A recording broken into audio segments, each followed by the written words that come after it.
Thank you. We're live, Mayor. We're live. Okay, is the recording going to Nope, play? it's not going to do that. Okay. I'd like to call to order the City Council meeting of May the 2nd, 2023. Tonight's meeting is a hybrid meeting. Community members are welcome to join us either in person or remotely, through Zoom or by telephone. Clerk, will you please call the roll?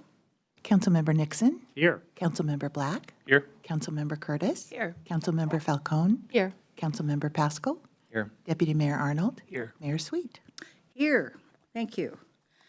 Our study session tonight is on 3 topics. First is a regional crisis response agency update. Second is a tax increment financing update. And third is an update on Houghton Village. We expect to reconvene our regular meeting at approximately 7:30. City Manager. Okay, thank you, Madam Mayor. So I'll be watching the clock for about a half an hour per topic. Some may go faster, some may go a little bit longer, depending on council interest. Our first topic is the Regional Crisis Response Agency update. We're very excited to introduce our first ever Racer Executive Director, Brooke Bittner, who's going to make the presentation.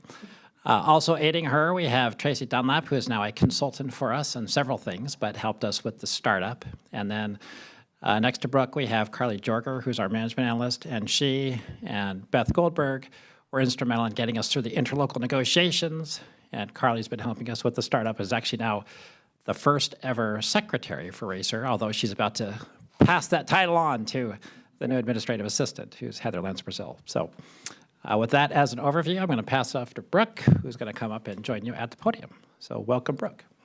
Welcome, Brooke, and congratulations. We're so happy. Thank you. I'm going to take a minute here to share the screen so everybody can see my slides.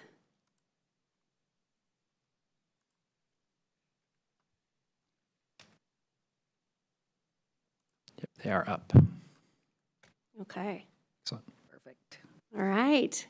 Mayor Sweet, Deputy Mayor and council members, thank you so much for having me. It's exciting to be here.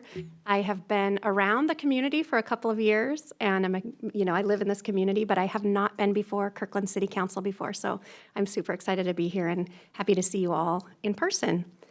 My name, as Kurt said, is Brooke Bittner. I am the inaugural Executive Director of Regional Crisis Response, and excited to say that we now have our full team hired. Renee Cox as our supervisor and Heather Lentz-Brazil as the administrative assistant. She's been with the city with parks for about 5 years and has great experience with the kind of internal workings of the city of Kirkland as our administrative and fiscal sponsor agency. So we're really going to be a dream team. So excited that we're all fully staffed on that side. So tonight, I'm kind of just giving you an overview about Racer and how things are going and what we've been doing since the beginning of the year. And as you likely already know, the purpose of Racer is to provide crisis outreach services and assessment and referral to community services and the community of care for folks that fall into behavioral health crisis or are experiencing homelessness or some other human services need and come to the attention of the first response system. The Radar, the program that I come from, was in an agreement between Shoreline, Kenmore, Lake Forest Park, Bothell, and Kirkland. Kirkland started stepping into this space independently, and about a year ago, all the cities came together to create the interlocal agreement that establishes the Racer agency. And now we can step even further into kind of the future of what first response and alternative response looks like as a full community. During the first quarter of 2023, so January, February, and March, services have been ongoing in the city of Kirkland under the Community Responder Program. All of the staff will become Racer employees as of June 1, and until that time, they're operating as City of Kirkland Community Response Program staff and have been doing incredible work, have been working really hard with the citizens of Kirkland. They have served 146 people during those 3 months, a total of 313 encounters. And so what that means is that sometimes an individual may be come to the attention of the first response system and have a crisis outreach from a community responder, and then have multiple follow-ups while that community responder makes sure that the individual gets truly connected to the system of care and isn't falling into crisis again, that they know that they're going to be taken care of and can let them go to the system of care.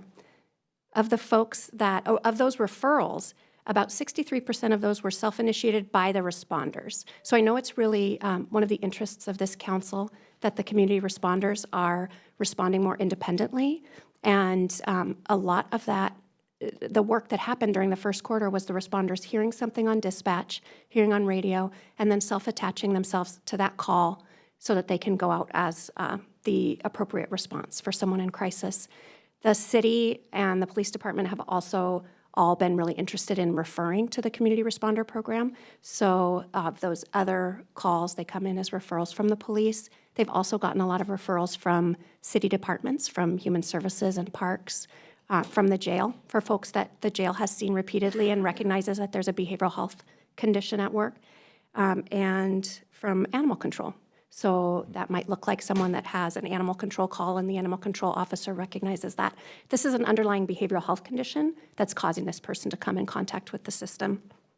I also wanted to mention that they've been partnering with the very new homeless outreach staffer that the Human Services Department has brought on board, and that's very exciting to me. We had a brief meeting with her today, just talking about how we can best share information, how we can immediately initiate a referral to her if somebody is living homeless, if there's just a quick checkbox procedure that we could do so that she's immediately notified and able to outreach that person. Also talking about how can we share resources so that maybe a community responder and the homeless outreach coordinator can respond together when we don't have two community responders on the clock.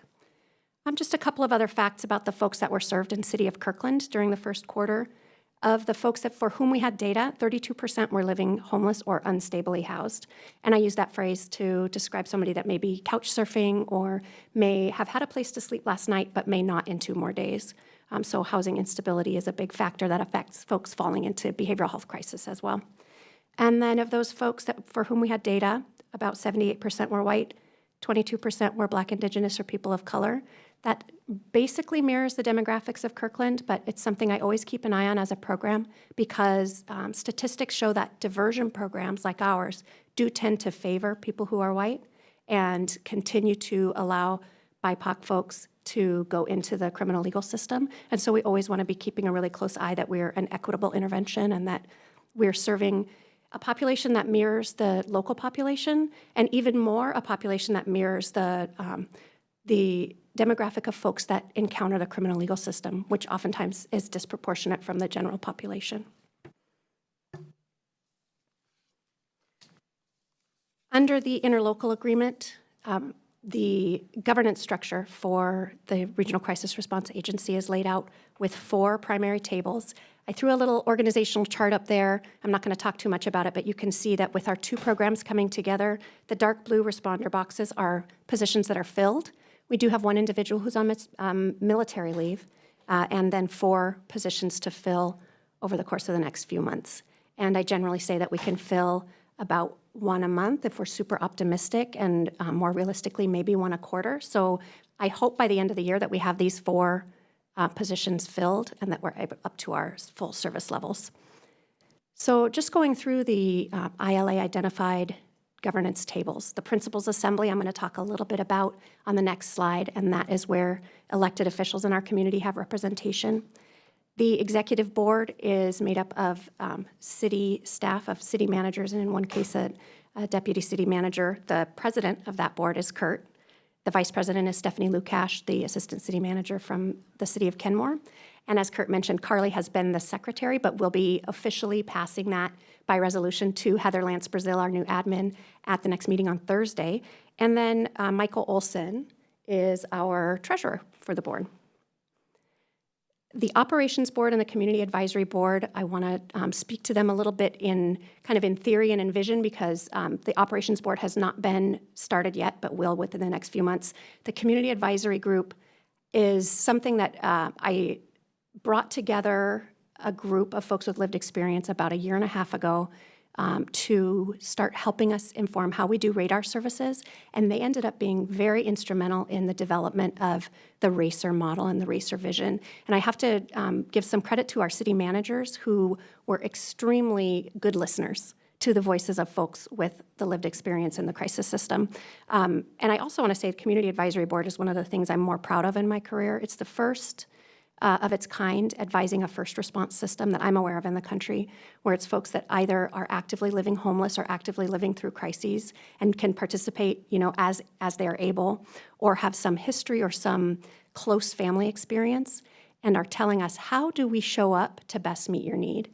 Over the course of the last year and a half, I've had them sitting on interview panels to say, is this someone that, when you were in your worst moment, is this someone that would meet your needs, that would be able to relate to you? Or is it somebody that would be a little bit off-putting or maybe wouldn't be quite the right approach? And they have, as I said, had input on the visioning for the Racer ILA, and have just had a tremendous impact and helped us stay on track to really meeting the needs of the folks that are going to be using these services. Just a little bit more about the Operations Board. That is set up in the interlocal agreement to have representatives from our public safety agencies, so our police and fire chiefs or their designees, our dispatch agencies, because we're really looking at a new role for dispatch as we move into alternative response, and then a majority of community-based organizations. And my understanding of the vision for this group is that it be kind of a system-level coordinating body for the way that we're doing crisis services in a new way in our community. I'm going to show a slide about the Crisis Now model that you've probably all seen before, but the idea of someone to call, someone to respond, and somewhere to go, that we're bringing those players together and at a system level saying, how do we make an excellent intervention for folks in our community that fall into crisis, that makes sure that they don't get there again. The Principals Assembly is kind of the ask or the to-do that I'm going before all the 5 councils with. This is laid out in the interlocal agreement that each city will designate an elected official to sit at the Principals Assembly. Some of the logistics of that, according to the ILA, it will be at least 3 times a year during the first biennium, and then at least once a year after that. I think there's a lot of choice on the part of the elected officials that end up serving on that table. Our first in-person meeting, we have it slated now for June 28th at 6 to 7:30 p.m. I'm anticipating that these will be in-person 90-minute meetings and that they will rotate through the cities, just if anyone has logistics questions.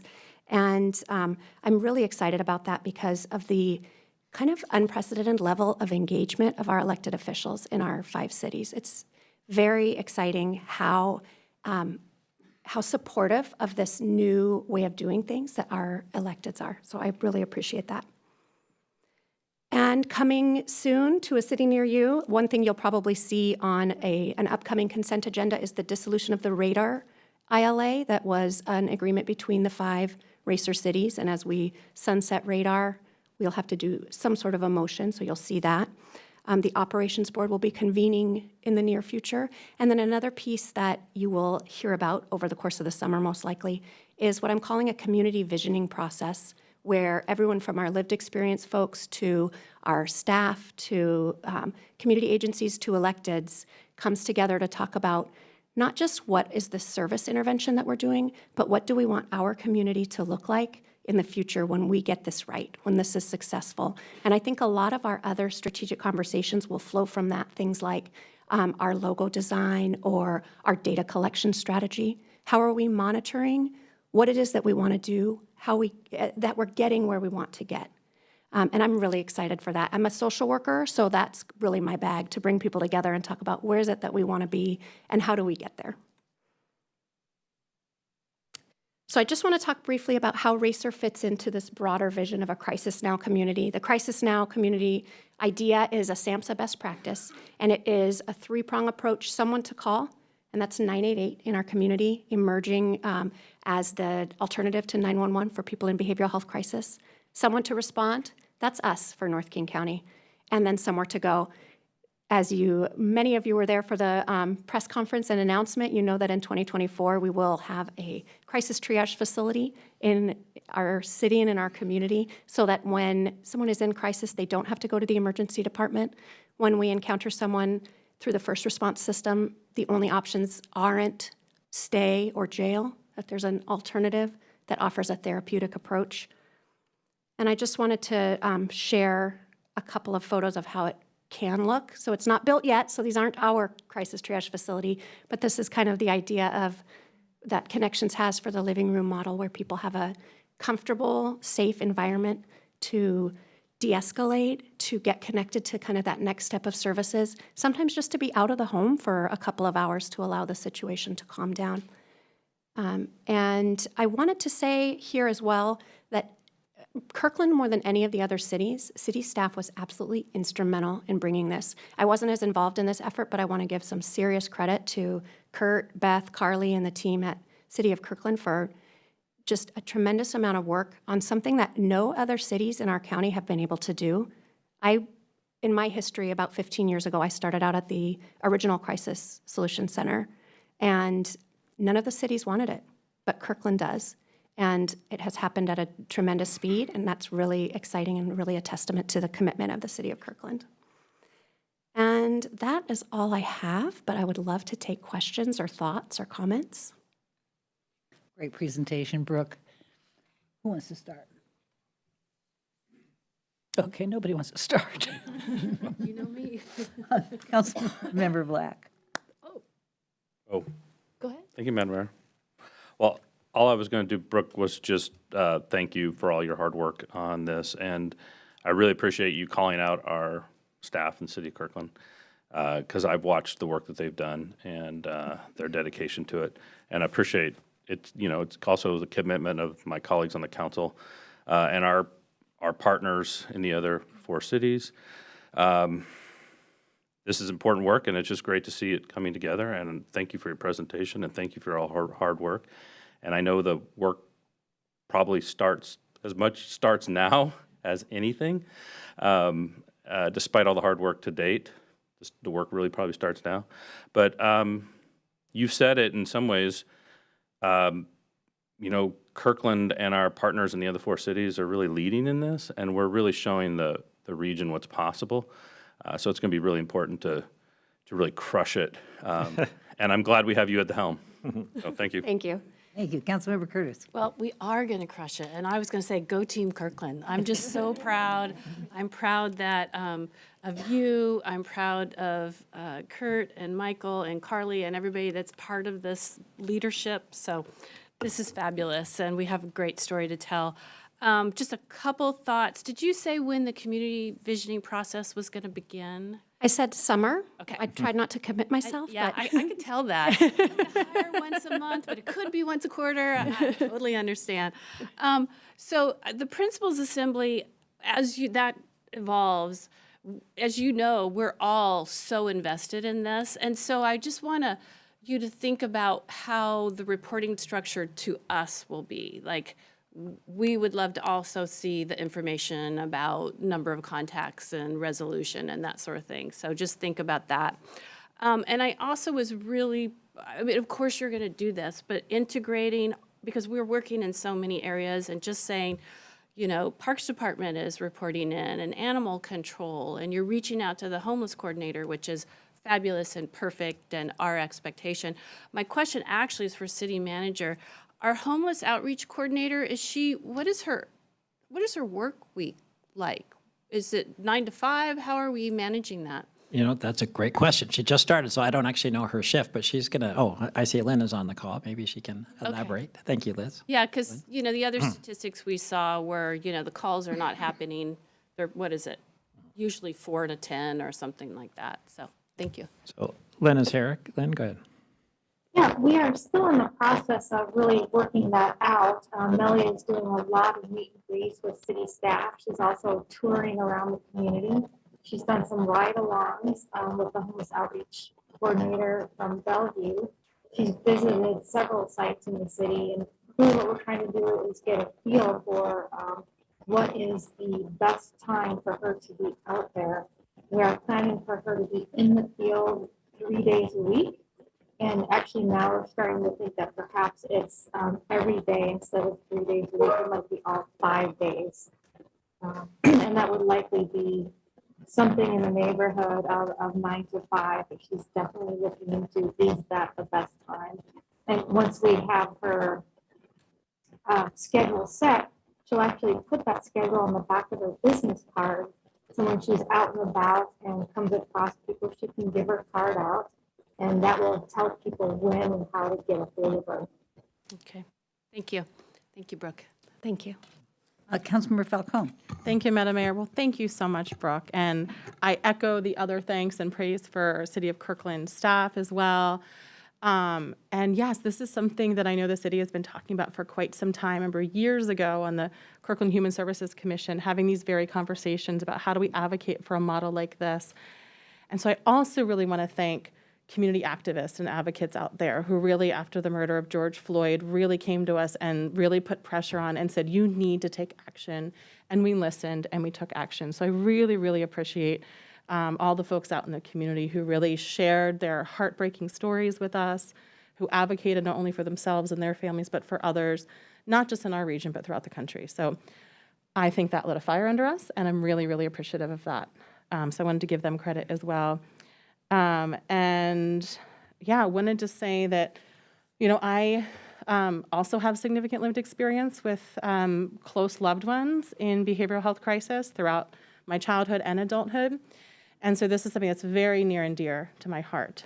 And I also know that we don't know a lot of the folks who are in crisis because a lot of folks are so fearful of a response that we don't have those data yet, right? And so I hope that we find a way in the data to track that, because I'm also a data nerd and love to track those data. And so I just want us to be really mindful as we're tracking response data, that we're not just comparing to before we started this program, but that we're trying to find other sources. I know that can be hard to find, but trying to just be at least mindful of that fact. And I had a similar comment to Councilmember Curtis in question about communication, not only with the full councils in each of the 5 cities, but even more importantly, communication with the public about expectations for this. As I mentioned, there's a significant number of folks, I believe, in the community who don't currently call for help, who just deal with it on their own. And we need to get, to me, that's the folks that I'm most concerned about reaching.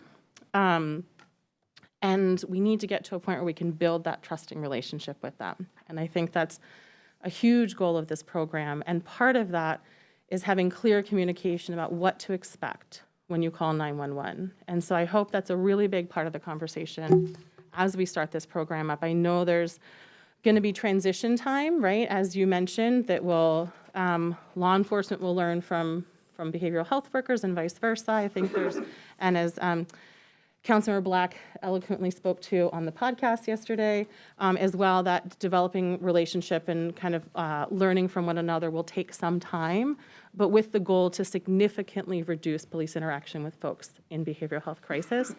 So there's going to be a tipping point where folks start to trust us to send the appropriate response. And I just want to make sure we're really crystal clear that we don't say that we are to expect only a behavioral health crisis worker and then law enforcement show up as well. So anyway, I just want us to be really sensitive to that, and I think that should be a top priority as far as communicating with the public. Yeah, I appreciate that. Thank you. I think an important element of that will be close partnership with 988 as well as 911, so that we know no matter where people are coming into the system, we're meeting their needs. Yeah, thank you. Deputy Mayor Arnold. Thank you, Madam Mayor. Brooke, thank you for coming tonight. We're very excited to have you and very enthusiastic about this work, as you can see from my colleagues.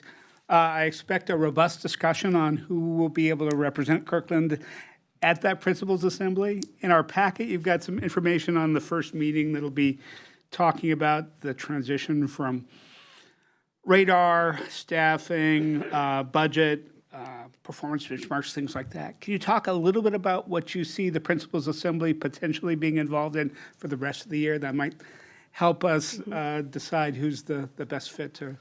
Yeah, that's a great question. I was talking with Kurt and with Kevin Raymond about this before the meeting, that it is a little bit vague in the ILA. And so there's a lot of room for the members of the Principals Assembly to really define how they want to engage with the rest of the governance structure and with the services themselves. There are a few, the topics that are in that little one-page information sheet are called out specifically in the ILA, so I imagine that those would be present at every meeting, kind of a standing agenda, but then that the members of the Principals Assembly would have the freedom and the power to define how they want to set it up and what makes the most sense in terms of the governance structure. Does that answer your question a little bit? Yes. Okay. Thank you.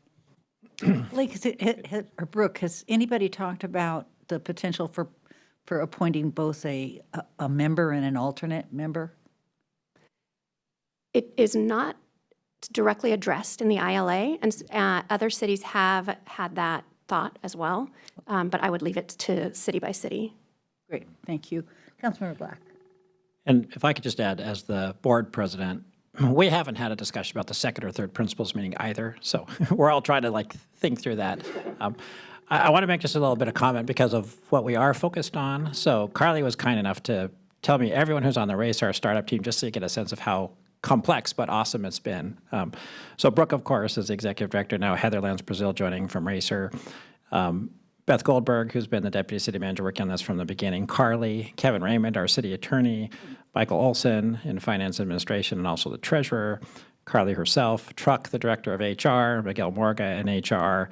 Leanne Skipton, our facilities manager. And Smith, our T director. All of these folks have been working together as a startup team for the last couple of months just to get us to where are they housed? How is it working? Can they get on their laptops? All of these things. So we are really excited to start to get to the things like what is the next set of principals assembly stuff. But right now we've still been very much focused on the day-to-day startup stuff. Great, thank you. Councilmember Black. Thank you, Madam Mayor. And thank you for the opportunity to ask a follow-up question. So I really appreciate the comments from Councilmember Falcone and Curtis that are looking at how we're going to measure the success of this program. There's so many different ways we can think about that. I just wanted to add one bit of color to that. So I definitely want to make sure that that Racer is thinking about the data that it needs to sort of measure its own successful and equitable interventions. I'm also thinking about this as our model for the region. So I would also we should be thinking about what questions other operations type agencies, meaning police departments, and fire departments, and other than NORCOM, other 911 dispatchers, what questions are they going to have for us about what's working, what's not working, what data are we collecting so that we can really provide answers to those type of questions. And then other councils. As Councilmember Falcone mentioned, I was on a podcast yesterday interviewed by a Seattle City Council member. And a key question was, what data are you collecting that we as neighboring elected leaders can use to explain what this is, how it works, and how we could implement it. So really thinking not just about measuring our own successful and equitable interventions, but also just thinking about what we can do as a favor to the entire region, other elected bodies and other operational departments. What information can we gather that would help them see that this is something they can do in their own jurisdictions? I love that. Just the idea of really developing this as a best practice for our partners across the region and across the U.S., because this really is cutting edge work. Yeah. And I will take both of your comments back to the data strategy conversation, and I will ask you all to participate again when we really do the visioning process. Well, thank you. Councilmember Falcone, to your point about the community activists, that's another group that I hope to invite into this conversation that have really thought about things in a vision forward way. Okay, we are at about our half-hour mark. I think the process, and I haven't had a chance, I think I've talked to everybody except John about this, but Jay and I talked a little bit earlier about how we're going to decide who will be the principal assembly member. We're going to make that a one-year appointment in order to fit with our regular schedule that will happen again in January. So if you want to make your interest known to Jay and myself, we will go ahead and make that decision. We'll look at folks' involvement in regional committees and that kind of stuff and interest. And we may follow up with you, but we'll have a conversation. Given that, Brooke, As I told you earlier, I was with Susan Del Bene this morning. This is one of the projects that she is so very excited about, and particularly as we come together with Connections next year, we will have basically the structure that all we have to do is improve on. Thank you very much. Right, thank you, guys. Great to see you all. With that, City Manager, I'll turn it over to you for the tip. Okay. So thank you. So our next presentation is actually going to be a tax increment financing update. To kick us off is our Finance Administration Director, Michael Olson, and he's joined by the consultant, Bob Stowe, who helped us put together our TIF report. We can't. And while Michael's getting that set up, just no action on this tonight, but we're looking for feedback for the council, and we'll be bringing it back for the May 16th council meeting for final action.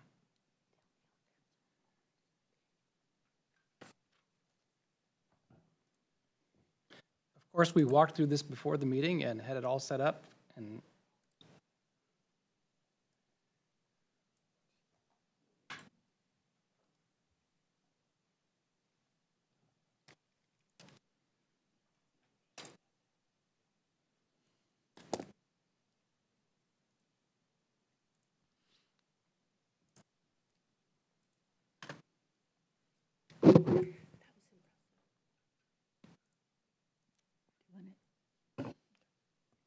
thank you for your patience in getting this set up. Like I said, we had it all set up at the beginning, and I appreciate the technical help from the Information Technology Department. Thank you, Sean.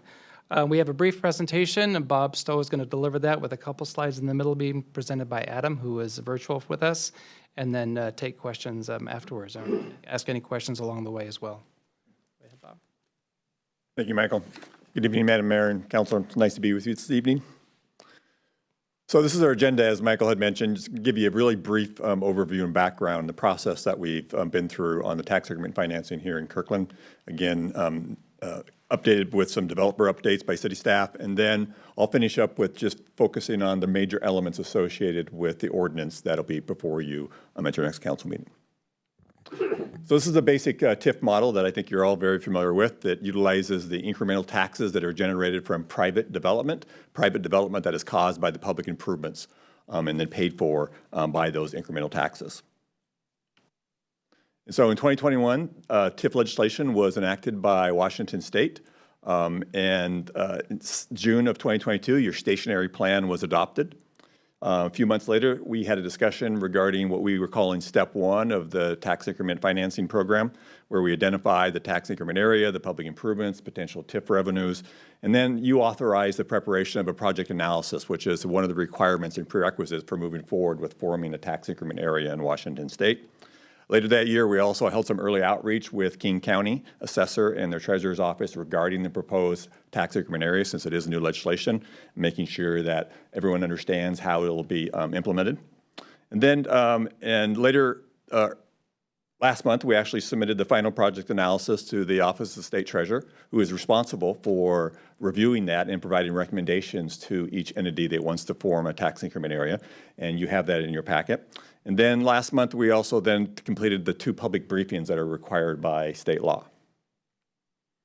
This is a very simple timeline in terms of the remaining tasks that we have associated with forming a tax increment area. In terms of the adoption process, you have scheduled May 16th for your consideration of adopting the tax increment area ordinance. Of course, tonight's discussion leading up to that, public notices have also been filed by the city, providing notice about those potential considerations. There's also noticing that's provided after the ordinances are adopted to each of the impacted taxing districts. And of course, a long implementation cycle in terms of implementing TIF.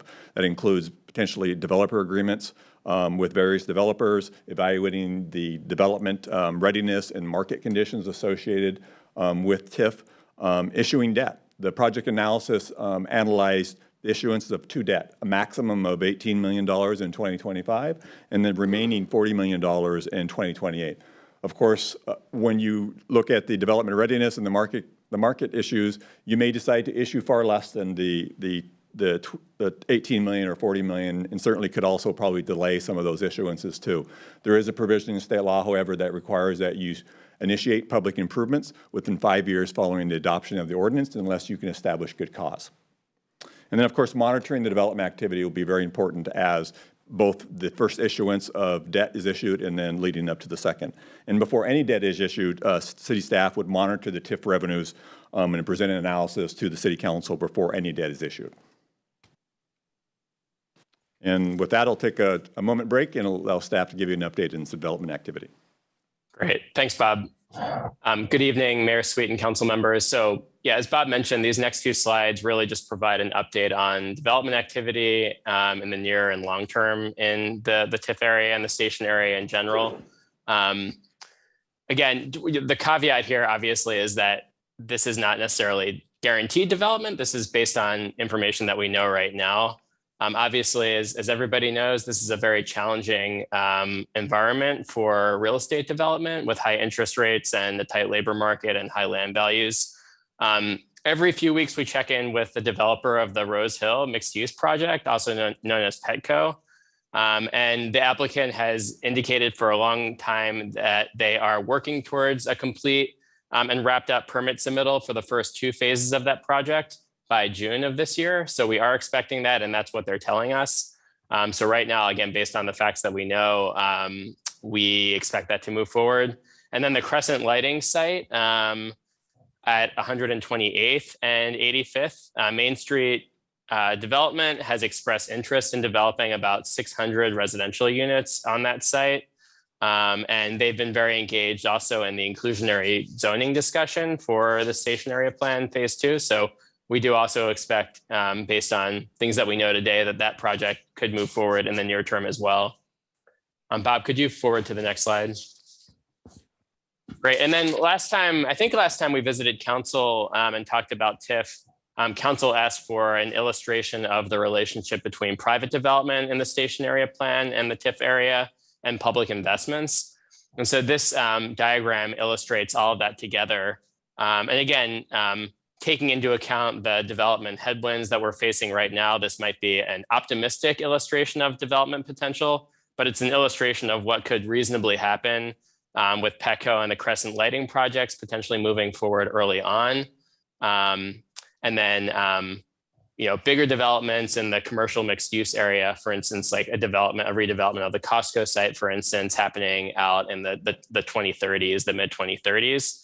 And the major TIF projects, the public projects and their timing are shown in red at the bottom of the slide. So you can see, the sewer capacity enhancements, Forbes Lake Park, and the 124th Avenue widening project happening, potentially in the next decade or so. And that wraps up the development discussion. I'm going to focus now on just the key elements associated with the ordinance. One, the ordinance establishes a tax increment area. And note that once you establish the ordinance, the tax increment area cannot be changed. It also identifies the public improvements as well as the maximum amount of the bonds that you're going to be issuing associated with those public improvements. You cannot add public improvements after the adoption of the ordinance. However, just reading from the state statute also states the city may expand, alter, or add to the original public improvements when doing so is necessary to ensure the originally approved improvements cannot be constructed or operated. So there is some flexibility, certainly, to modify those improvements. And the ordinance that you have in front of you is a general statement of the types of improvements that will be built. It's not a specific list of projects, but is a general, so it gives you some flexibility in that regard as well. The ordinance also establishes a sunset for the tax increment area, which cannot exceed 25 years, imposes a deadline for the commencement of construction for the public improvements. As I indicated earlier, it can be no longer than 5 years unless good cause is shown. There's also several findings that the local government must make, and these are included within your ordinance, but paraphrased here, that the public improvements are expected to encourage private development and will increase the assessed value of the real property inside the tax increment area. The private development will be permitted consistent with the city's applicable zoning and development standards. That private development will not reasonably be expected to occur solely through private investment within the reasonable foreseeable future, without the proposed public improvements. And the increased value without public improvements would be less than the assessed value with the public improvements. It also references and acknowledges the following: the completed project analysis That's included as part of the ordinance, as well as the review letter from the Office of the State Treasurer, as well as the public notices and the completed briefings. Next steps, as I indicated earlier, is that for the City Council to consider the adoption of the tax increment area ordinance on May 16th, at your May 16th City Council meeting. And that concludes my presentation. Mayor and Council will be glad to address any questions you might have. Thank you very much. Okay. So, Madam Mayor, just if I could just add one thing. So while we're focused on the tax increment financing, just want to make clear to the council, the public, that the investments laid out in the memo are not the only investments that would be made in the station area. So there's a whole host of projects that would be funded through a park and transportation impact fees or real estate excise tax, and quite a few that would actually be required as mitigation by development as it occurs. So if anyone's looking at this and it's like, well, is that it? No, there's a whole host of other projects that would happen that are outside of the TIF. So this is just focused on the TIF itself and not all the station area plan capital projects. Are those numbered on that map? I think there is, I don't think in this packet, but I do think we have a map that shows all of the various projects and how we expect them to be done. That might be something we can find out before the TIP presentation later at the council meeting. Great. Council, questions, discussion? Councilmember Nixon. Yeah, just for the kind of the benefit, I think I know the answer to these questions, but just for the benefit of those who are watching from home. First, is it true that nobody will pay more taxes because of the passage of this TIF ordinance, other than what they might already pay as a result of increased value or voter-approved ballot measures? That's correct. And second, the other taxing jurisdictions would not see potentially as big of an increase as they would have otherwise, because they won't see increased revenue from the increased values during the period that the TIF is in place, but they would eventually see those increased values. So really, the city would be, the way the city gets the money to pay off the debt is we're taking money in that would otherwise have gone to other local taxing districts. Is that right? Correct. Had the development occurred without the public investment in the first place, yes. Right. Great. I've just gotten some questions from people saying, are my taxes going to go up because of this? And the answer is no. It's a great question. It's not a new tax, simply applies the existing levy that exists today. And as AV increases, that existing levy will calculate the property taxes for the individual taxing districts. Thank you. Thank you. Councilmember Pascal. Thank you, Madam Mayor. So I missed some of the meetings, so I'm kind of coming into this with just not a ton of background except for kind of what's been shared with the council already. My question is really around timing, because obviously, like Adam said, there's some uncertainty in the market and financing. So these are pretty big projects that we're talking about. Are we waiting to get started on the projects until we issue the bonds, or are we using other monies to initiate, conceptual or preliminary design or permitting? Do we know? We're going to start by monitoring the revenues that come in from TIF revenues and make a decision whether to proceed with the projects based on the revenue that we're receiving. And there will be increments, because once the revenue starts, it continues. And it really depends on what happens in developments the remainder of this year and next year, and when that revenue starts coming in. So we would do an analysis first before we proceed. And so the design design would begin sometime in 24, possibly 25. Although there is the potential for some smaller projects that could happen, or some acquisition of land for the park, the Forbes Lake Park. Okay. Yeah, so we might spend money before we issue bonds. Right. Projects. Okay. And then what happens if we don't initiate the bonds in the 5 years? You said there's a 5-year window where we have to kind of move forward. What happens at that point? Then it just disappears, or do we just have to extend it? I think if you were able to show cause, that's the reasons why some legitimate cause and reasons why you weren't able to start those public improvements within that 5-year period, you'd be allowed to move forward. What happens in those situations, or who is the body that's responsible for reviewing that, is silent in the legislation. Okay. Yeah, so I guess I'm just kind of getting at, like, so if, let's say that, you know, we approve this, move forward, then the next decision point that comes before council is issuing the bonds. Is that the next kind of council decision point? So like, so the projects could start, right, design with other monies, and then our next decision point will be really about issuing the bonds. It's not about the projects anymore.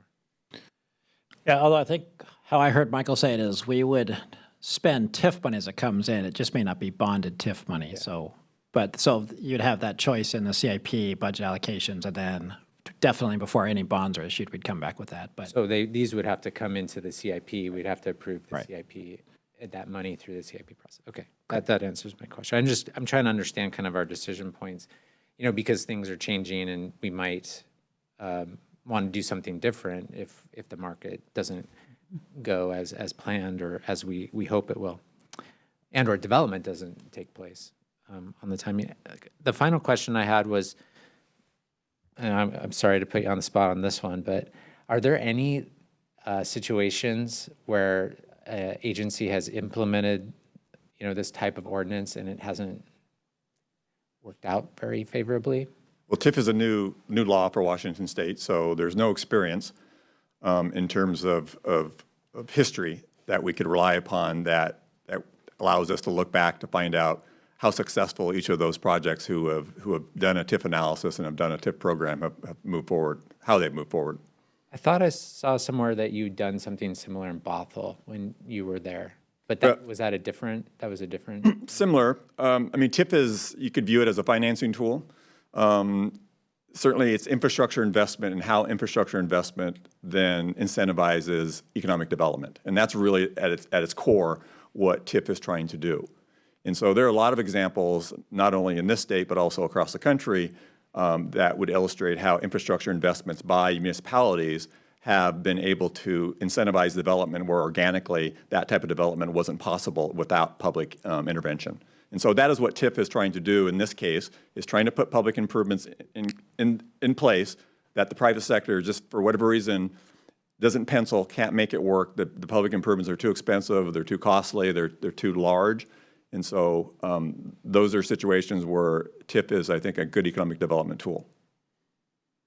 I think there's only one tax increment area in the state right now, Bob. That's in the city of Pasco. City of Pasco has a TIA, as does the Port of Pasco. I've been working on 5 other project analysis that are coming up for ordinance adoption this month. So next year at this time, I'd be able to give you a little bit more experience, but given that none of the projects, even probably within the first couple of years, are going to have any significant sort of report card in terms of how successful they were in generating the type of development that the city envisioned. Okay. Yeah. Thank you. Deputy Mayor Arnold. Thank you, Madam Mayor. Thank you, Bob, both for this work, and I had the opportunity to listen to the public hearings where you presented, and very complicated things that you've made very understandable, or as much as could be done given the complexities here. A couple of questions on timelines. You mentioned you've got a lot of projects happening till June. There's a state deadline that we are facing that we've got to act by June or wait a year. Is that? That's correct. So you can only implement a tax increment area once every year, and you have to have the ordinance in order to do that, and that's June 1st. So it means your ordinance would have to be adopted prior to June 1st. Okay. So that's part of why we're acting this month. And then some of the questions we've talked about is we have a track record in the city with this and previous councils of being very fiscally conservative. You've mentioned in the timeline a couple of decision points where we can monitor and then decide whether we're going to issue bonds and others.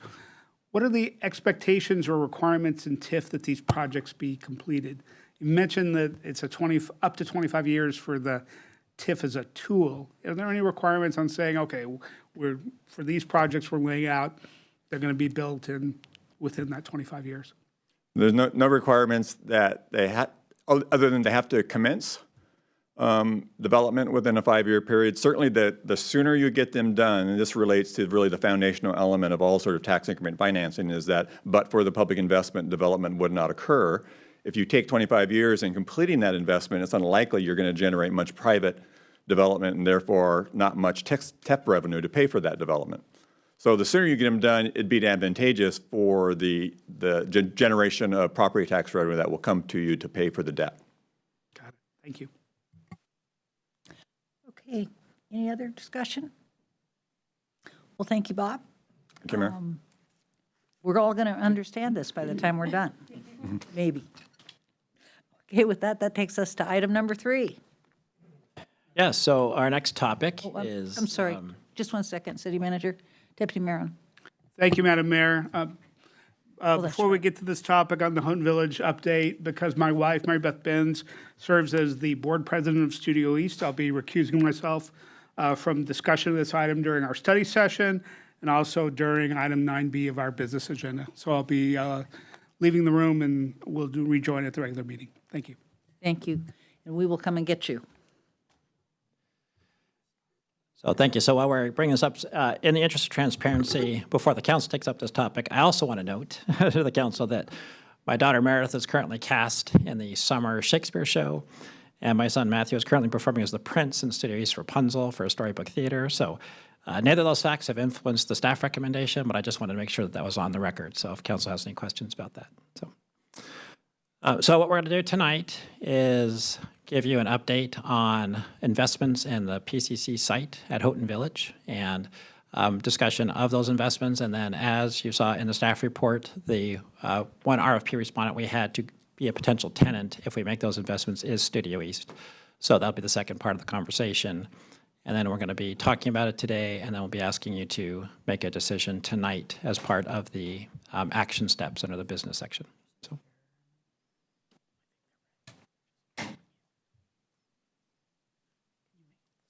Sean, you want to lower that too while you're there?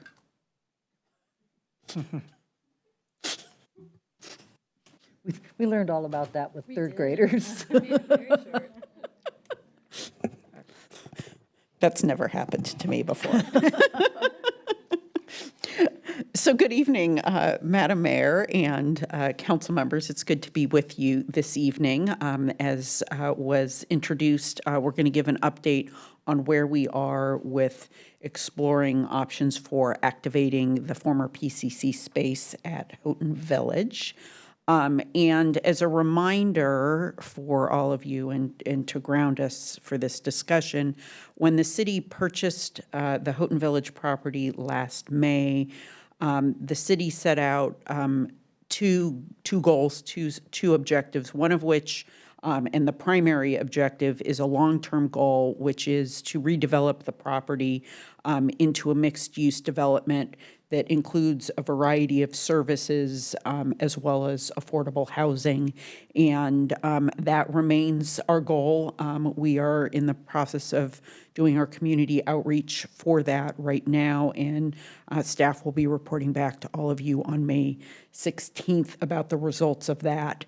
But we knew at the time that we purchased the property that it was going to take some time for that long-term vision to come together. So the council set a short-term goal, which was to identify a nonprofit arts organization to occupy the former PCC space, that it was important that we activate the area, increase foot traffic for the benefit of the shopping center, the neighborhood, and the businesses that occupy the other spaces at the shopping center. So as a reminder to previous discussions, what we didn't fully grasp at the time that we purchased the property is what the PCC space would look like after the PCC vacated the space. And in short, it was a grocery store for more than 30 years, and you can see remnants of where the shelves were, where the cash registers were, things of that nature. It's not that the PCC did anything wrong. It's just, it's a 30-year-old, it was a 30-year-old establishment. So it wouldn't be just a turnkey proposition, that we would need to do some upgrades to the space. So on February 7th, we came before the council with options for how to activate the space, knowing that many of the options, a majority of the options would require an investment.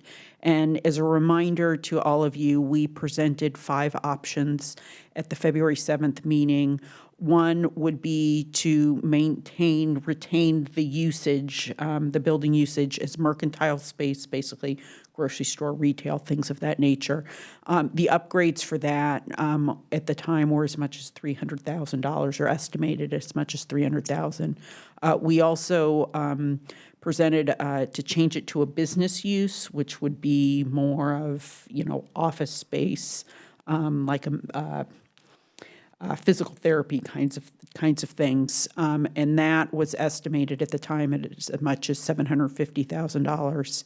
And then the third option would be to convert it to assembly use, and assembly use is what is needed to accommodate an organization, an arts organization, where people are assembling.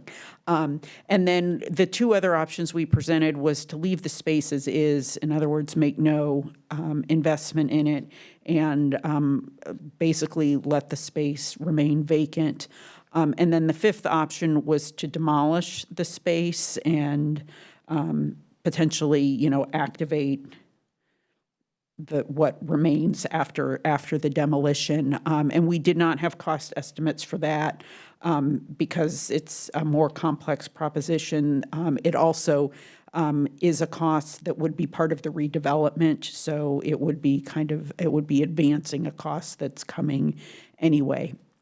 Based on that discussion, the council provided direction in 2 areas for staff, and that was to refine the cost estimates for mercantile and assembly use options. The other options were eliminated on February 7th. And then the second piece of direction was for staff to run an RFP process to identify a potential nonprofit art organization or organizations to occupy the space. So here we are, a couple months later, and staff have refined the cost estimates for the space, and we focused primarily, because of the nature of the RFP, on the assembly use space or upgrades.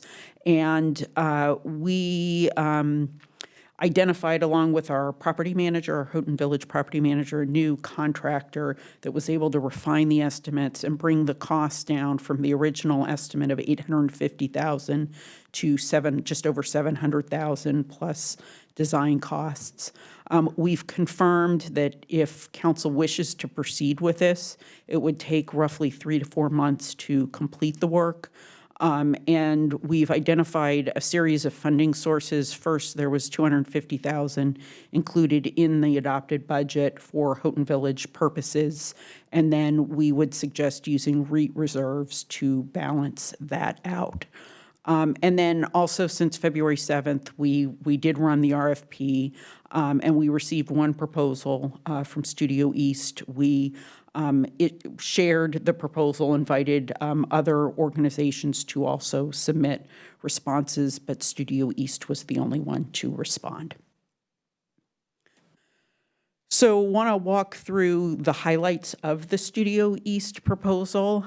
First and foremost, the RFP response meets the requirement of paying $9,500 per month to cover the city's O&M costs for the space.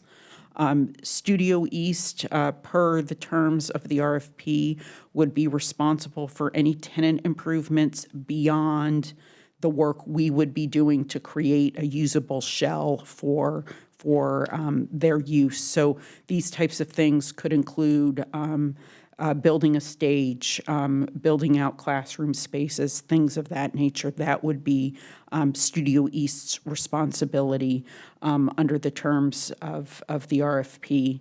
And then the RFP also required respondents to provide community benefits. And we included in your packet the full RFP response that goes into this in much more detail. But I wanted to call out a few community benefits that were included in the response. First of which is Studio East serves thousands of youth annually through its programs, classes, and camps. They do offer scholarships, work study, and discounted ticket opportunities for those in need. Their Art Reach program offers Shakespeare and musical theater opportunities for elementary and middle schools, and they offer full scholarships for 2 schools with high percentage of low-income students. And then they also started a couple years ago free summer theater performances in Juanita Park through its Shakespeare in the Park and Storybook Theater in the Park programs. And then finally, inherent to this, in keeping with one of the objectives for the city, having Studio East occupy the space would activate the space, bringing student, staff, families into the shopping center who would patronize Houghton Village and its businesses. Over the course of the discussions with Studio East about them potentially being a long or short-term occupant of the facility, and also it touches on this within their RFP response, they have expressed an interest in being a permanent occupant of the redeveloped Houghton Village property, and have suggested that they would be willing to pledge to raise $5 million towards a permanent home. And one thought would be that could partially pay down the $14 million interfund loan that the city used to purchase the property. There may be other ways to deploy that as well.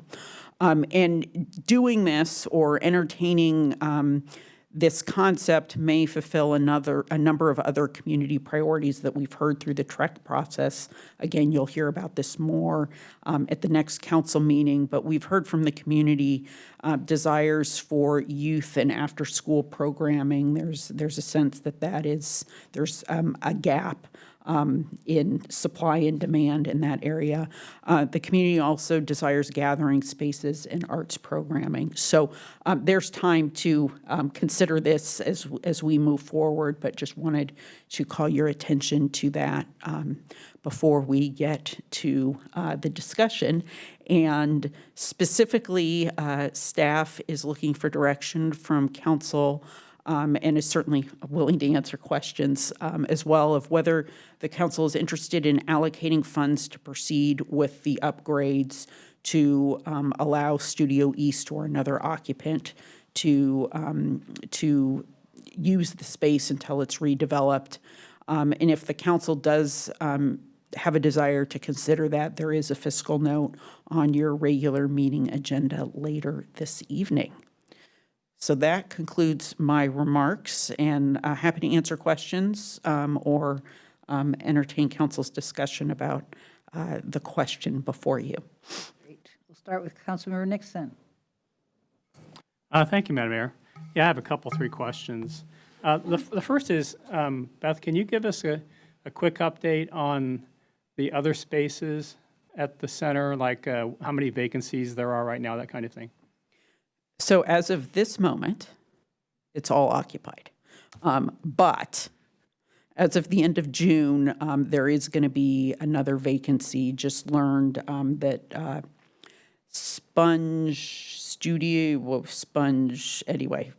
it's a language program.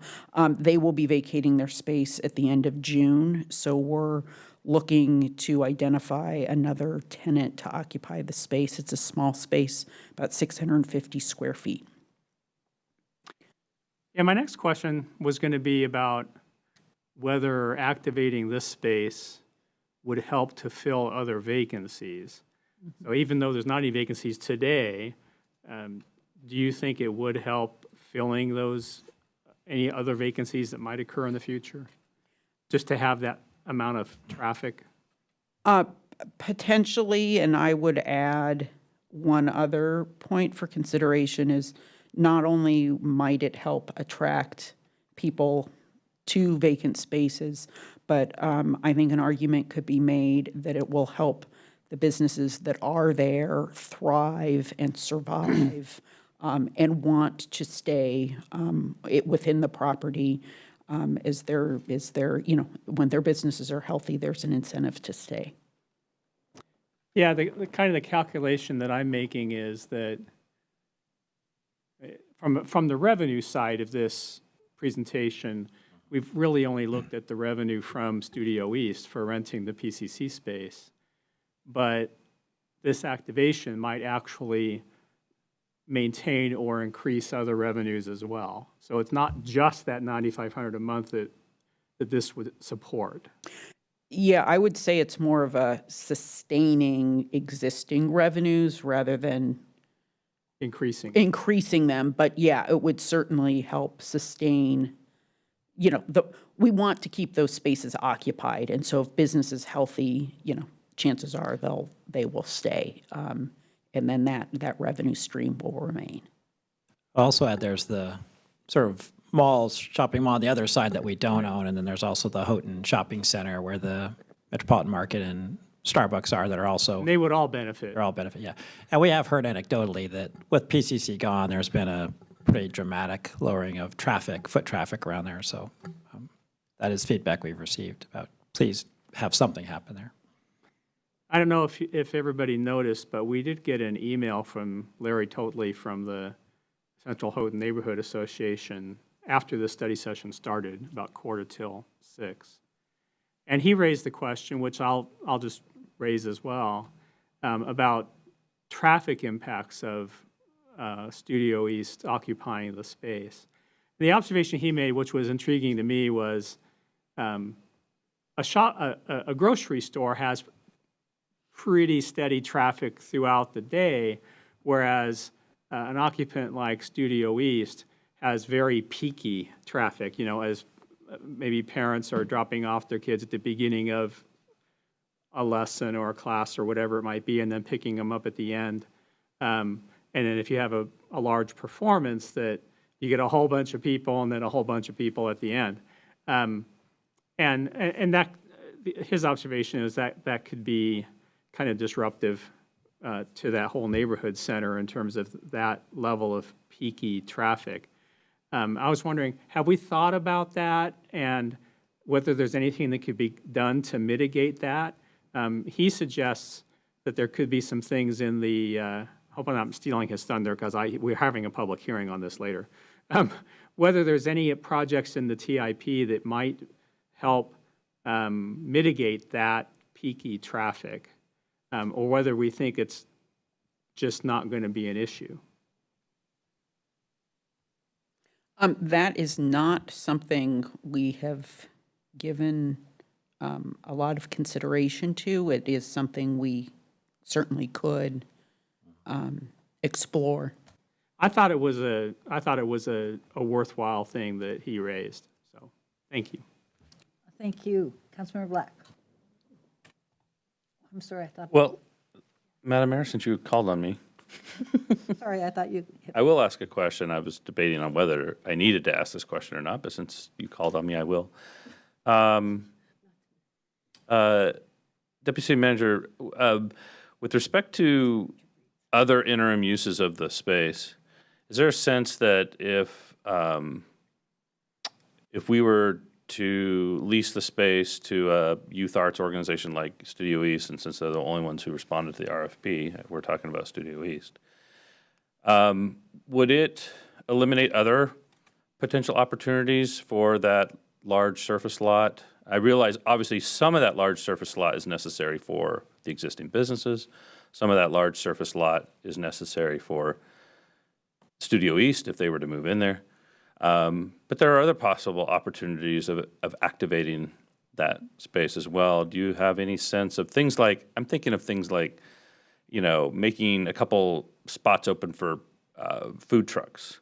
I'm thinking of opportunities to do farmers market, things like that. Is there a sense that we could still be considering some of the other interesting ideas that folks have had for use of that space in the interim In the interim, meaning? until a more robust redevelopment plan is actually formulated. And I think we would have to look at that because of the parking we'd have to weigh the parking requirements. yeah. And then what space would be available, if any, for? Yeah, and I'm not proposing that we do something that sort of runs at cross purposes to some of our other goals, whether it be, traffic flow and activating the space for pedestrians or activating space for the existing business owners or the families who use Studio East. But it's nice to think that there might still be some other, this doesn't necessarily eliminate the other possibilities on a much smaller scale that we could consider as interim solutions for that space. Because for me, this is all about sort of activating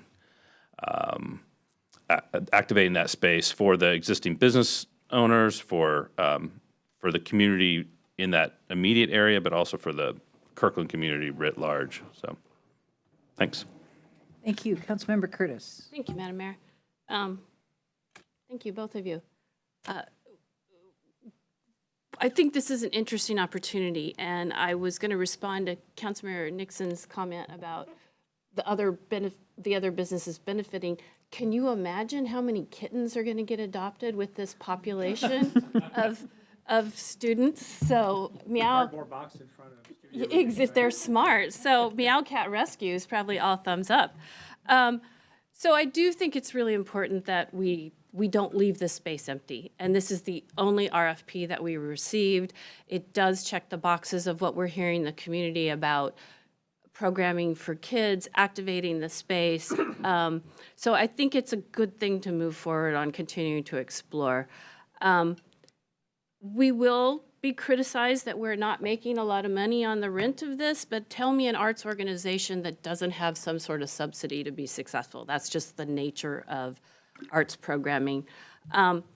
As we move forward on this, there's a couple thoughts I had about Studio East. I'd like to know what their strategic plan is for this space for programming, if they can increase their programming to support low-income students and students from diverse backgrounds. Would they be open to the city using the space when it's not programmed for our uses, for our programming? Is there an opportunity for potential collaborations with Lake Washington School District, sort of a co-model, and community events? So there's opportunity here, there's possibilities here. I think we should seriously consider this. I am interested in hearing from Studio East a little more information, and this is down the road when we start talking about a long-term lease, but their strategy for a capital campaign. We know KPC is going to go out with a capital campaign. Studio East is. We got a lot of capital campaigns happening. I'm curious about the process of doing the tenant improvements. We will do our portion. How much time is it going to take for them to do their portion? When would they be able to move in? And I assume there's going to be a dialogue between the tenant and us on those initial improvements. So that's going to be an interesting dynamic. Yeah, so on that point, we are requiring that any tenant improvements that they wish to make have our approval. Okay. So that, and the RFP response does walks through some of the things that they're considering from a tenant improvement perspective. What we would need to do as a next step, if council wishes to proceed with this, is to have a conversation with Studio East, with the property manager, and the contractor to see if there are opportunities to collaborate, multitask. The initial contractor that provided the higher estimated costs was willing to do that. We haven't had that conversation with the current contractor. Best case scenario is, cooperate, and get it all done simultaneously. What does that mean for the schedule? Can't say. Worst case scenario is they'd have to come in later, but that is something that we can definitely start engaging the parties in. And great, because there could be some money savings in that, doing it all at the same time. I have to scroll up to my other comments, because, so I walked the property today, and it's falling a little in disrepair. So do we have a property manager? Like, there's some trees that need some TLC, the garbage cans are looking a little messy, there's a piece of the roofing that's coming off. So not only do we need to take care of the inside, but we need to take care of the outside, and I'd like some attention to that. There's an interesting space in the back corner that would be perfect for food trucks that's not being used, that sort of grassy corner in the northwest corner over by Meow. That's, so anyway, needs some work. And then in response to the question about traffic, which is it's a good question to raise, I will point out that the current location at next to the pool in the senior center is not a great location for traffic. And there's a lot of points of conflict and a lot of people in and out and a lot of parents circling. And we have not heard any massive complaints about the impact of Studio East in that area. So that should be something that we should look into, is what the current traffic impact has been at their current location. Thank you. And if I could maybe just jump in here, I will pass along your feedback to the property manager, but also maybe this is a good time, and maybe I just can't help myself. I sometimes refer to myself as Bad News Beth, because I just sometimes can't help myself. When we purchased the property, it needs older. It needs work, and just, I guess, something for you all to be aware of is the longer it takes to redevelop the property, we do face an increased risk of, for example, the roof, the HVAC system are, towards the end of their useful life. So that's something that's kind of a push-pull that we'll have to consider as we go through this process. So anyway, I'll stop being Bad News Beth and try and find my glasses half full Beth. Thank you. Councilmember Falcone. Thank you, Madam Mayor. Well, thank you, Deputy City Manager Goldberg, and other staff for your hard work on this. And I appreciate Bad News Beth, because that's an important perspective for us to consider. So thank you for that. We want to be realist here too, right? Well, I also want to disclose that my family and I have enjoyed countless plays as audience members over the years at Studio East. And also we've enjoyed my daughter participating in several performances and classes and camps pretty much since we moved to Kirkland. So we've spent a lot of time at Studio East over the years. I can't even count how many storybook theater shows that I've taken my kids to over the years, and that we've gone both as a family, we've gone with friends, I've gone on lots of field trips to storybook theater shows. And 'Twas the Night is one of my favorite family holiday traditions that we really missed over COVID, but we're happy that it's back. So I am really happy that we're having this conversation to discuss ways to partner with Studio East to keep this valuable performing arts institution, and they are an institution in our community. I have to admit, when I first heard that we were considering spending $700,000, that's a lot of money, to make this space usable, I had a little bit of sticker shock to make it usable just for a very short period of time. As we all do, I take decisions regarding how to spend taxpayer dollars very seriously. And $700,000 is not insignificant. I also had a lot of questions about this. So thank you to City Manager Triplett, who answered a lot of my questions, had a pretty lengthy discussion about this, and also to Lonnie Brockman from Studio East for taking the time to really talk through some of my questions that I had and my concerns. A lot of my questions were around community benefit, which you touched on earlier, because we really need to seek a significant community benefit coming out of an investment like this. So after leaving those discussions and spending a lot of time thinking about this, I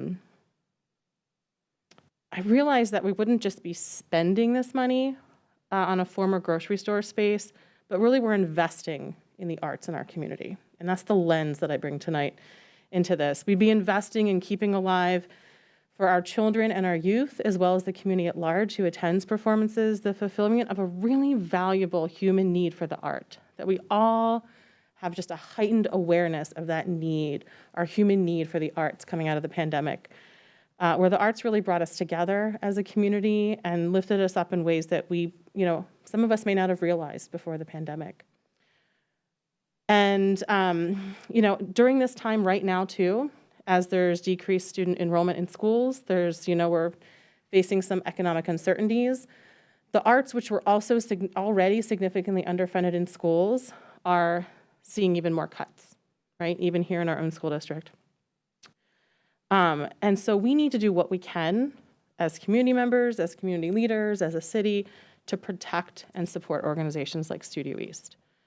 We're so fortunate to have Studio East right here in our Kirkland community. I know there's a lot of communities who wish they had something like Studio East. They provide so many programs that reach many, many children and youth, both here in Kirkland and also throughout the larger region. They provide flexible scholarships. They really try to not turn anyone away from their programming. That's something that is really important to me. And, they also, in addition to the community musicals and storybook theater and the plays that they offer year-round, their summer camps and their classes, they also bring arts into our local public schools through both after-school classes and school productions. And that is so key in filling that gap, like I mentioned, in arts in the schools. And my understanding is they don't really charge very much for that compared to what they could. They value inclusion, and they really, in my experience, from what I've seen, they center student well-being in all of their work. They teach them invaluable skills that will benefit not only their students, but the larger communities in which the students will grow up and thrive and contribute to their society. We also know that we need the K-Tub space where Studio East currently resides to be vacated because we have an urgent need in our community for that K-Tub teen programming as well. I also want to be sure, just want to say this on the record, that I want to be sure that we do not set up an advantage or perceive favoritism for any one organization over another as we proceed with long-term planning as well. I had similar questions to Councilmember Curtis about scholarships and other potential partnerships.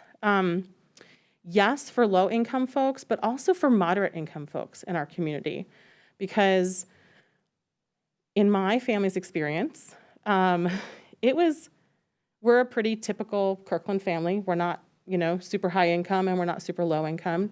We have three kids who are all at the age where they could potentially participate in Studio East programming, but it's outside of our budget. When only our oldest was doing activities, when our other ones were younger, it was a stretch, but we could afford for her to participate in Studio East. And so there are a lot of families who may struggle to participate that are just typical Kirkland taxpayers. And so that's something that I'd like to see as well as, and I know that they have that in their flexible scholarships, right? That there is flexibility there and really working with each family. So I'm happy to see that, and I would love to see that continue. So all of that to say, although I did have initial concerns about this cost, I now see this really as a vital investment in our youth. Thank you. Thank you. Councilmember Pascal. Thank you, Madam Mayor. I don't know that I don't have a lot more to add, but I'm really dwelling on this, and the thing that's, for me, it's this whole uncertainty about the timeline ahead of us that's kind of factoring into, obviously, these decisions. And redeveloping property there's a reason why there's not a lot of developers that do this type of work, is because it's high risk but there can be high rewards. And obviously you hope that when you do undertake something like this, that it's the reward that you're after, right? And I'm thinking about all the moving parts and how we can't control everything, like the market, for example, and who might we partner with. So I recognize that our timeline might shift, right? Unfortunately, it could extend longer than we had anticipated originally, and we need to be prepared for that. And it feels like, while it's hard to spend this amount of money, it feels like we have to be prepared for that, and doing this will help us prepare, make sure that this space isn't, this space continues to be activated. But as we think about the timeline, I appreciate what you said earlier. I do think we need to be planning for other costs that might arise as the timeline, if the timeline extends. I don't want to assume it does, but if it does. And so, you talked about some maintenance issues that we'll have to address or might have to address. But what happens if other tenants leave? The concern would be that there's hidden costs that we're not aware of, kind of not to the degree like PCC, but are there going to be some of those hidden costs where we'll have to bring something up to a standard? Yeah. And I don't know if you've looked at that. Well, yeah, I mean, I could offer some information. I think that there are two things that you're talking about. One is just the general well-being of the structure, and that is facing us whether there are tenants or not. I think with turnover in tenants, I think what you're speaking to is more the tenant improvements that would need to go into customizing a space to meet the needs of a new tenant. And for those are typically borne by the tenant themselves, because the shell is there. Assuming the shell doesn't have structural issues like the PCC. Yeah, so typically that is borne by the new tenant.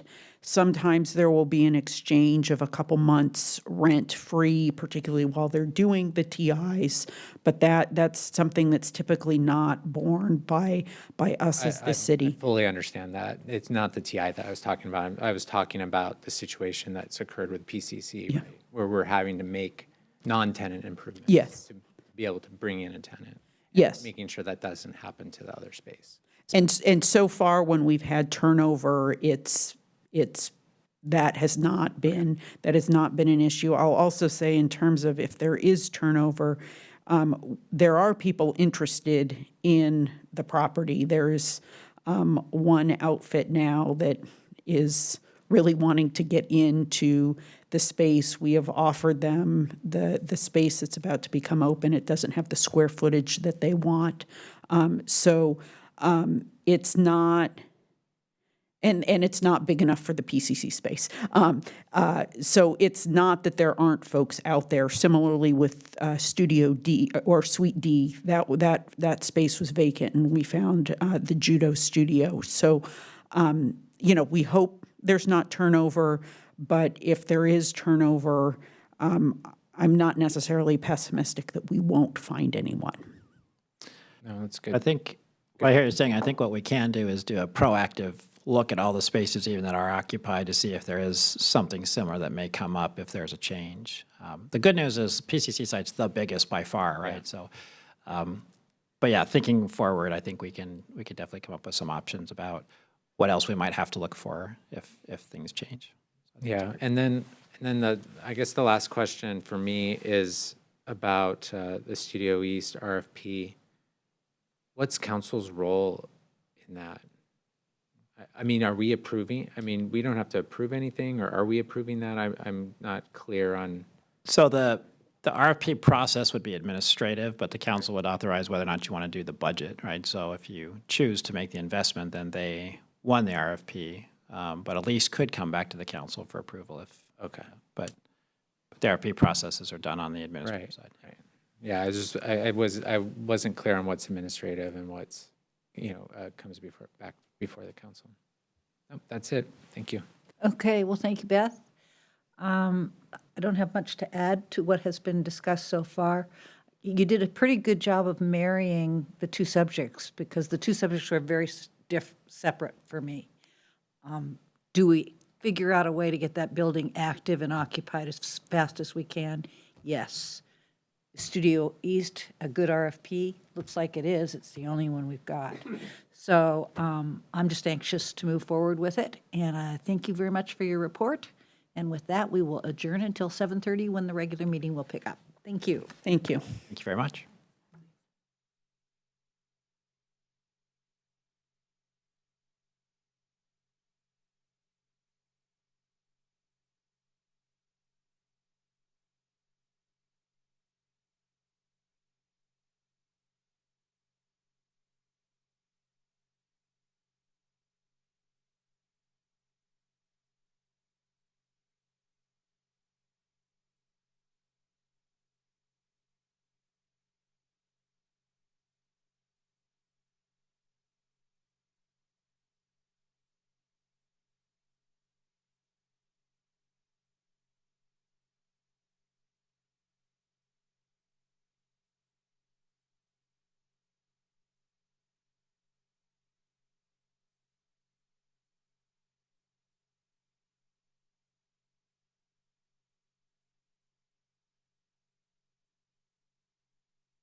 Thank you.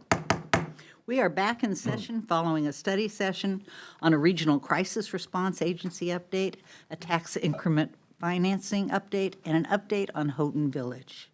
This is item 4 in our agenda, honors and proclamations. Our first proclamation is the Asian American and Pacific Islander Heritage Month proclamation, and Councilmember Neil Black will help me with that. So while council members are coming down, I want to say we are naming May 2023 Asian American and Pacific Islander Heritage Month. There are many links in the memo for people to get more information, including one to Samoa Cultural Night 2023. And so actually here to receive the proclamation representing the Samoan community is our very first ever homeless outreach coordinator, Meli Paulo, who's going to join you up at the front. Welcome, Meli. There you go up to the, all the way up. Yeah, come all the way up. You'll get used to this. I'll make a little more room. All right, I'm going to read a proclamation of the City of Kirkland proclaiming May 2023 as Asian American and Pacific Islander Heritage Month in Kirkland.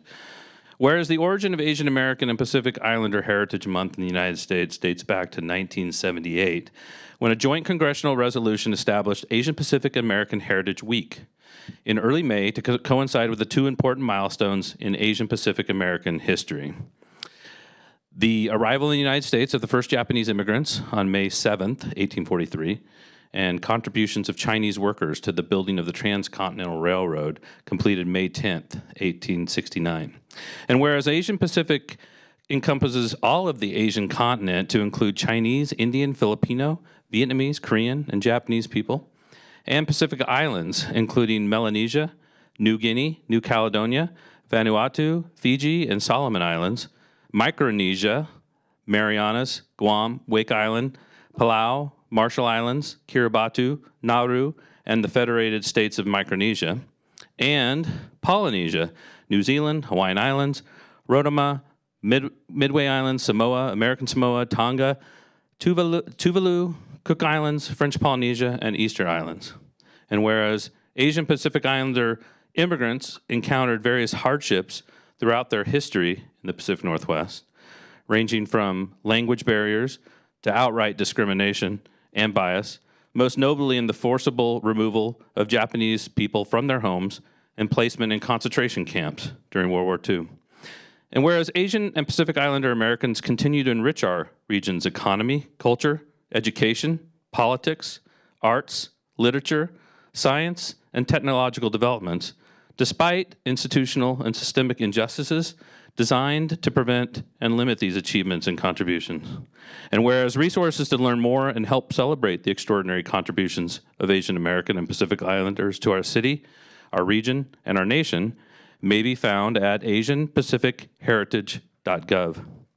Now, therefore, Mayor Penny Sweet, on behalf of the City Council, does hereby proclaim May 2023 as Asian American and Pacific Islander Heritage Month and calls upon the community of Kirkland, Washington to learn more about Asian and Pacific Islander heritage and to celebrate this month with appropriate programs and activities.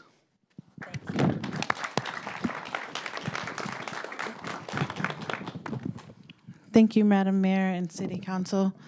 My name is Kalameli Paulo, and I stand here with my friends Becky, Makai, and Kirby. And we are honored to receive this proclamation on behalf of the Asian and Pacific Islander community, specifically the Samoan community, as my family is from Samoa, which is part of the Polynesian Islands. Ole masina nei e taua tele ia te ao, ona e whaatau i nai le anganuu o tangata mai Asia, Male Pasifika, Melanesia, Micronesia, I might say Polynesia. This month is very special to me because not only does it celebrate the cultures of Asian continent, it also celebrates Pacific Islanders from Melanesia, Micronesia, and Polynesia. Whawhetai lava, ia manuia o tō uma. Thank you, and God bless you all.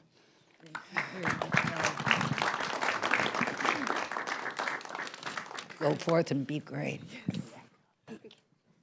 We'll just picture before you go.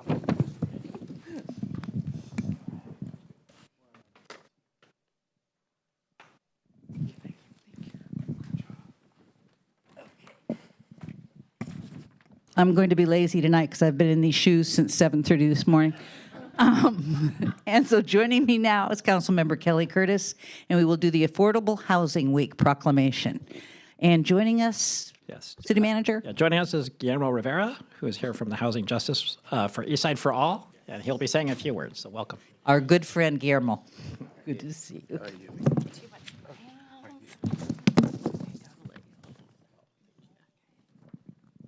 And welcome. Thanks for joining us. Proclaiming May 7th through the 13th, 2023 as Affordable Housing Week in Kirkland, Washington. Whereas all people should have access to safe, healthy, and affordable homes within communities that provide opportunity. And whereas the need for affordable homes across King County and the number of people experiencing homelessness remain at crisis levels. And whereas Governor Inslee and the Washington State Legislature made historic investments in housing and homeless programs in 2023 legislative session, and passed laws making it easier to build more affordable housing types throughout the state. And whereas everyone benefits from affordable housing, including the people who reside at the communities, their neighbors, schools, businesses, employers, and the community as a whole. And whereas the City of Kirkland has adopted an interim affordable housing target of 12,474 units by 2044, an acknowledgement that tracking progress towards an affordable housing target would assist the city in understanding the production of affordable residential units over time and identifying policy, regulatory, and resource needs to meet the target. And whereas the City of Kirkland has actively worked to increase housing choice and affordability across the income spectrum through projects such as the Northeast 85th Street Station Area Plan, Health Through Housing, the ongoing 2044 Comprehensive Plan Update, and the recently launched pre-approved Accessory Dwelling Unit Program. And whereas united to raise public awareness, people, organizations, and communities throughout King County are participating in local Affordable Housing Week activities to elevate the critical need to create healthy communities with ample affordable housing. And whereas the City of Kirkland endorses the goals, objectives, and purposes of Affordable Housing Week, and in doing so firmly recommits itself to ensuring that our community's recovery from the crises at hand is equitable, and that all people in Kirkland live with dignity in safe, healthy, and affordable homes. Now, therefore, Mayor Penny Sweet, on the behalf of the City Council, does hereby proclaim May 7th through the 13th, 2023 as Affordable Housing Week in Kirkland. Guillermo. Thank you, Mayor, and thank you, the council members. I want to thank the City of Kirkland to be a partner and champion in the affordable housing. Affordable housing is really important for our communities, and it's a big priority. We want to make an announcement here, really quick, that we have a group of local organizations that we get together to bring more Black, Brown, and immigrant voices for the decision-making process. The Eastside Housing Equity Coalition is made with partners and friends who have been working in the East Side communities and in Kirkland for all over the years, but now we're united for a common good. We want to continue working in partnership with the City of Kirkland and this new East Side Housing Equity Coalition. This coalition is formed by the Housing Development Consortium, the Muslim Community Network Association, East Side for All, and the Indian American Community Services. Some of the executive directors of those organizations want to be here with me, but they have some kind of emergency, so that's why they couldn't attend. But on behalf of this coalition, I want to thank you all for this proclamation. Thank you so much. Thank you very much. Oh, picture.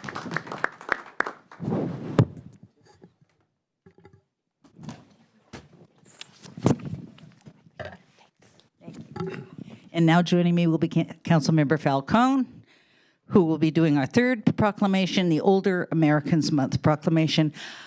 By right, I'm the one who should be reading this proclamation, so I picked the youngest member of the council to do it instead. And I just want to introduce, we have members of the senior council here to receive the proclamation. So Jack Stout, Terry Steele Collette, and, oh, it's not, oh, just Jack. Okay, welcome.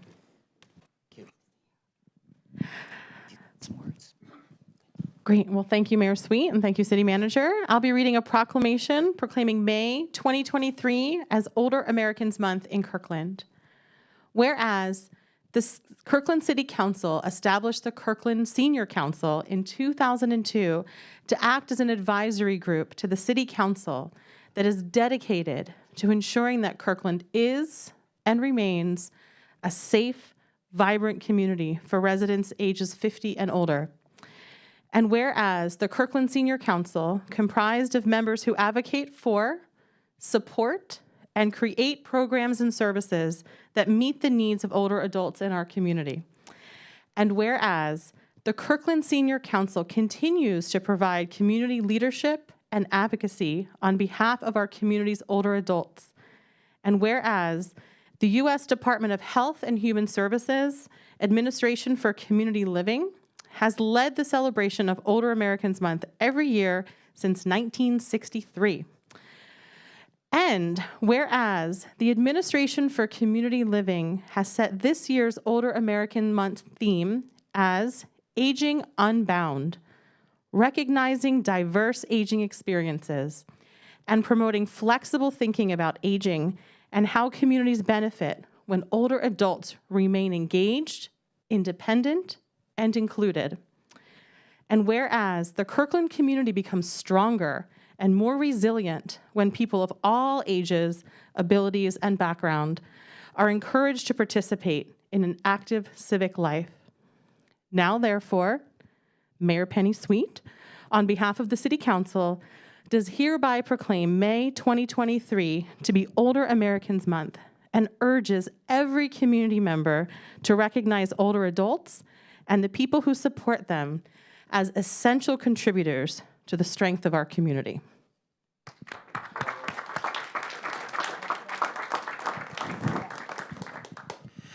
Well, thank you for this recognition of seniors in our community. And it is clear that the city was a leader in creating a senior council, a group of volunteer advocates, and I represent those 16 members who aren't with us tonight, and all of those seniors who are in the second half of life, 50 to 100. And we are aware that in this community, that makes up about 32% of the population of this city. These are the people who've paid taxes for 50 years, built the schools, supported measures and bond issues throughout the community, and are still active and engaged in the city and contribute endless hours of volunteer times in schools and lawns and gardens and places throughout the community. So I'm honored to be here representing them, and I thank you very much for your continued support for our efforts. Thank you, Jack.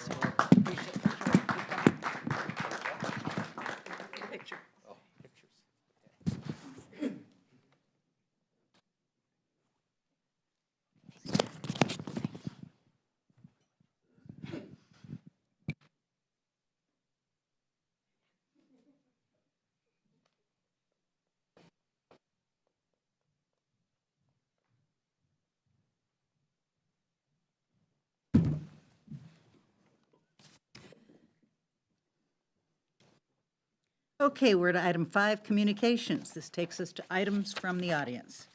This is the time in our meeting when we normally hear from the public on matters which are not quasi-judicial or scheduled for a public hearing. We do have a public hearing this evening. It is item 6A, the 2023-2028 Transportation Improvement Plan. On all other matters, please limit your remarks to 3 minutes, and the council will receive up to 3 comments on each side of every issue. If you are present either in person or virtually and would like to address the council during this items from the audience period, please sign up using the online public comment instruction link or in person using the posted QR code. For those who are participating by phone, please dial *9 to be recognized to speak. Community members will be called in the order in which they signed up. Items from the audience is an important part of our meeting, and we ask that everyone be treated with kindness and respect. We ask that you please not clap or applaud after a speaker or express your disagreement with a speaker. We want everyone in Kirkland to feel welcome expressing their viewpoints regardless of their content.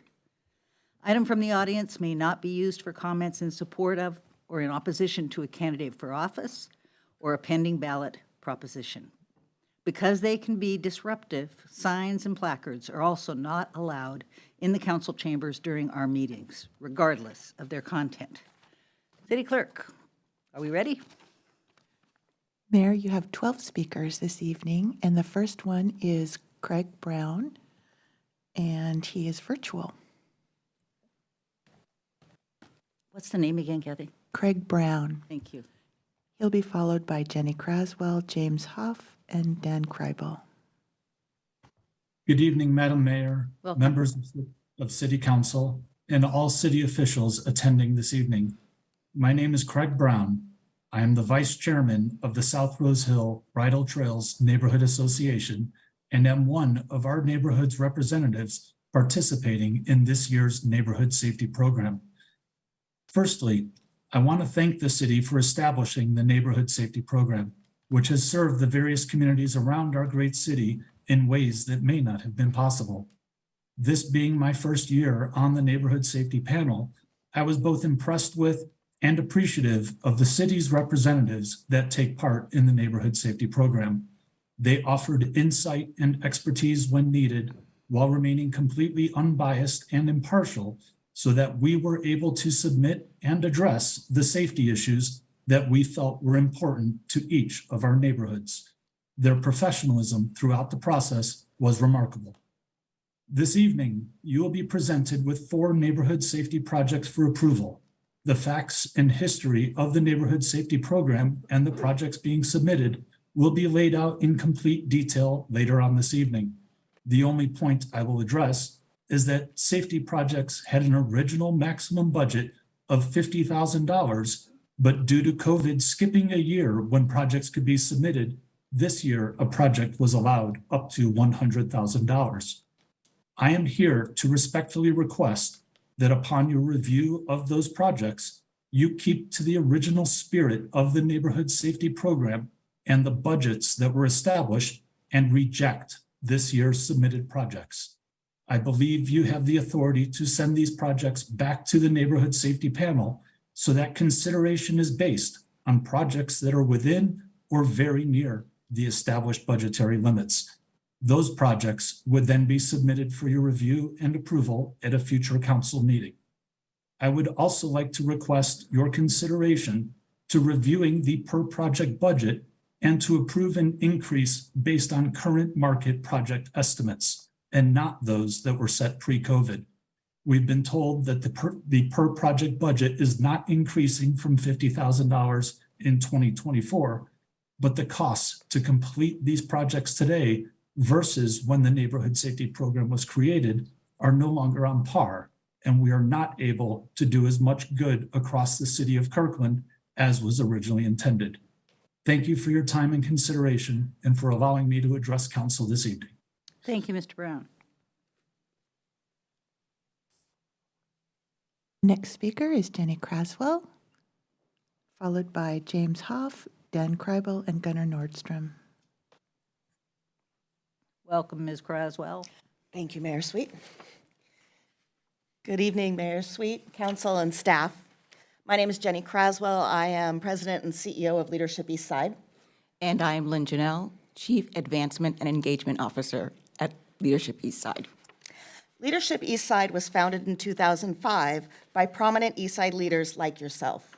As a matter of fact, former mayor and now state representative Larry Springer is considered the father of LE, as he was the catalyst who brought the community together to create a regional organization to support leaders.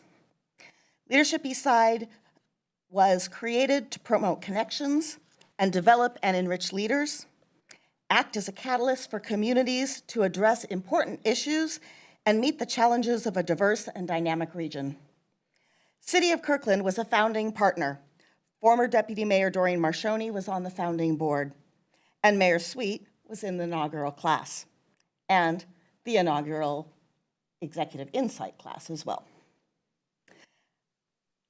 Kirkland has supported our work since the beginning, both in funding and sending candidates through our classes. And we are here to thank you for your longtime support of Leadership Eastside. We're proud to report that more than 75 Kirkland residents have completed our adaptive community leadership and 4-day executive insight programs. Included are Councilmember Toby Nixon, 9 City of Kirkland employees, police and fire department servicemen and women, Bluetooth CEO Mark Powell, and Studio East founder Lonnie Brockman, who's here tonight. And on May 11th, we will celebrate Kirkland resident Lorna Velasco as she graduates with the Adaptive Community Leadership Class of 2023. When you add in those who work elsewhere in the city, as well as those impacted by our participants, the reach of your support is unbounded. Our graduates are connecting across corporate, nonprofit, government, and community to work toward collaborative solutions for the good of the greater East Side region. We are currently looking for nominations for our 2-year class that begins in September. We appreciate the Kirkland staff and leadership who have faithfully referred candidates to our program and look forward to discussing who you may wish to recommend this year. We wanted to thank you this evening to share our appreciation to the City of Kirkland and your support, which positively impacts the entire East Side region. Thank you, and we look forward to working with you on the important work ahead. Thank you both. The next speaker is James Huff, followed by Dan Kreibel, Gunnar Nordstrom, and Ron Snell. Welcome, Mr. Huff. Thank you. Madam Mayor, esteemed City Council, I'm going to request a little personal, maybe 30-second addition since it's Older American Appreciation Month. And since I've been a resident of Kirkland 61 years and I'm 83 years of age, I am a member of the South Rose Hill Bridle Trails Board, have been on such for over 10 years. I have been the safety rep for 9 of those 10 years. I wasn't it for the very first year. Craig assisted me this year because I was in Mexico for a couple months when 2 of the meetings were being held. My purpose of being here today is to follow up with some of what Craig has said to you, which is that I do not believe that item number business 9A tonight should go forward. I think it should be sent back to the city representatives. I have a specific recommendation of what I think that should look like. This whole problem was seen by the group of people 5 years ago. And 4 years ago, the group of city representatives made a recommendation that it be changed.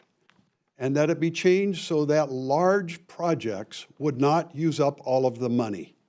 Because we had gone from a situation in which we would get up to 8 different projects, small projects that were increasing enthusiasm in neighborhoods, which was the initial function of this whole program besides safety. And that was going away as we watched the inflation, especially of rapid flashing beacon crosswalks.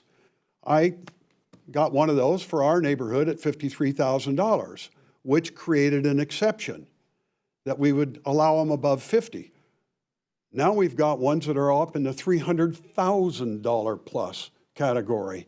And that's, to me, just wrong to go forward. Those should be capital improvement projects, not NSP projects.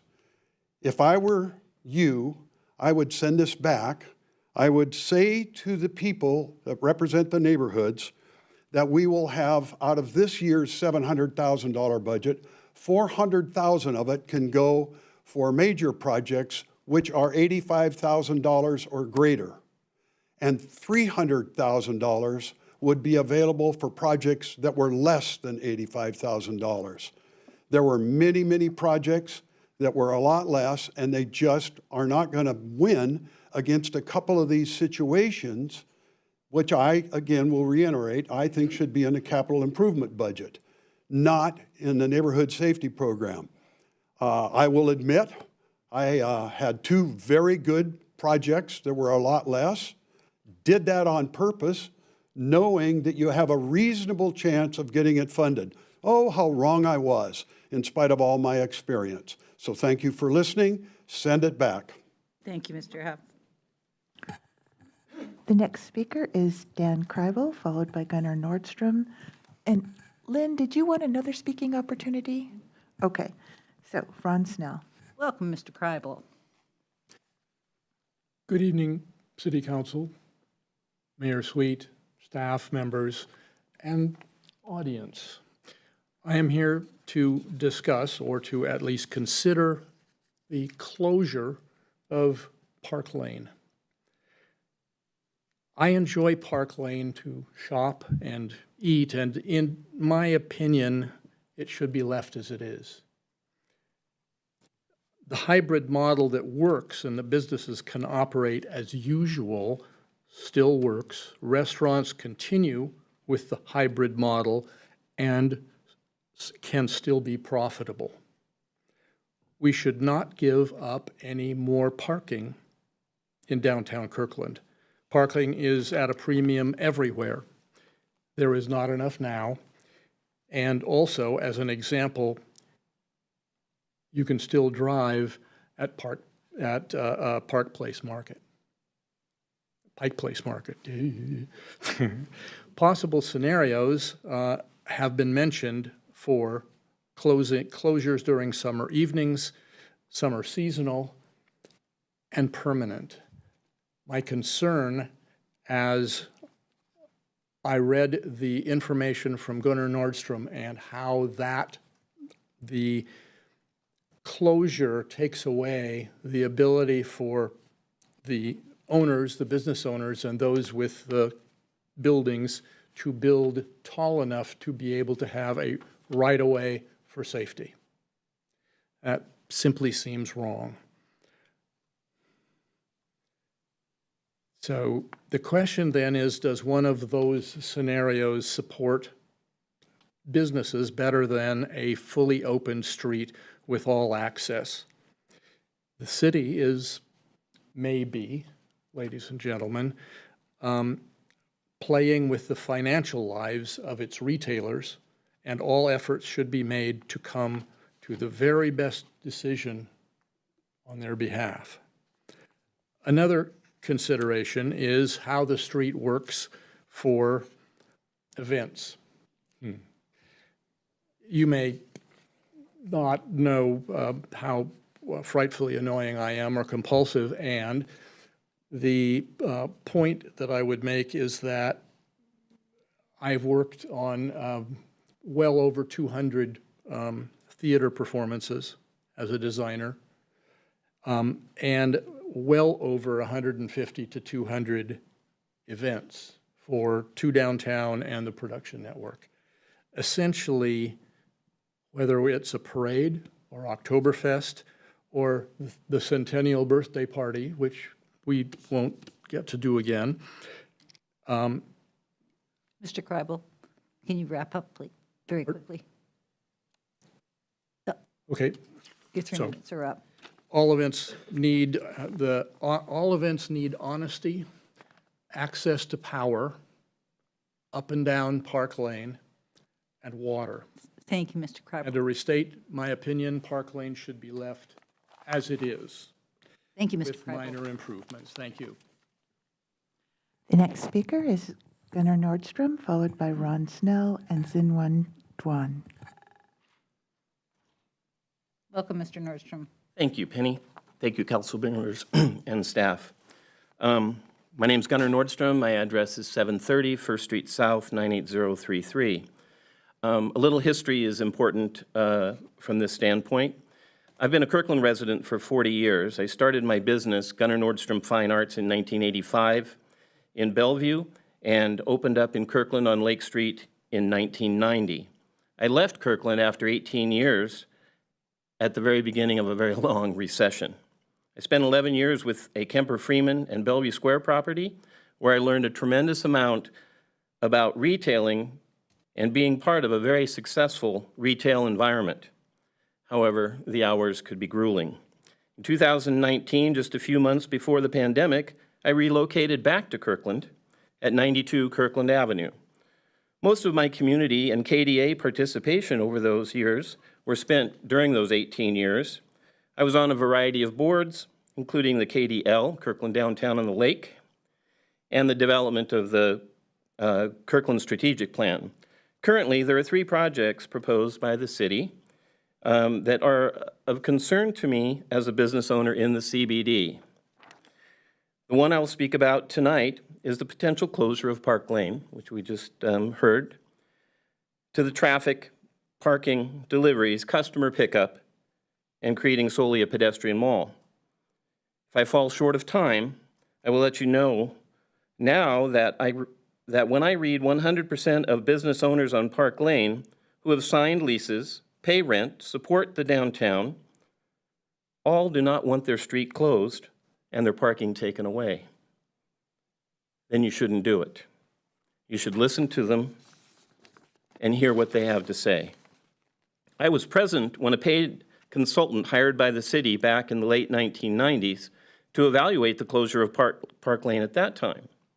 And it was his determination not to do it. He outlined a variety of reasons, listed other cities where pedestrian malls failed. I don't believe that the time now or the weather have changed significantly in that regard, so I ask you to please not do it.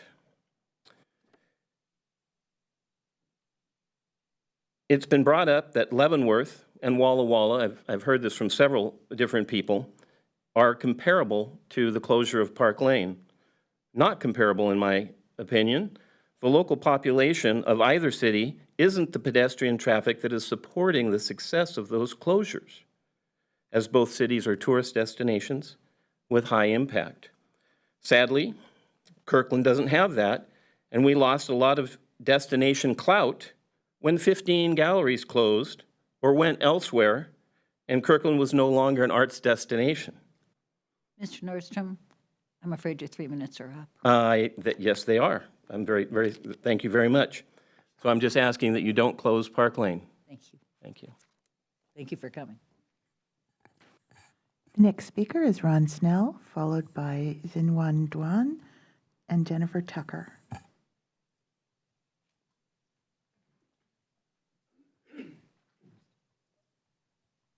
Welcome, Mr. Snell.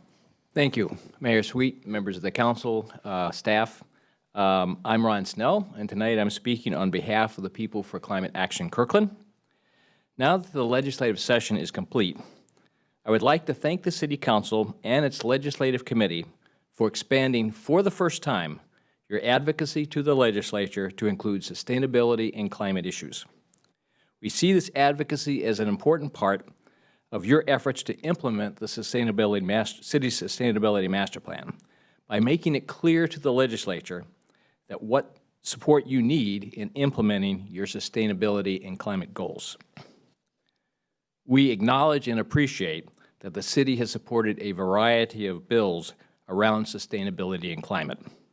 And we want to especially thank you for your support of HB 1433, the energy labeling proposal for residential buildings. This is legislation that was developed by People for Climate Action and was modeled on a similar law in Oregon. It will provide Kirkland with an important tool to implement a key portion of its sustainability master plan. I also want to thank Councilmember Black, who testified in support of this bill during the hearing before the Senate Environment, Energy, and Technology Committee. While the bill passed the House, unfortunately it did not pass the Senate. People for Climate Action plans to advocate for this bill again next year, and with your help and the help of other cities, we hope we can get it passed. We know that the city has also advocated on behalf for budget provisions to assist citizens in weatherizing and electrifying their homes. $40 million, a significant increase, was allocated to Weatherization Plus Health program. This program is already being used effectively by HopeLink and King County Housing Authority in partnership with Energy Smart Eastside for our low-income residents. In addition, $80 million was allocated for heat pumps and other electrical appliances with incentives to low and moderate income households. PCA Kirkland hopes that Kirkland and other partner cities will expand support for the Energy Smart Eastside program to effectively make use of these new state funds to benefit all Kirkland residents. PCA Kirkland looks forward to continuing to work with you on these issues. Thank you. Thank you, Mr. Snell. The next speaker is Zinwan Duan, followed by Jennifer Tucker and Casey Ostrom. Welcome, Ms. Duan. Good evening, everyone. My name is Xinyuan Duan, and I'm a sophomore at Eastside Preparatory School. I'm also a member of Sustainability Ambassadors, and today I'm representing other ambassadors on our team, including Vernon, Tara, and Ved. The reason we facilitated Town Hall on Bikes is to make biking to school safe, easy, and cool. And we want to do our part to achieve the greenhouse gas reduction goals in Kirkland's Sustainability Master Plan. During the Town Hall on Bikes, 36 students and 20 adults traveled 10 miles and stopped at 7 sites to learn about the awesome bike infrastructure planned for our city. On behalf of our team, I want to thank all the people who helped make Town Hall on Bikes such a success. We thank Kim Scrivener, Victoria Kovacs, and other city transportation and planning staff for collaborating with us both before and during the event. We thank City Council members who joined us for the ride, Kelly Curtis, John Pascal, and Jay Arnold. We thank our community partners from East Trail Partners, Kirkland Greenways, and Bike All Over. Special thanks to Officer Rob King and the Kirkland Police Bike Patrol who rode with us the whole way and stopped traffic at tricky intersections. And a very special thank you to County Council member Claudia Balducci who rode with us. We were very proud to be featured as the lead article in her most recent newsletter to 45,000 people. We're staying connected with all 36 student participants from Town Hall on Bikes to do 3 actions. 1, participate in Bike to School Day, which is tomorrow, and making commitment to bike to school every day in May. 2, we're going to fundraise for more bike racks at schools. 3, we're currently promoting a student survey to collect baseline bike behavior data. Right now, we have 205 responses, and our goal is to have 1,000 responses by the end of Bike to School month. We're going to provide all the data we collect to the city transportation planners to help them make decisions for needed bike infrastructure. From data we currently have, 63% of students drives to school in a gas car, which results in 810 miles of commuting to school every day. That produces 718 pounds of CO2 pollution each day. So imagine if at least 50% of these students felt more safe riding their bike to school. Over one school year, that's 64,620 pounds of avoided CO2 pollution. And that makes a huge positive impact on the environment. To end this off, I'm going to repeat our slogan. Make biking to school safe, easy, and cool. Everybody say it with me. Make biking to school safe, easy, and cool. Thank you guys so much. Thank you, Ms. Duan.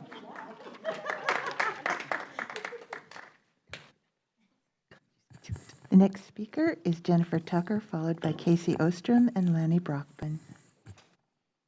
Welcome, Ms. Tucker. Come, I have to be the one to follow that. Yeah. Come on now. That was fabulous. Thank you, Mayor Sweet, council members, and staff. My name is Jennifer Tucker. I'm the managing director at Studio East Training for the Performing Arts, a 30-year business here in Kirkland.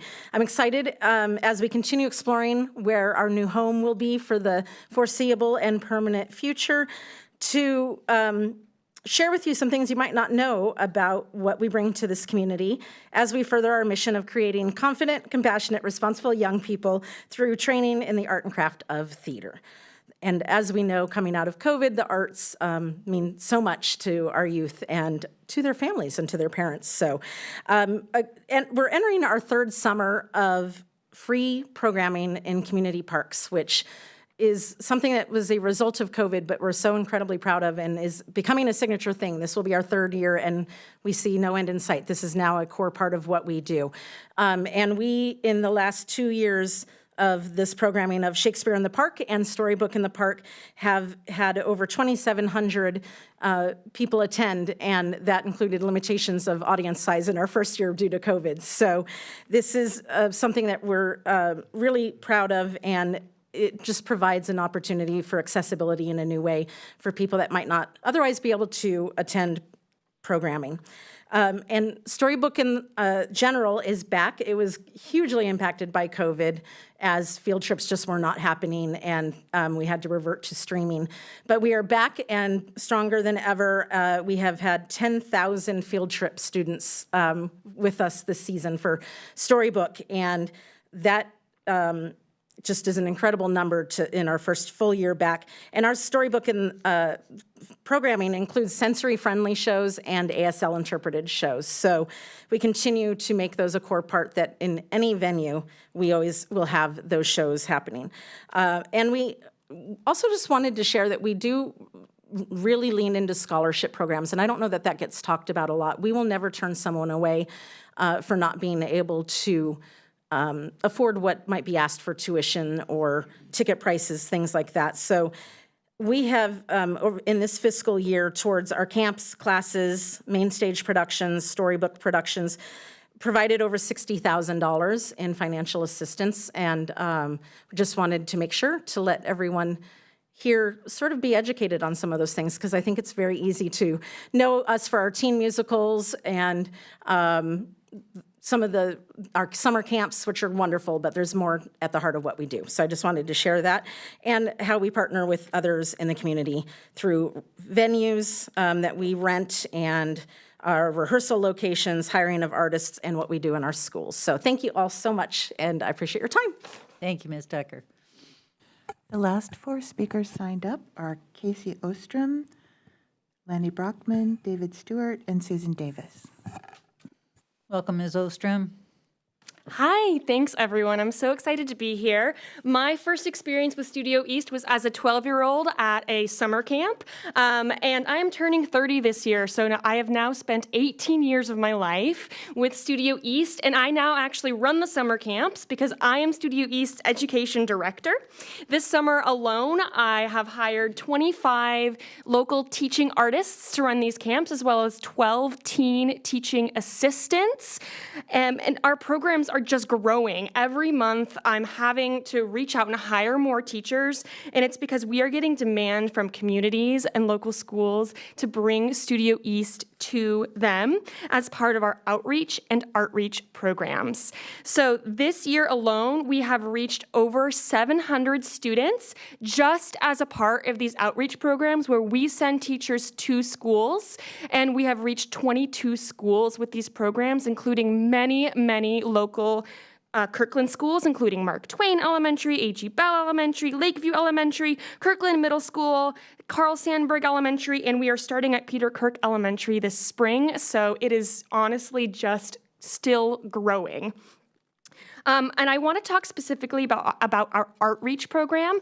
This is a program that is 6 weeks long after school, where we bring the drama department to that school and partner with the PTSA to put on a full school musical. This program is not a profit-making program for Studio East. We do it simply because we believe that arts should be in our schools. We partner with the PTSAs, and the school musical at the end of this program is actually a fundraiser for these schools, and it brings the whole community together of students, parents, PTSA members. As arts are getting cut in budgets for our schools, Studio East is often the first and sometimes the only access a student has to drama programming that has been proven to build confidence, collaboration skills, critical thinking skills, creativity, and it also just gives students a place to have so much fun and build amazing memories. There's nothing like seeing their smiles on opening night as all of their hard work has come together to culminate in a performance. I actually just recently bought a new car from someone who did Studio East when he was a 4th grader at Lakeview Elementary in our Outreach program. These students don't necessarily go on to become theater makers as adults like I have, but I meet them in the community all the time when I wear my Studio East clothes, at QFC, in elevators, at the doctor's office, at local coffee shops. They are all around our community, and we are so happy to be reaching them, and we are so proud of the impact that we have had with the local schools, and we just hope to have the opportunity to stay here in Kirkland and provide this amazing programming for years to come. Thank you so much. Thank you, Ms. Ostrom. The next speaker is Lanny Brockman.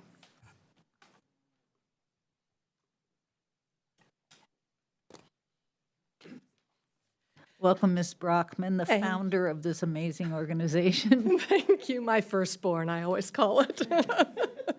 Thank you so much for hearing our stories, everyone. I have a couple, I'm lucky I get to be the last one here, and I have a couple of fun and interesting facts that relate to Studio East that I want to share with you. Fact 1, Studio East wants to stay in Kirkland. It's been our home for 30 years. We hope it will be our home for 30 more. And over those 30 years, we have proved that we are nimble, creative, willing to share and change as the world grows and changes around us.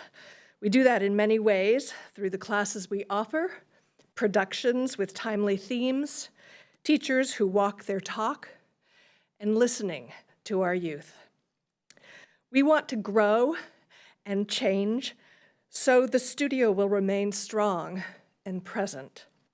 We believe in adapting, embracing, and contributing to the current world space we live in and not holding on to the ways of the past. We also believe that change is hard, but it's necessary in order to grow and thrive. And we believe in the value of wisdom and the passion of our youth. Fact 2. Budget cuts are eliminating the arts in our schools once again. And the arts are essential. They teach our kids innumerable lessons. Practice makes perfect. Small differences can have large effects. Collaboration leads to creativity. The arts also teach children that there are several paths to take when approaching problems, and that all problems can have more than one solution. These life lessons help our youth become strong, young adults who are capable of pivoting and looking at life from many different perspectives. Fact 3. And finally, we do really great foot traffic. So I just thought I'd share that. We have been in Kirkland for almost 3 years now, downtown Kirkland, and we have been an awesome addition to the downtown because our average class is an hour and a half and rehearsals are up to 3 hours in length. Parents drop their kids off and then they go to QFC or PCC or down into downtown Kirkland, or they have lunch with somebody, run some errands, take a nap in their car. They do all kinds of things. And I know it will be the same at PCC if we are there. We can't wait to move forward in whatever way you help us determine. Thank you so much for your time. Thank you very much, Ms. Brockman.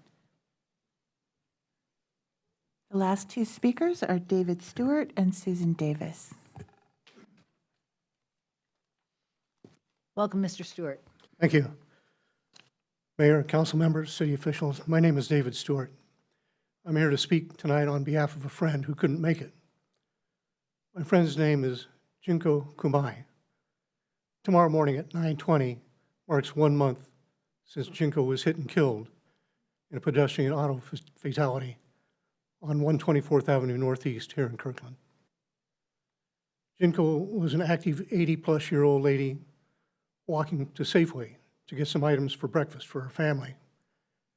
She was struck and killed, and the primary reason for that is because there is no safe walkway along the 9200 block of 124th Avenue Northeast.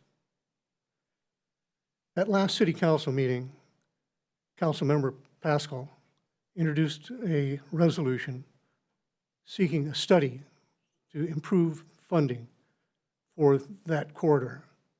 And the resolution is in your notes. I can read it, but I think you all have it from the last city council meeting.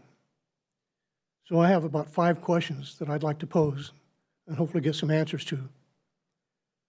First, what action has occurred since Councilmember Pascal's request?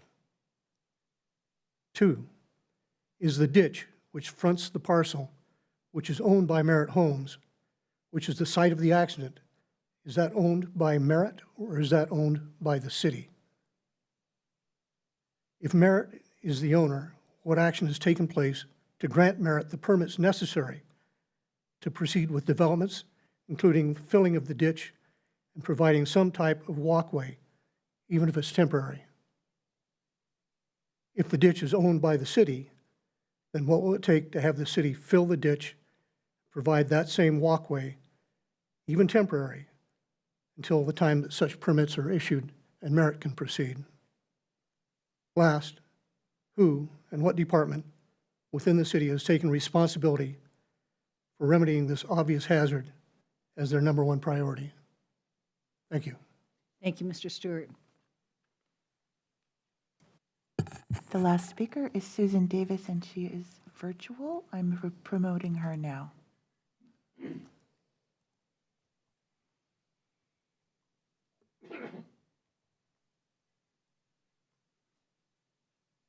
Welcome, Ms. Davis. Are you there?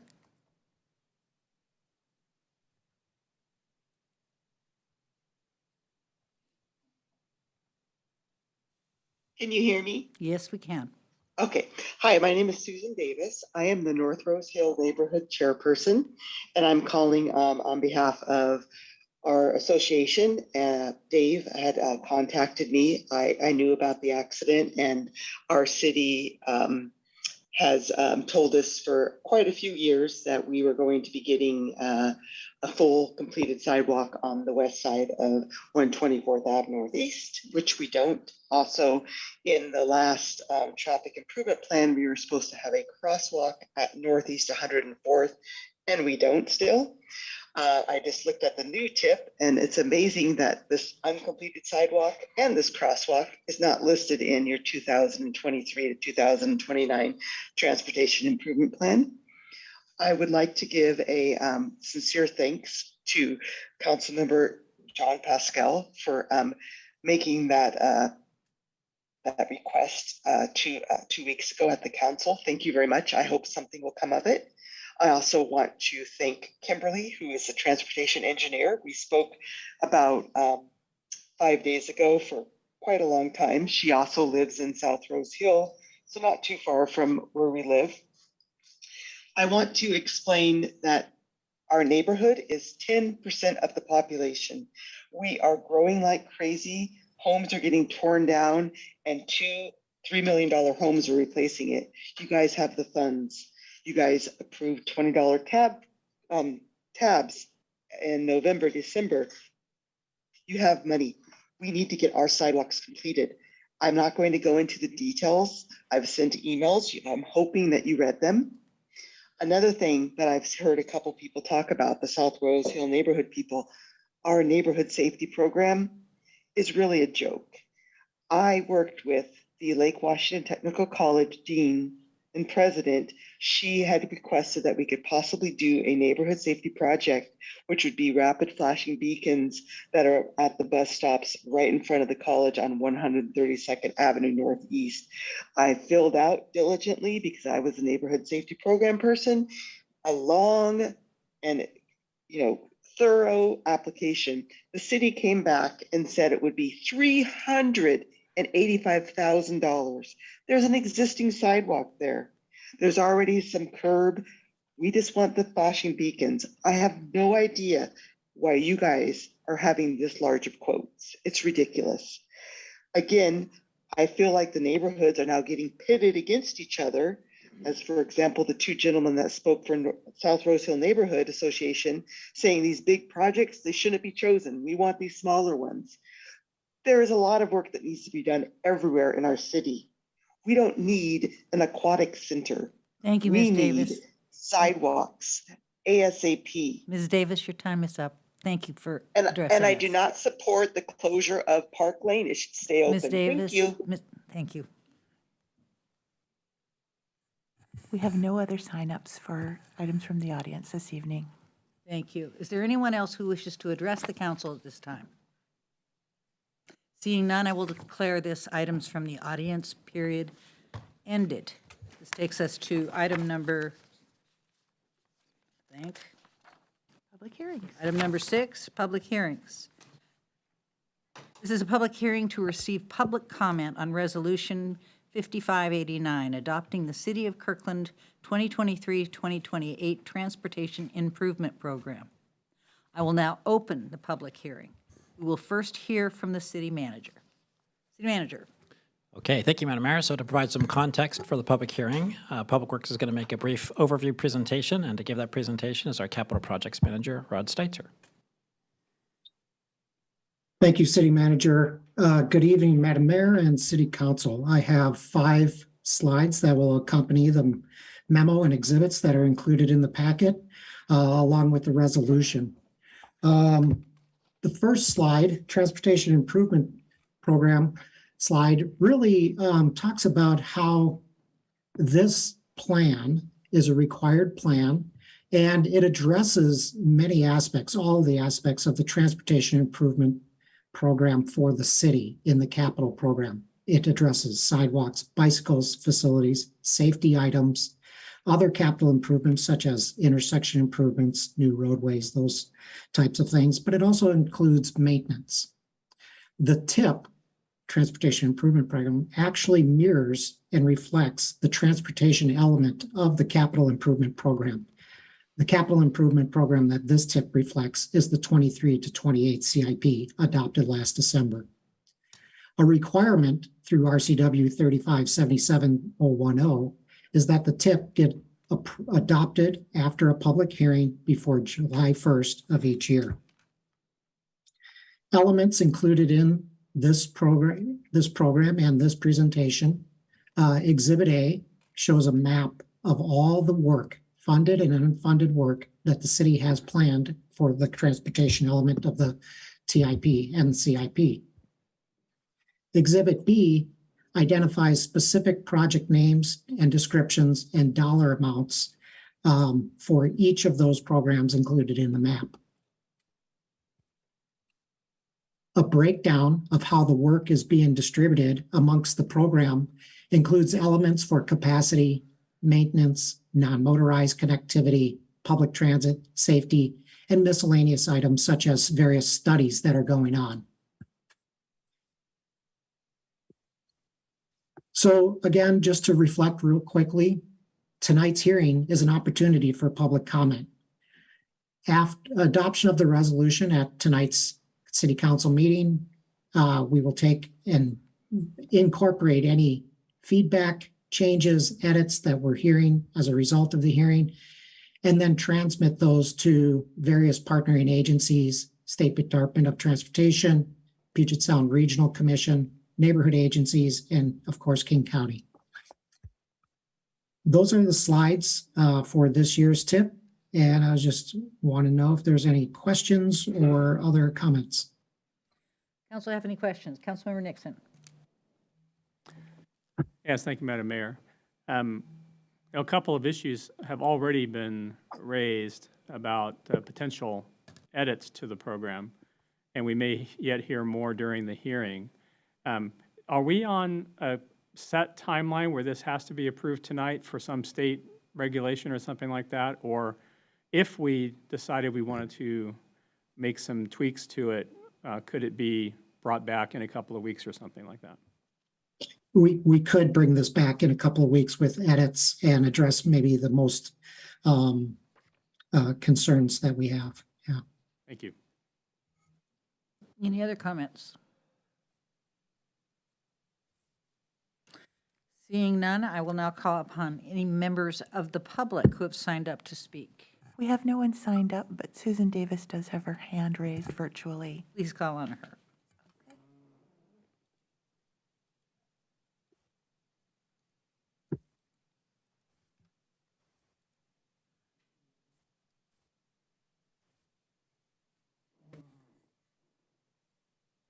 Are you there, Ms. Davis? Thank you. I will be speaking again on the tip. Thank you so much. Again, I live on North Rose Hill, and I have studied what was approved and funded in the past in our neighborhood and what hasn't been accomplished. And I was really saddened when I reviewed this new tip that it is like it just vanished. And I really think that we need a complete sidewalk on the west side, Northeast 100th and 124th Ave Northeast. It's a Metro bus stop and a school bus stop.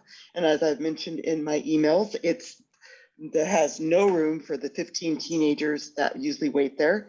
Additionally, there are stalled projects up and down the area. For example, at 103rd, over probably 150 feet of sidewalk that does not exist, which was almost right across from the Northeast 104th, where there was going to be a crosswalk, which never was built. So as you can see, we've been getting the short end of the stick. And I understand that the neighborhood safety plan, I don't know if it comes out of the tip or what happens. I don't know exactly what a capital improvement is versus a safety project, but sidewalks are safety, crosswalks are safety.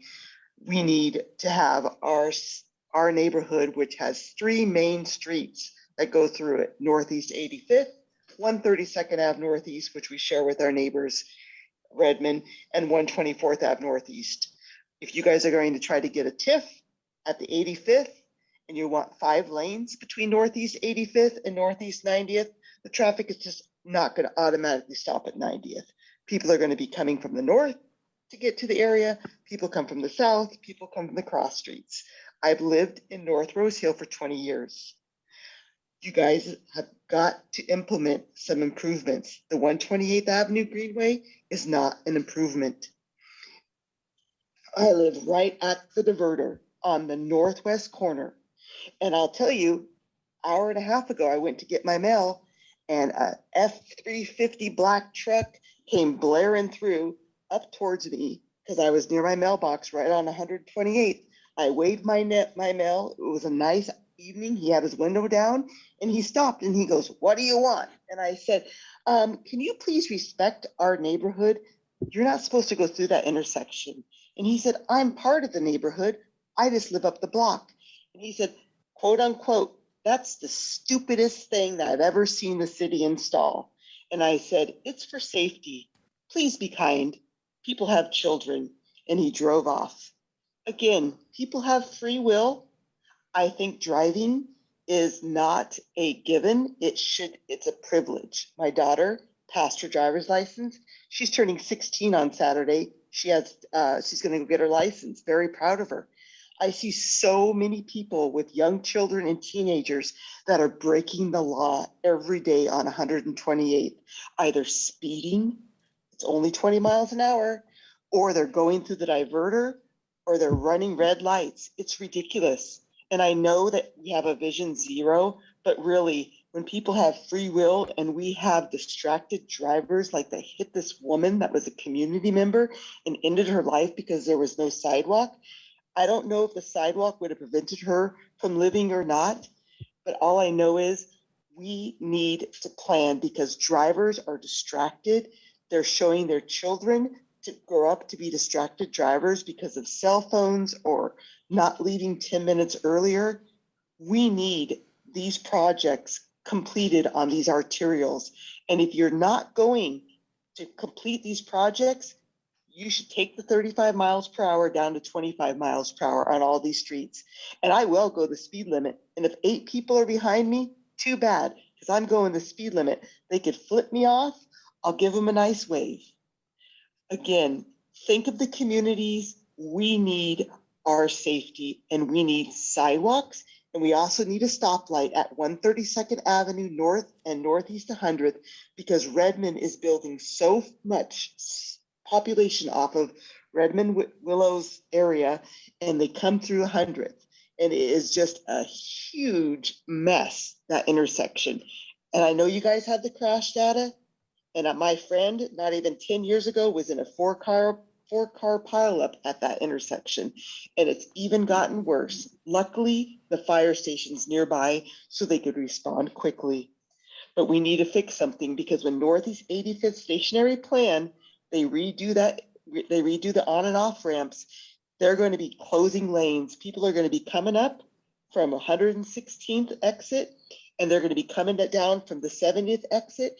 And the high school, Northeast 80th, is my next area of concern. I pick up my daughter every other day from LW High, and we carpool there like once a week. I have to drive. Parents, students, commuters, Northeast 80th is a mess. People speed, they brush kids that are trying to cross the crosswalk. It's ridiculous. That's another area that really needs to be policed and needs to be watched, because I'm afraid there's going to be a high schooler that's going to be hit or something, because it's a ridiculous intersection and something needs to be done. Thank you. Thank you, Ms. Davis. Really quick, just a couple of comments to address that. As projects become on the CIP, that's the funding plan. And because they're no longer on the CIP does not mean they're not active. For example, at 124th Avenue and Northeast 100th Street, we're actively working on completion of that sidewalk section right now. And we are also working currently on the intersection improvements at 132nd Avenue and 100th Street as well. Thank you, Ron. Okay, is there anyone else who would like to address the council at this time? Seeing none, I will declare this public hearing closed. Do I have a motion regarding the resolution?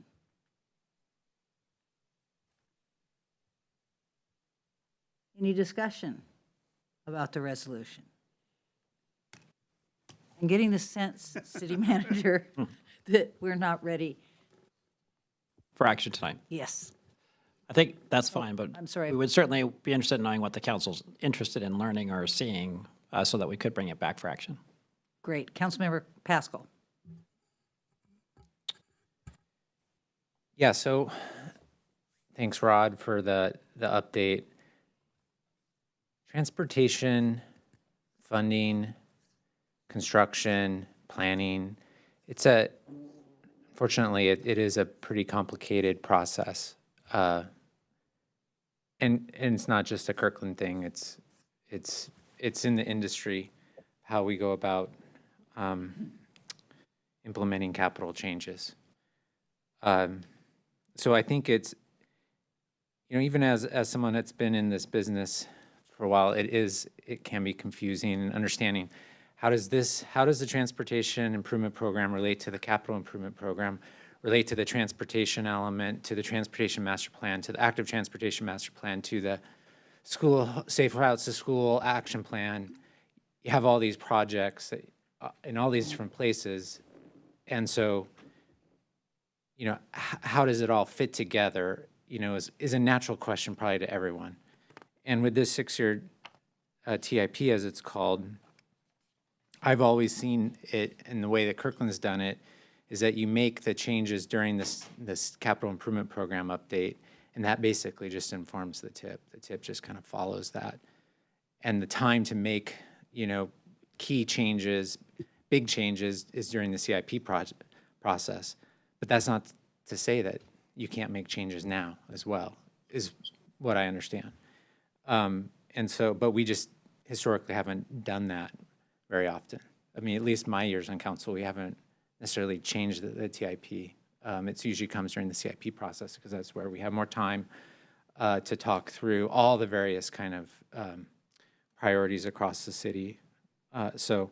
But there's been some good questions raised that kind of, I think, would be worth exploring. One is, we know that there's the legislative request memo for 124th Avenue. My understanding is, City Manager, that staff might be coming back next meeting with more information on that. Is that correct? That's correct.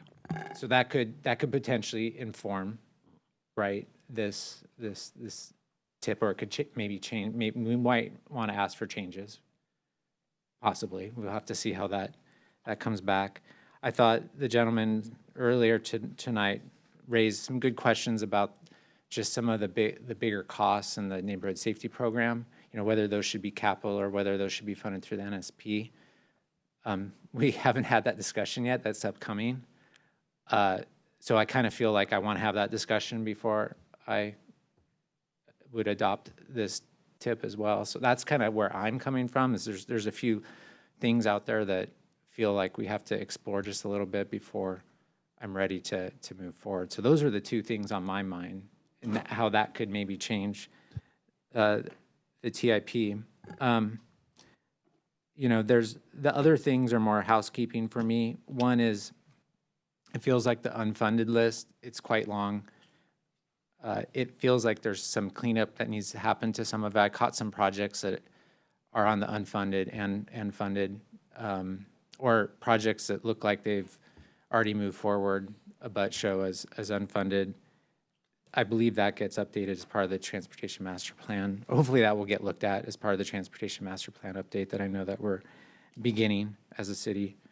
So those, and then I guess the final thing is we had a discussion. I brought this up, and I think some of us talked about it, is I don't think we came to a resolution, is when we have public hearings, do we take action the same evening that a public hearing is?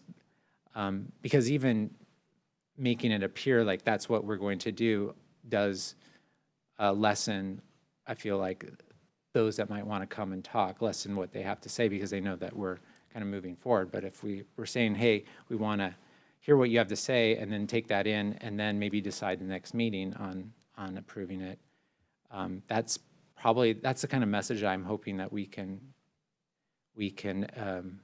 maybe think about how we do that better. So those are all the kind of things rattling around in my head just from what I've heard tonight. Thank you. Thank you. Can I just very quickly elaborate a little bit on my answer when you talked about the LRM response? So there was multiple parts to the LRM, one of which was short-term interim actions, and so we will be giving a check-in on that, but not the rest of it, which was about the greater CIP and prioritization across multiple corridors and where safety issues are. So, so I just want to clarify that it's not all of it. We're just going to be focused. Deputy Mayor. Thank you, Madam Mayor. I'd support where Councilmember Pascal is coming from on this. While we made the decisions during the capital improvement budget process in December on what we're going to spend on and what the priorities are, one of the things that Rod had mentioned that the TIP provides is information that we provide to the state and the Puget Sound Regional Council on projects that are funded and unfunded, and it's things that are on this TIP list that are eligible for grants. So I would kind of enhance on what Councilmember Pascal had mentioned, is just looking for opportunities if there are some of these safety improvements or neighborhood safety project things that weren't funded that might be eligible for some grant funding that we want on the TIF. That's the kind of changes that we're looking for. But I think moving forward, I do think that the TIP really mirrors decisions we've already made as part of the capital improvement program budget discussions. And I don't see why we're not adopting the TIP at that same time, because we're kind of setting up a unfair expectation that there may be new projects built, but we're not actually making any funding decisions during this TIP discussion. This really is just a superset of all the things we'd like to do. These will make, having something on the TIP will make it eligible for grant funding, which I think we should pursue, but it doesn't really change anything. So I think if we have this discussion more as part of the budget process in the future, or if there's reasons why we can't do that, I'd like to understand, but I think that would be more transparent and set expectations more realistically. Thank you. Councilmember Nixon. So you would think after 12 years on the council, I would understand the answer to this question. But if let's say the LRM process identifies a couple of key things that we could do immediately. What would we have to amend the CIP and the TIP in order to do those, or can we just do a fiscal note, use money out of reserves and just do it? How much of this complexity do we have to go through just to take quick action on something? So the short answer is you can do a fiscal note to change the money and fund something. You don't have to do all this. If you want some of the longer-term projects to be eligible for grants and so forth, you would. But short-term actions would just be budget actions that the council could make either in the part of the mid-year budget update or the December budget update or as a one-off with the fiscal note. Any further discussion? I'm just going to echo a little bit of sort of the disconnection that it feels like, and whether that's because after 13 or 14 years on the council, you'd think I'd understand better. But if somehow we can, I mean, I recognize that we can do the fiscal note if the LRM comes back and shows us some stuff we need to do right away. But I think being sure that we understand that there is a connection, you know, Rod, you gave us some information about projects that are in the wheelhouse. So somehow when Ms. Davis if she were able to know that those projects were already there, and I don't know whether that's a status report that goes along with the TIP or the CIP or whatever, but somehow people need to understand that we are moving on these things. That I need to check. That actually came up a couple years ago, pre-COVID, and we started to put a document in the budget document that said, here are things that are already funded that are not in the CIP because they've moved to the active. I'm not sure with the new budget update software if we captured that, but I think that is a good point to show people the projects are live. They're just not in the moving forward CIP because they're already funded.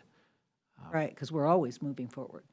But I'm hearing from council, come back, hold this for now, come back and provide whatever updates or insights we can on the issues that have been raised by both council and by the testimony we've heard tonight. Great. Councilmember Pascal. Just one clarification. When you come back, you were saying the LRM might come back next time. Could we, and you were talking about more short-term things that you're going to raise, which is good. I'm glad to hear that. It would be nice to just understand the totality of 124th Avenue and what's going on along that corridor, what's already programmed, what's not. You know, I'm not sure like I have a clear kind of lay of the land in the capital program as well. That would be helpful as we have that discussion. We can do that. Okay. What do I say next? No, we didn't get one of those. Item 7 is our next. Okay, so that takes us to special presentations. And our special presentation is the 132nd Square Park redevelopment and stormwater retrofit project. Proposed scope modification. City Manager. Okay, so thank you, Madam Mayor. So this special presentation also contains with it a potential budget action. The reason we're bringing it as a special presentation is there is some opportunity and some urgency if these changes want to be made, given that we have a crew out there that's doing things, and so timing is definitely of the essence. So I want to have a chance to talk about some of the issues that were raised with the visit of the City Council at the 132nd Square Park. So that's why you're seeing it tonight as a specific special presentation. So here to walk you through the presentation, and then we'll ask you for your direction, is Amy Alcock, who's the project manager, and then many other folks from Public Works here to assist.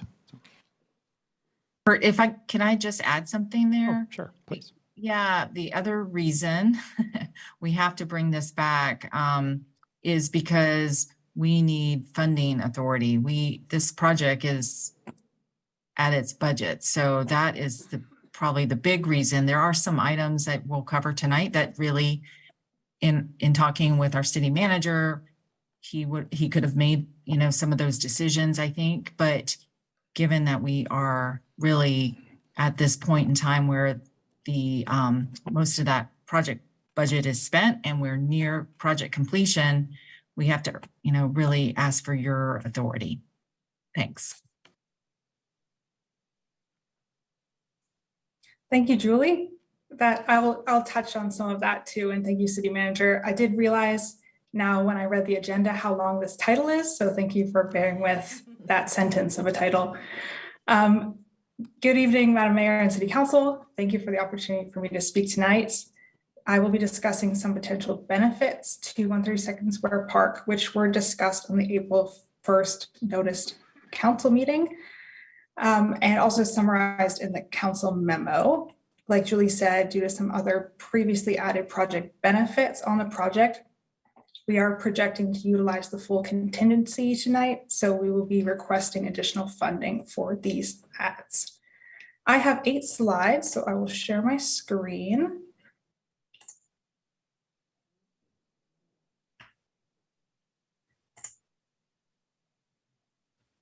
There you go. Currently, slide 1 is just a drone photo of the site improvements prior to the council tour. So it's just going to be an overview of the visuals of the park for tonight. The first request going through is to replace the existing north baseball field fencing right here to match the newly improved south field fencing. So the north field fencing was originally a bid alternate that was not selected during the construction award. However, staff have heard on several separate occasions that council is interested in improving the north field fencing prior to the park opening. The current cost to install the fencing is a lot lower than the price at bidding. So originally the price was around $120,000 with tax. And now this improvement will be around $35,000. This cost is reduced because we will be recoding the existing fence poles in this area and then removing and installing the chain link to add a thicker PVC chain link fence fabric rather than completely demolishing it and adding new poles. The benefits of this would be, replacing the chain link with a heavier gauge would increase the longevity of the fencing here. It would also give a more complete look to the park, as this is very close to what the synthetic turf field will be on the southern field. And so this is just an image of what the southern field looks like right now. Moving ahead, second edition complements the field fencing replacement in this area, and that would be adding concrete pathways around the north field. There are currently gravel pathways. As you can see this overhead of the project site, there are some gravel pathways here and an asphalt patch that ponds water. So this area would be improved if we regraded this. And so we are sloping the existing surfaces to drain water away from the dugouts. This would also improve access to the rest of the park area. So this would increase access to the parking lot. You can see there are ramps here connecting to the field. There's also several ramps and stairs connecting south to the larger southern field.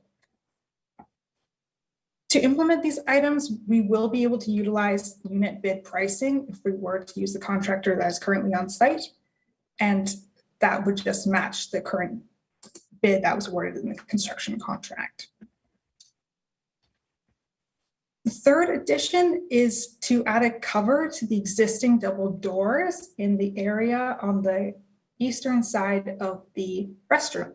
So this covers the gap in the mechanical room door that houses the locking mechanisms. You can't really see it right here, but it's just facing us. And so the existing door hardware is vandal resistant. However, adding this item would improve the temptation or reduce the temptation to do damage in this area.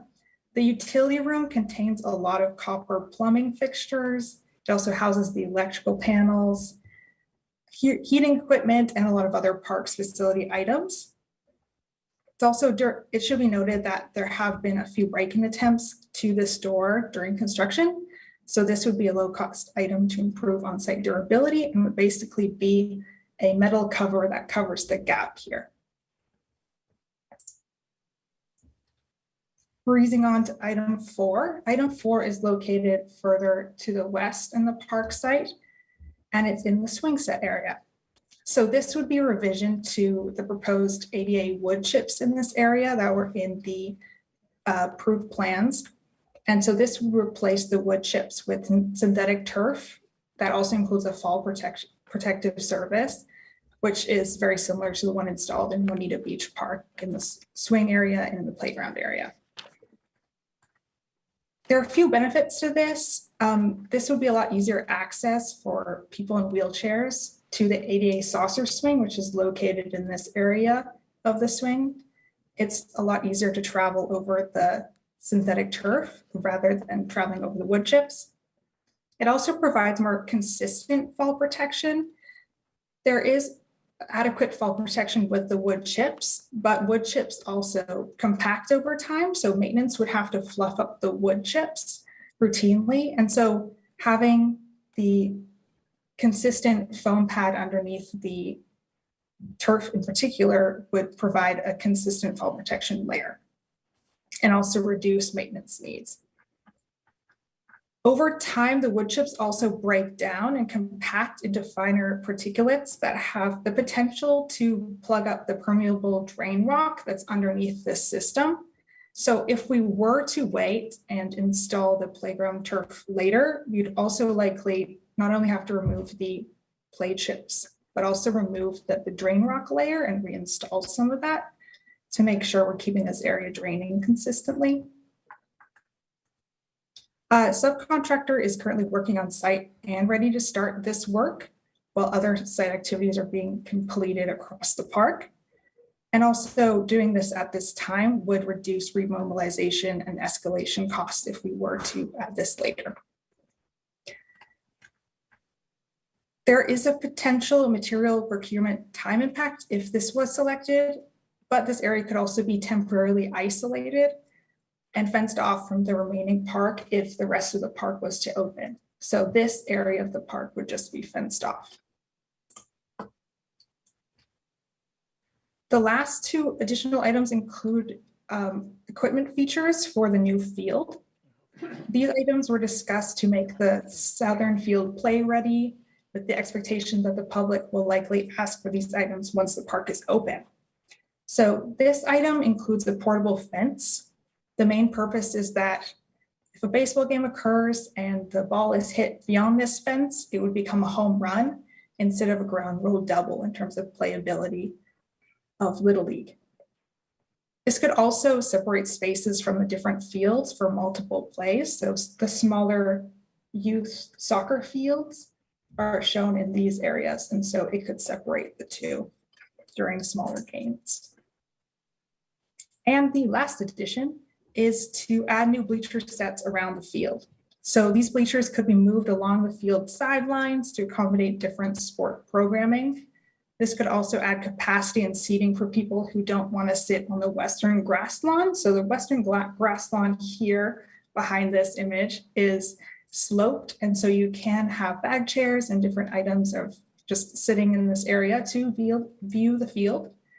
But it's just providing more options for spectators, and you can also move some of these bleachers. So right now, we're just showing an image of a 3-tiered bleacher set, which comes in a variety of sections and can be moved around the field. So both the portable fence and the bleachers could be procured directly from vendors, so it doesn't have to be in the construction contract and can be added later if desired. And so this slide just summarizes all of the additions that I mentioned as well. As you all know, the park is in active construction, and so the project is in a non-competitive environment. We are anticipating the cost to be around $150,000 to $200,000. Most of the current requests could be completed at a later date under separate construction contract, but they could potentially be more costly at that time and also impactful to users and require further park closures. In order to facilitate these improvements, we're asking council to authorize a maximum of $200,000 to fund these, or a combination of the desired improvements. The final slide is just showing the progress of the playground today, since that didn't get a bit of love in the photo. And this includes my presentation. I'm here to answer any questions that you may have. Before I take questions, isn't that artificial turf? This is artificial turf in this area. This isn't showing the swing set. That's on the other side. Okay. But this is what it would look like if the swing set also added artificial turf, and shows the boundary between the artificial turf in the playground area here and the real grass that's growing in the hydro seed in areas of the park. Okay, thank you. That it? Yeah. I'll go to Councilmember Curtis. Thank you, Amy. Thank you, Brian. So Brian, I want to compliment you because when we were on site, people were throwing ideas back and forth and you were diligently writing them down, and we shouldn't do it that way. We should have a formal process. Council should not show up at a tour, 90% completion, and start making a punch list. That's just crazy. And it turns out to be expensive. So I think all of these are great ideas and I value them, but I'm significantly worried about the schedule impact. So my first comment is, let's don't do it that way anymore. We should at our retreat talk about the process for us to provide input on during a park tour, and how we all decide as a council what projects we should evaluate and what we weren't. Mayor Sweet wasn't even there that day. I heard this going on and I walked away because I'm like, we shouldn't be doing this. So anyway, so that's our bad, not your bad, but we should talk about what we're doing. And kudos to you for being so proactive and being on top of it, and I sincerely appreciate it. But I'm worried about the schedule. I pulled the master plan. We've been working on this from 2019. We're saying that we're going to open this park in June 2023. The community is ready. I know Lynn is really eager to program that turf field so that people can start using it for sports. So I need to know before I can make a decision how long this is going to take. Because if these changes push us to July, August, then I'm going to advocate that we wait, that we look at doing them in the fall so that we can use this project, this park now, because we've made a promise to the community. And in looking at the master plan, we have bleachers budgeted in the master plan, 4 sets of bleachers for $20,000. Did council decide at some point not to fund that? I know that we've looked at this a couple of times, but I looked through my notes and I couldn't find that, us taking that action. Anybody know? Maybe, Amy, you can start with the timing question. Yeah, sure. Okay, so currently the project is projected to open in June. And so we do believe that the contractor can still open the park in June with these changes. Just wanted to make everyone aware in case there is some change. But yeah, we're not projecting to August or anything like that. Okay, so are we talking it's 2 weeks added to the schedule? Are we talking about it was June 1 and now it's June 30? And Lynn, how does that impact your ability to program? Yeah, it would be potentially a few weeks max. I just shut down here. Okay. And Lynn, what is your programming strategy for the park?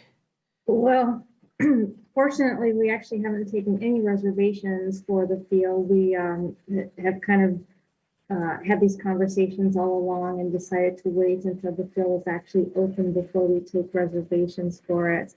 Our programming can go elsewhere, and some of it can also wait till the fall. So we're okay with our programming and rentals, but certainly we know that the community would love to get on it as soon as it can be available. Yeah. Okay. Thank you. And then so the $20,000 that was in the budget for the bleachers. Yeah, if you can answer that question, I think it's a question of, did we originally have the bleachers in our bid? And So I can answer that the bleachers were not in the bid. I'm not sure about the master plan process. Okay.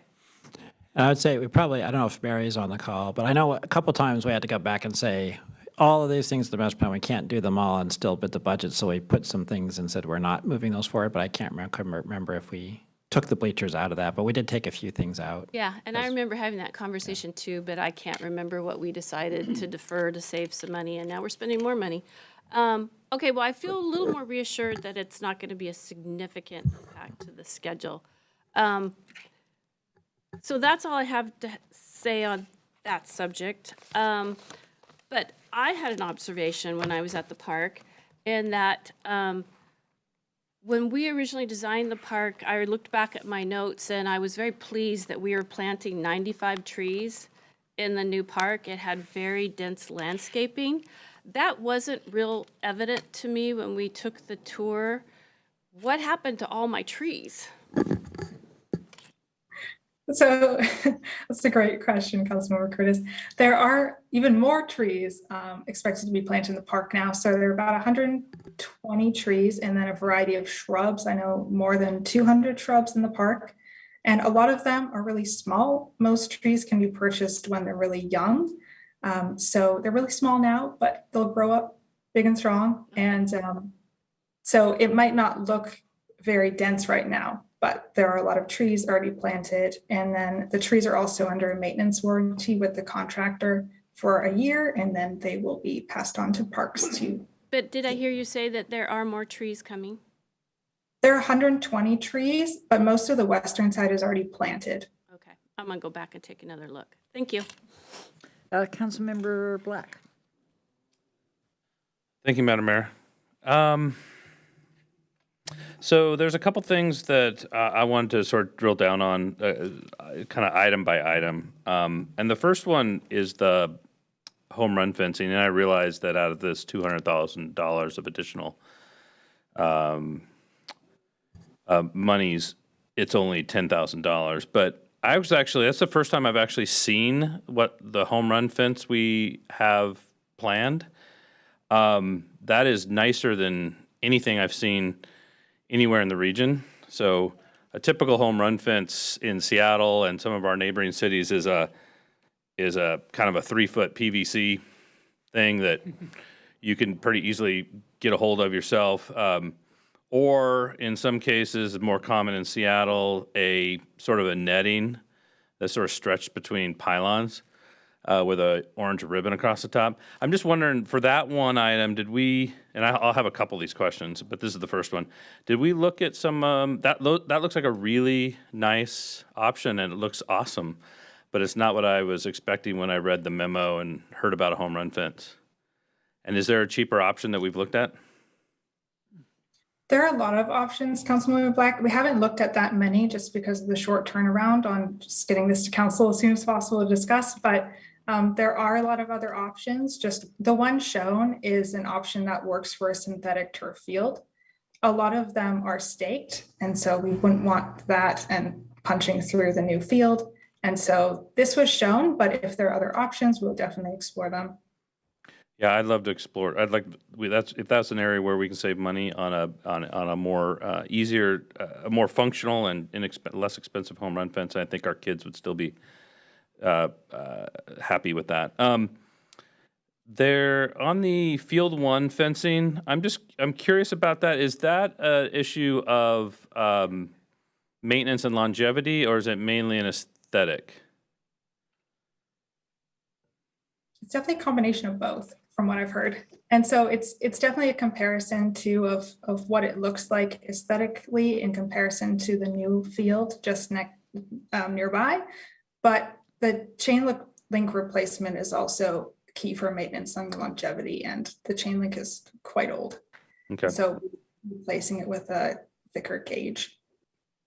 As far as impacts on timing, I would assume the things such as the bleacher sets, the home run fencing, and the door bar would not have any impact on timing. Those are all things we could do. I would suspect we could do those at any point. Absolutely. Yeah, there is potentially a minor impact with the fencing area and concrete, and the largest impact would be the synthetic turf, but the other ones have no impact. Okay. On the last question, on the synthetic turf, I understand in the memo that this is a potential savings in maintenance, and although that's certainly not the only consideration when we look at that item, it's one of the considerations that was raised by staff is this. But I am thinking about turf, and I'm thinking about swing sets, and I'm thinking about how much use the turf immediately under the swing set is going to get. And I guess my question is, what do we expect the life of that turf to be when it's under a swing set? Do we have any idea about that? And then we're very closely related to that is if that were to get completely worn flat and actually be an unsafe, maybe it might actually become an unsafe surface in which to, fall and on your head or your shoulder or your back. What would it take to replace that? Would that be a complete turf replacement for that area? So I guess following up on your second question, Councilmember Black, it is potentially a complete replacement of that swing area, but it's not a complete replacement of the playground area because they're in sections. So it almost would be a sectional replacement there. For the other question about longevity, I'm not sure off the top of my head, so I would have to look into that. Okay, I guess I'm before I approve $110,000 for playground turf under swing set, I'd like to know a little bit about that. Answer that question. What's it really mean to have turf under a play set long term, and does it have a really short life, and then are we going to be replacing the turf under the swing sets really regularly? I'd like to see that sort of compared to the wood chips maintenance cost. In terms of the impact as well, there is that foam layer, so it would absorb some of the shock coming directly from the turf. Yeah, even if it were flattened. Yeah, even if it were flattened. So there is that. Okay. All right. Well, I appreciate you entertaining these questions. I know you didn't have the advantage of having these questions in advance, so I appreciate you you exploring these ideas with me. Thanks. Thank you. Councilmember Falcone. Thank you, Madam Mayor. Well, some of my questions have already been asked and answered, so thank you, fellow council members. I wonder, I'm thinking about your question about the longevity of having turf under swings, and I know it hasn't been that long, but I wonder if we have any lessons learned from Juanita Beach Park, because I believe that's turf under the swings there. So I don't know, can we speak to the condition there? Have we noticed any problems over the past, how many years has it been? A few years? 3 years? Brian, can you take that question? I haven't spent a lot of time on that. I can take that one. I mean, as part of our routine playground maintenance, we do a full, complete inspection every month on every playground.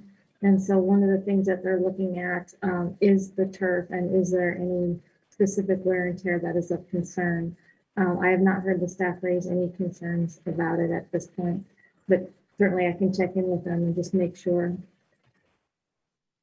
Thanks, Lynn. I appreciate that. I mean, just from my non-expert perspective, as my family goes there quite often, and it still looks nice and new, but I know that's not necessarily an indication of condition.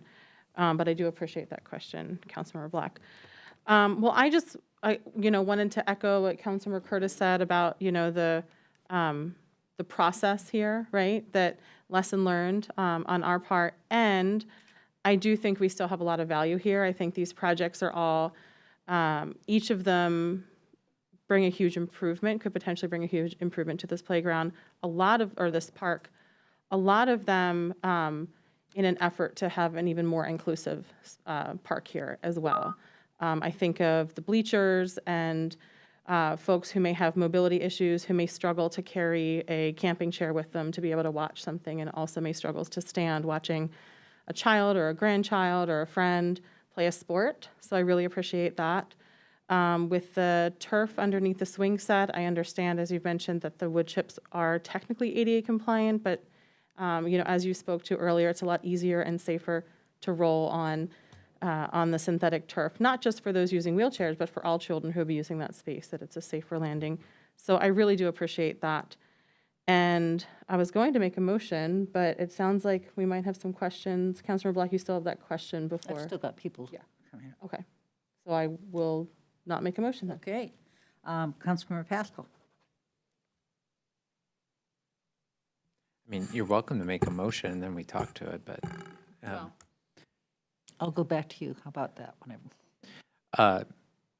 I guess, yeah, just a couple of things to follow up on the schedule. So what I'm hearing is the playground area, that could affect schedule, but you could fence that off and it doesn't necessarily impact the park opening and or scheduling of the field. And then on the upper field, the fencing and the concrete work, that can also be essentially cordoned off from, and the lower field could be utilized as well, correct? So I'm just wondering how it has an overall impact to the opening of the park. So the fencing can also be fenced off, I guess, but that would definitely be completed before the park opening. And so the only thing remaining would potentially be the swing area. And so the playground can still be used with the exception of the swings. Okay. So yeah, so I guess I'm not hearing like a big delay in the park or even really any delay. However, if we don't approve some of this tonight, that could delay, right? Is that correct? That is correct. Okay. Well, for those that maybe are just listening, I don't know. Okay. Thank you for that. I just wanted to make sure that we're super clear and all on the same page on that. The home run fence, could you know, I don't have a lot of experience with this, but it was originally my understanding when I heard someone talking about it was that it allows for back-to-back games, perhaps, that without the fence you couldn't do. Is that true? Because I guess what I'm looking for, does it enhance the playability of the fields so you can fit more sports or more activities on there at the same time? I guess that's the question, because if that is an outcome, that's a great benefit. But if that's not the case, then I understand the questions about that. Excellent question, Councilmember Pascal. The fields are such that we could not have two baseball games on the two baseball fields at the same time, irregardless of fencing. It's not big enough to have two games. We could have one baseball game, but not two. So the fencing really, for the purposes of home run, that's the only purpose. Another use could be, like Amy was saying, to separate the field. We can have Pee Wee sports all over from one length of the field to the other without separation fencing. But could it be helpful? Sure. One of the practices that we're looking at is not renting the field to more than one group at a time. So we wouldn't put, say, Kirkland National and Kirkland American on that field at the same time because of the space considerations. Okay. Well, I guess what I was thinking about was not about baseball necessarily or softball, but that if there was a game on one field, like a baseball or softball game, that the other field, you said, couldn't be used for another game, but could it be used for soccer practice because the fence is there? That would be a great benefit. That's the kind of stuff that I'm trying to understand as to how do you fit more activities on at the same time safely? And are there investments like this that help with that? If not, then that's fine. I don't know that I have a clear answer on that. Yeah, we would actually not do that. We would not put soccer and baseball on at the same time. Just their safety concerns with the different types of balls and the space needed. But could there be other baseball folks out in the other space just warming up, playing catch? Definitely. Okay. And then just my comment on the fencing and the concrete work around the other field. That field is used by younger athletes, some of the Pee Wee leagues, softball, girls softball, that's their home field. The chain link fence was removed. I don't know where it is. It was badly damaged. You actually have to be very careful of the chain link fence on the bottom. And it was all curled up. And, you know, it just seems like from a safety, from a maintenance standpoint, now's the time to do that. And then you get more longevity from it. And you have fields that look and resemble similarity, I mean, for those different users. So I've always advocated for that. I think it makes a lot of sense. And with that, and it's actually kind of cool that it's coming in a lot less money than it did originally. So yeah, I'd really like to see that. And the concrete work, what happens is all that it pawns into the dugouts. And so I remember when my kids were little, they were stomping in the puddles during the game because it doesn't drain, and then it drains into the field, and the field's all soggy, and then you can't use the field. And so if you can grade that better, it just seems like a win-win. So that those are kind of things that I'm thinking about. Sorry to go into details there. That's what's on my mind. Thank you. Deputy Mayor Arnold. Thank you, Madam Mayor. I echo the comments from Councilmember Curtis. The meeting on April 1st was really more of a tour of the City Council and the dedication of the donated labyrinth. While it was noticed as a public meeting, that's done for convenience so we all could attend. And it didn't even involve a robust discussion for the City Council. Brian, I can tell why you're so good at your job with your attention to detail, because the projects you captured in this memo were a part of a number of individual conversations and questions of staff, but really didn't involve any robust discussion of the City Council characterized by saying it was a council meeting. While these are all good ideas, I'd characterize them more as individual council member recommended versus council recommended. We do have some good ideas here. I appreciate the missing items we talked about, like the walkways and the bleacher sets. There are a couple of additions here that I see are in a different category. The addition of playground turf is kind of a design change. It is the thing that introduces the most schedule risk and is the most expensive of anything we're talking about here. It also occurs to me that home run fencing could be a separate decision that we could revisit, given some of the questions that Councilmember Black has asked.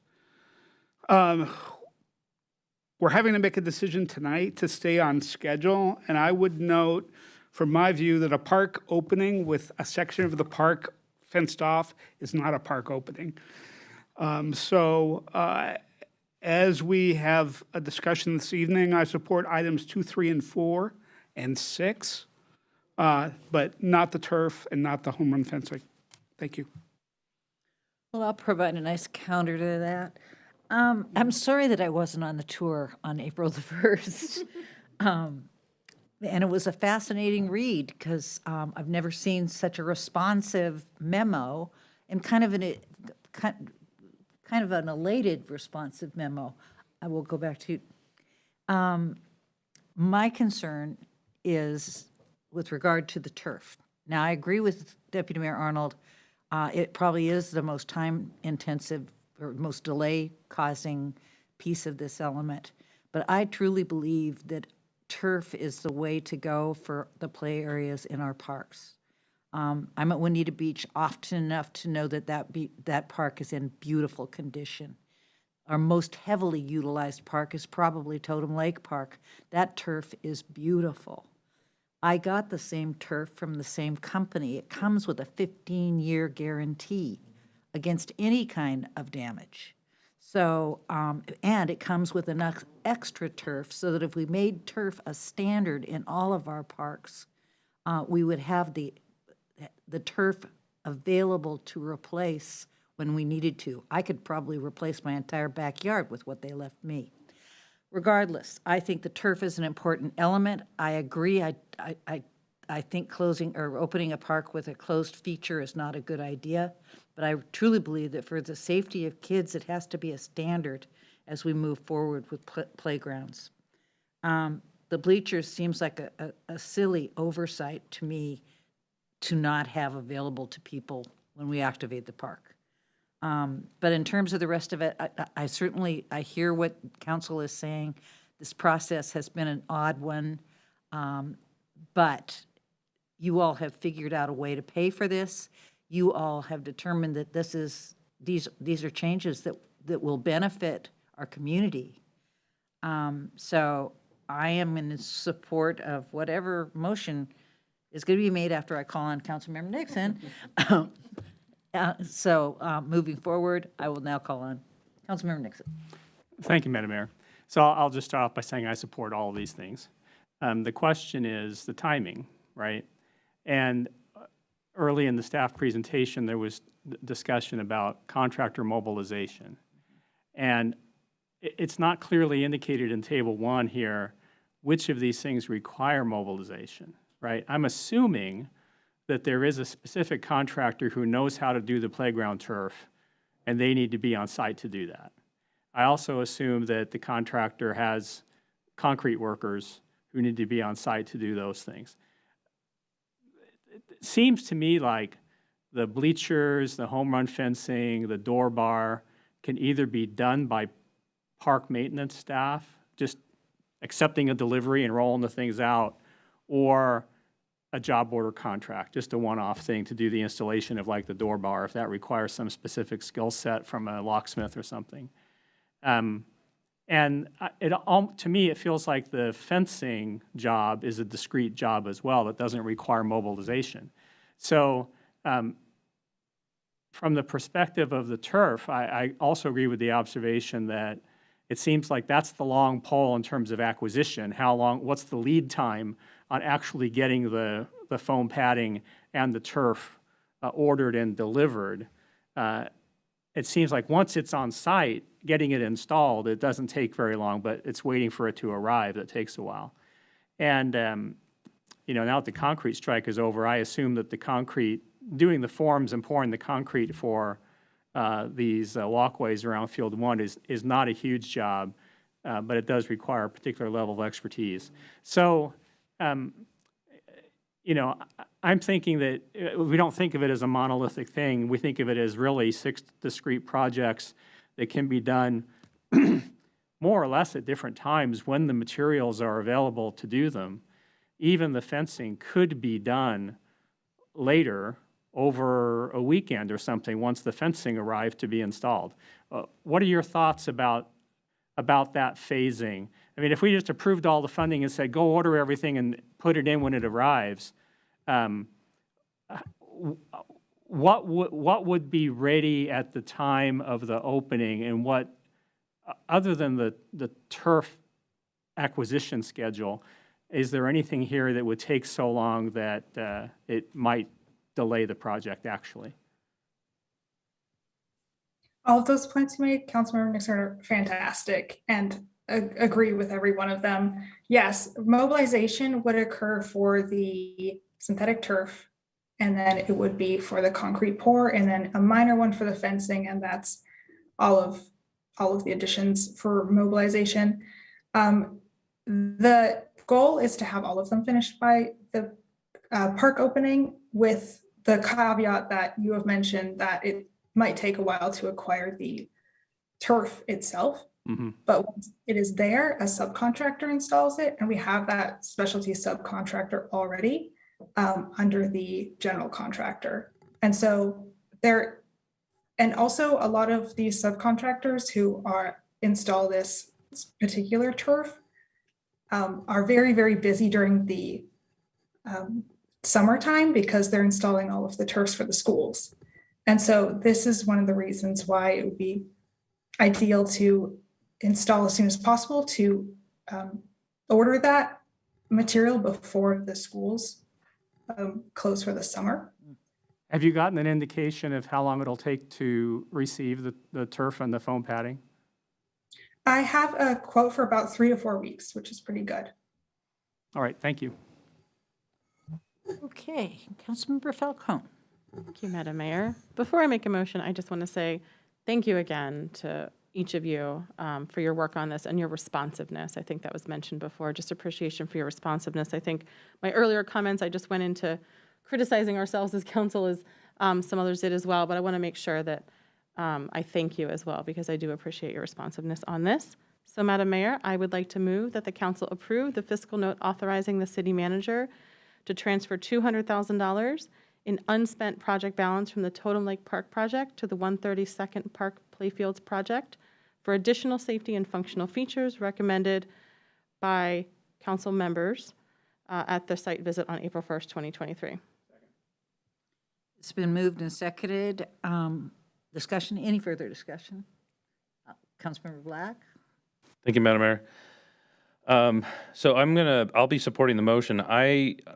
assume, however, and I'm putting the city manager on spot, if there's opportunities to consider other materials and choices, for example, with the home run fence, if we can easily find alternatives that are less expensive, the council's approving $200,000, but if the staff is able to find savings, they'll do so. Yes. Okay. And one quick question again, city manager, for you. This is reallocation of REIT 1 funding. Can you, for myself and the colleagues and maybe those listening, can you remind us the limits on what REIT 1 can actually be spent on? So real estate excise tax 1 can be spent on parks projects, can also be spent on sidewalks, transportation, facilities. It's the most flexible of the funding sources. And so was it a park project? And so moving into parks project is very consistent with its authorized authority under state statute. Okay, agreed. Thank you. Councilmember Curtis? Councilmember Nixon covered I'm good. Okay, the question is on the motion made by Councilmember Falcone, seconded by Councilmember Nixon, to approve the fiscal note authorizing the city manager to transfer the $200,000 unspent project balance from the Totem Lake project to the 132nd Park Playfields project. Anyway, all those in favor, please say aye. Aye. Those opposed? Motion carries. Now, don't do that again, council. Yeah. Okay, this takes us to the consent calendar. Before we have a motion, I'd like to ask Deputy Mayor Arnold for a presentation of the audit of accounts. Thank you, Madam Mayor. We had payroll in the amount of $4,999,021.99 and bills in the amount of $6,397,693.63.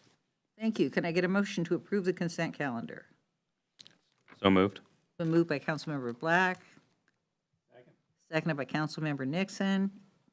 Any discussion? Question is on the motion, moved by Councilmember Black, seconded by Councilmember Nixon, to approve the consent calendar. All those in favor, please signify by saying. Ordinance, Mayor. Oops, thank you. Councilmember Nixon. Yes. Councilmember Black. Yes. Councilmember Curtis. Yes. Councilmember Falcone. Yes. Councilmember Pascal. Yes. Deputy Mayor Arnold. Yes. Mayor Sweet. Consent, yes, and consent agenda is approved. I think we will take a 15-minute break. Thank you.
Thank you. We are back in session following a brief break. We're at the business agenda item on our agenda tonight. The first item of business is the 2023 Neighborhood Safety Program. City Manager. Okay, thank you, Madam Mayor. So here to give you an overview of the recommendations for the 2023 Neighborhood Safety Program is our Senior Community Engagement Coordinator, Don Robinson. We are looking for possible action tonight if the council is ready, but willing to hear your input on that. Don, please.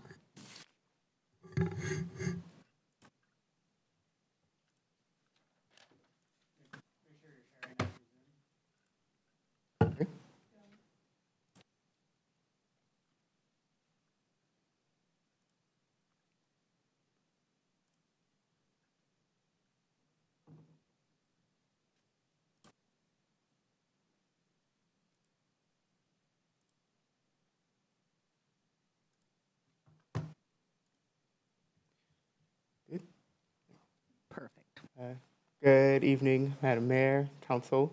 Thank you guys for taking the time for hearing this. Just want to say I'm sorry I'm not in my traditional button-up, but I was a little excited about another little T-shirt I got today. You guys know our Kirkland initiative kicks off on Thursday, and you guys should all have y'alls and y'all happy to have. So just wanted to give a little shout out to the Kirkland initiative, another program that I really enjoy. Could you raise the podium just a little bit or get the microphone a little closer to you? You're a little taller than our previous. A little taller. There we go. Thank you. Just make sure the folks at home can hear. Good now? Yep. All right, cool. All right, so we're here to talk about the 2023 Neighborhood Safety Program. The purpose of this presentation, staff seeks council approval by motion of the prioritized 2023 Neighborhood Safety Program project list. And staff seeks council direction about the use of school safety zone camera revenue as a funding source for the 2023-2024 NSP. In this presentation, I'm going to go over the projects that we have recommended for this program. Then I'll talk about the funding for the program. Since it's been a while since the last NSP program, I'll give updates on the 2020 projects and the 2021 project. And then we'll talk about some next steps for this program. So first, the projects. First thing, the 2023 Neighborhood Safety Program was put on pause in 2022 due to staff shortage and turnover from the COVID-19 pandemic. So the 2023 cycle serves as sort of a catch-up for that. The 2022 program was already funded in the adopted budget. So as the NSP resumed in 2023, we combined the 2023 funding with what had been funded for the 2022 budget. So this program, which normally is funded at $350,000 for this go-around, was at $700,000. For this program, 15 projects were submitted by the neighborhood associations. The neighborhood associations send representatives from their association to participate in a panel comprised of them with myself and various public works staff. The technical scores and the neighborhood panel scores, which come out of those meetings, are combined to provide a final ranking. This score includes, but are not limited to, criteria that considers existing city plans and equity. And so what happens is we're given scores technically, and each neighborhood on the projects that they submit, they rank those projects and give them a score based on their ideals. Out of those 15 projects that were submitted for review, 4 of the projects were identified as top priority projects, and those would be the 4 projects that I'll focus our presentation on. So of the 4 projects, the first is in the Market neighborhood, and it's a crosswalk sidewalk extension on Waverly Way and 2nd leading to Heritage Park. The second is from the Moss Bay neighborhood, and it's a rectangular rapid flashing beacon on Lake Street and 10th Avenue. The third is in the Evergreen Hills neighborhood, and it's another rectangular rapid flashing beacon on 124th Avenue at the Kings Lake Library. And the North Kirk neighborhood is the 4th one on 7th Avenue, and it's a walkway completion between 3rd and 4th. And so I'll go through and give you a little bit more detail on each of these projects. So this is the first project in Market. It's recommended to be funded, and what we're recommending here is that a sidewalk go from 2nd to the Heritage, across Waverly Way to Heritage Park. What we would have to do to make this ADA compliant is extend this sidewalk 5 feet, and then we would make the ADA ramps and the sidewalk there. The second project is at Lake Street and 10th Avenue, and to give you some idea, that's where the Aegis Living Facility is.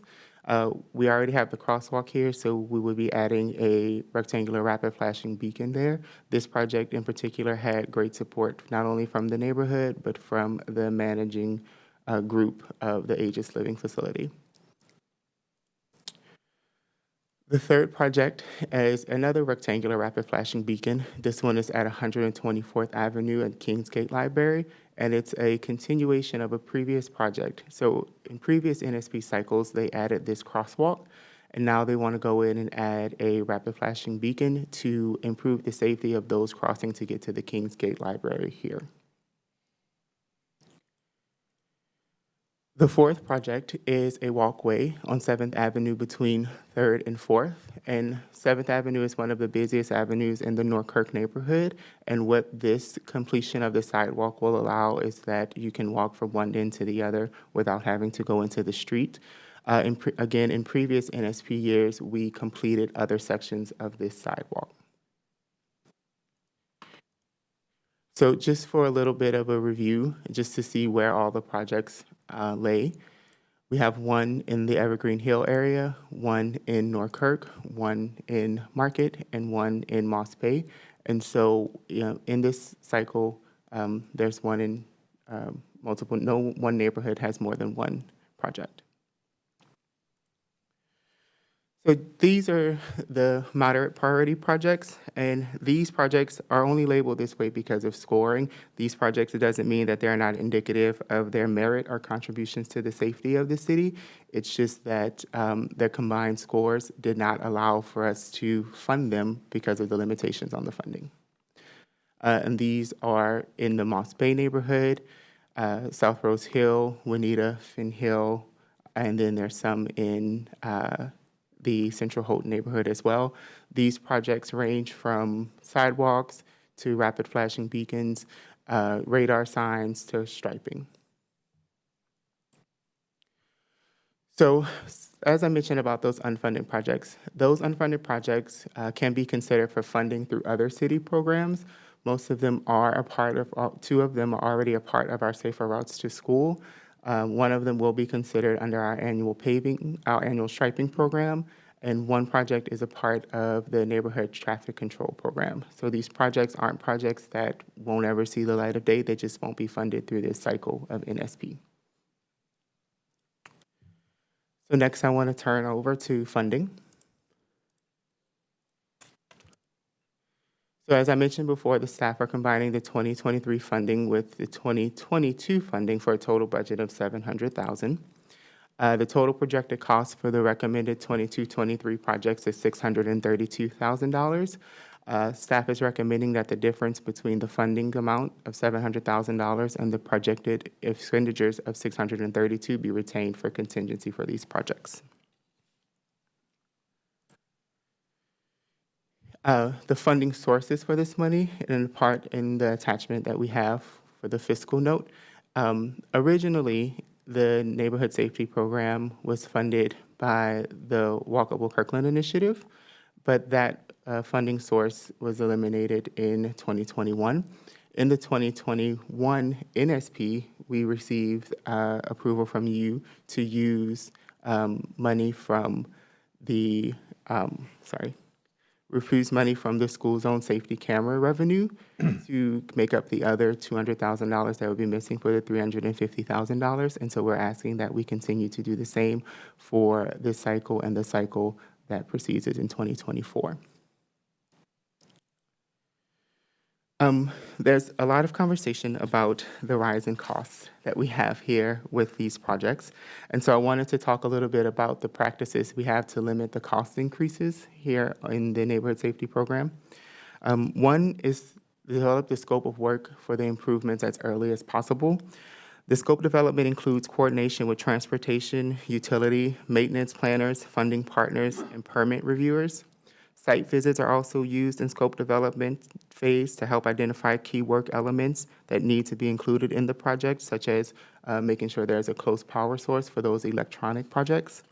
And then coordinated scope development helps establish a clear path to implementation, and it minimizes the need to rework efforts and to keep down cost. When we do these projects, cycles, the projects are usually strategically packaged projects together. They go out in a bid as one. Strategically packaged projects which result in efficiencies in design, permitting, acquisition tasks. It also helps minimize construction expenses for things such as mobilization, traffic control, and surveying.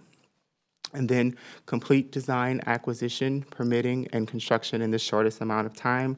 Timely completion of these tasks significantly minimizes the market cost escalation and soft costs that are administered into a project. Also, when we're thinking about projects, we have our sustainability practices. We consider the life cycle to the start of the idea of the project all the way until when that asset needs to be replaced. The life cycle review includes costs to maintain the asset. And so the projects that we approve and when they're implemented, we take into cost what it would be like to replace and repair those items. And then we review of the materials used and the best management practices outlined in our city's code requirements and our sustainability master plan. So that's taken into consideration when the type of material that we choose and the type in the projects that we have. So now I want to give you an update on the previous year NSPs.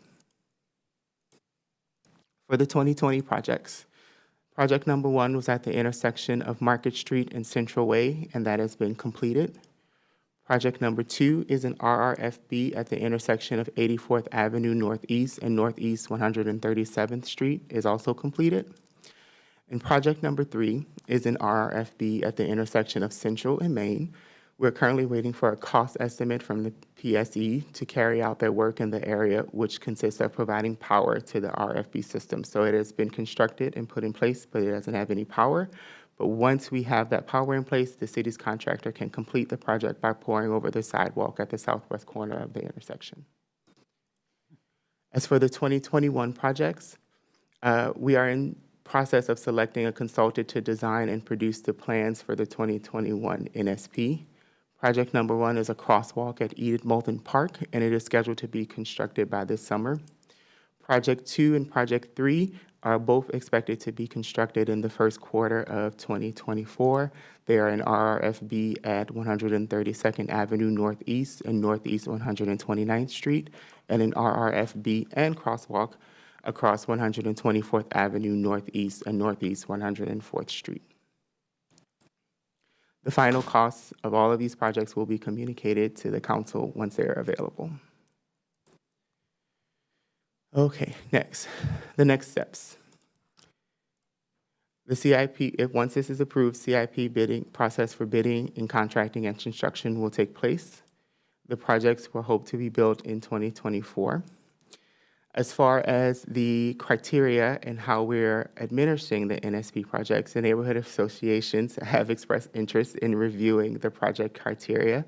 And so what we're going to do is next week we meet with CAN, and on the CAN agenda, they will begin the conversation about potential recommended changes. We'll start the conversation there, and then what we will probably do is have kind of a symposium in the summer to have a discussion on how they think the NSP program should move forward, and we'll take those recommendations from them. One of the things that we also want to be aware of is that the NSP program is a program from CAN, and it is run by the neighborhood associations, and so any changes have to be something that comes from them. And so with that, I'll take any questions. Okay, I'll start with Councilmember Nixon. Thank you, Madam Mayor. So some of these flashing beacon projects are priced out at $240K and some at $320K. Is that because of like differences in access to electricity, or is it more like because some are 3 poles and some are 2 poles? So the ones that are 240K are 2 poles, and the ones that go into the 300,000 are usually the 3 poles, depending on the lane highway. Is there a legal requirement or standard that says if there's a center lane that you have to do 3 poles, or could we do 2 poles on those? Probably a question for the CIP team. There are standards. I don't know if they're the law, but there are definitely standards for the width that it spans. Actually, Councilmember Pascal might know some of that too. I don't know. I mean, I'll say I would, if it was a 5-lane road, like 100th Avenue, I would definitely do 3 poles. Oh. When I look at 124th Avenue and Kingsgate, it's just 3 lanes, right? And I personally don't feel like there needs to be a center pole there. And I think about 112th Street at the CKC crossing, which we originally designed with a center beacon, and it got run over by trucks so much, we finally just gave up and stopped replacing it. And now it has just 2 on the edges of the street, and it works fine. And the reason that I bring this up is that, you know, that's an extra $80,000, and if we change that number 2 project, the Kingsgate Library flashing beacon, from 3 poles to 2, that would give us another $80,000, which added to the 70 or 68 that's there would be 148,000, which could fund another 2 projects. And so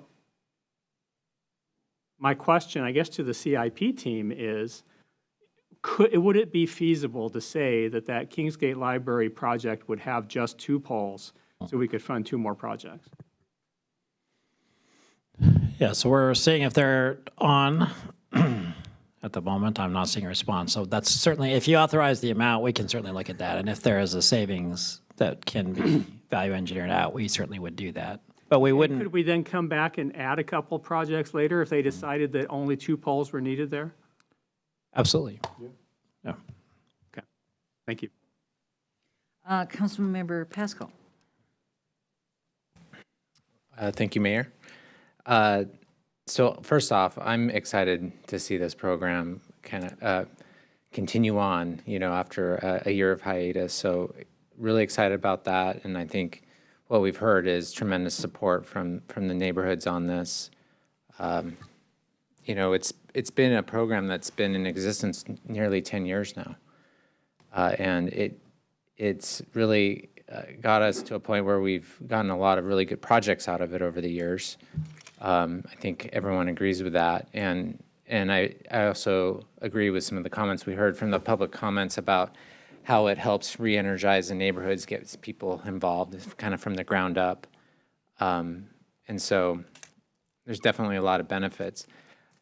The things that are making it challenging now are just that the projects are getting more expensive. We used to be able to install some of these RFBs for a lot less, and so some neighborhoods in locations, I'm not going to say neighborhoods, but there's many locations in the city now that benefit from that, and we're trying to kind of continue that on, but having a more difficult time funding it through this program.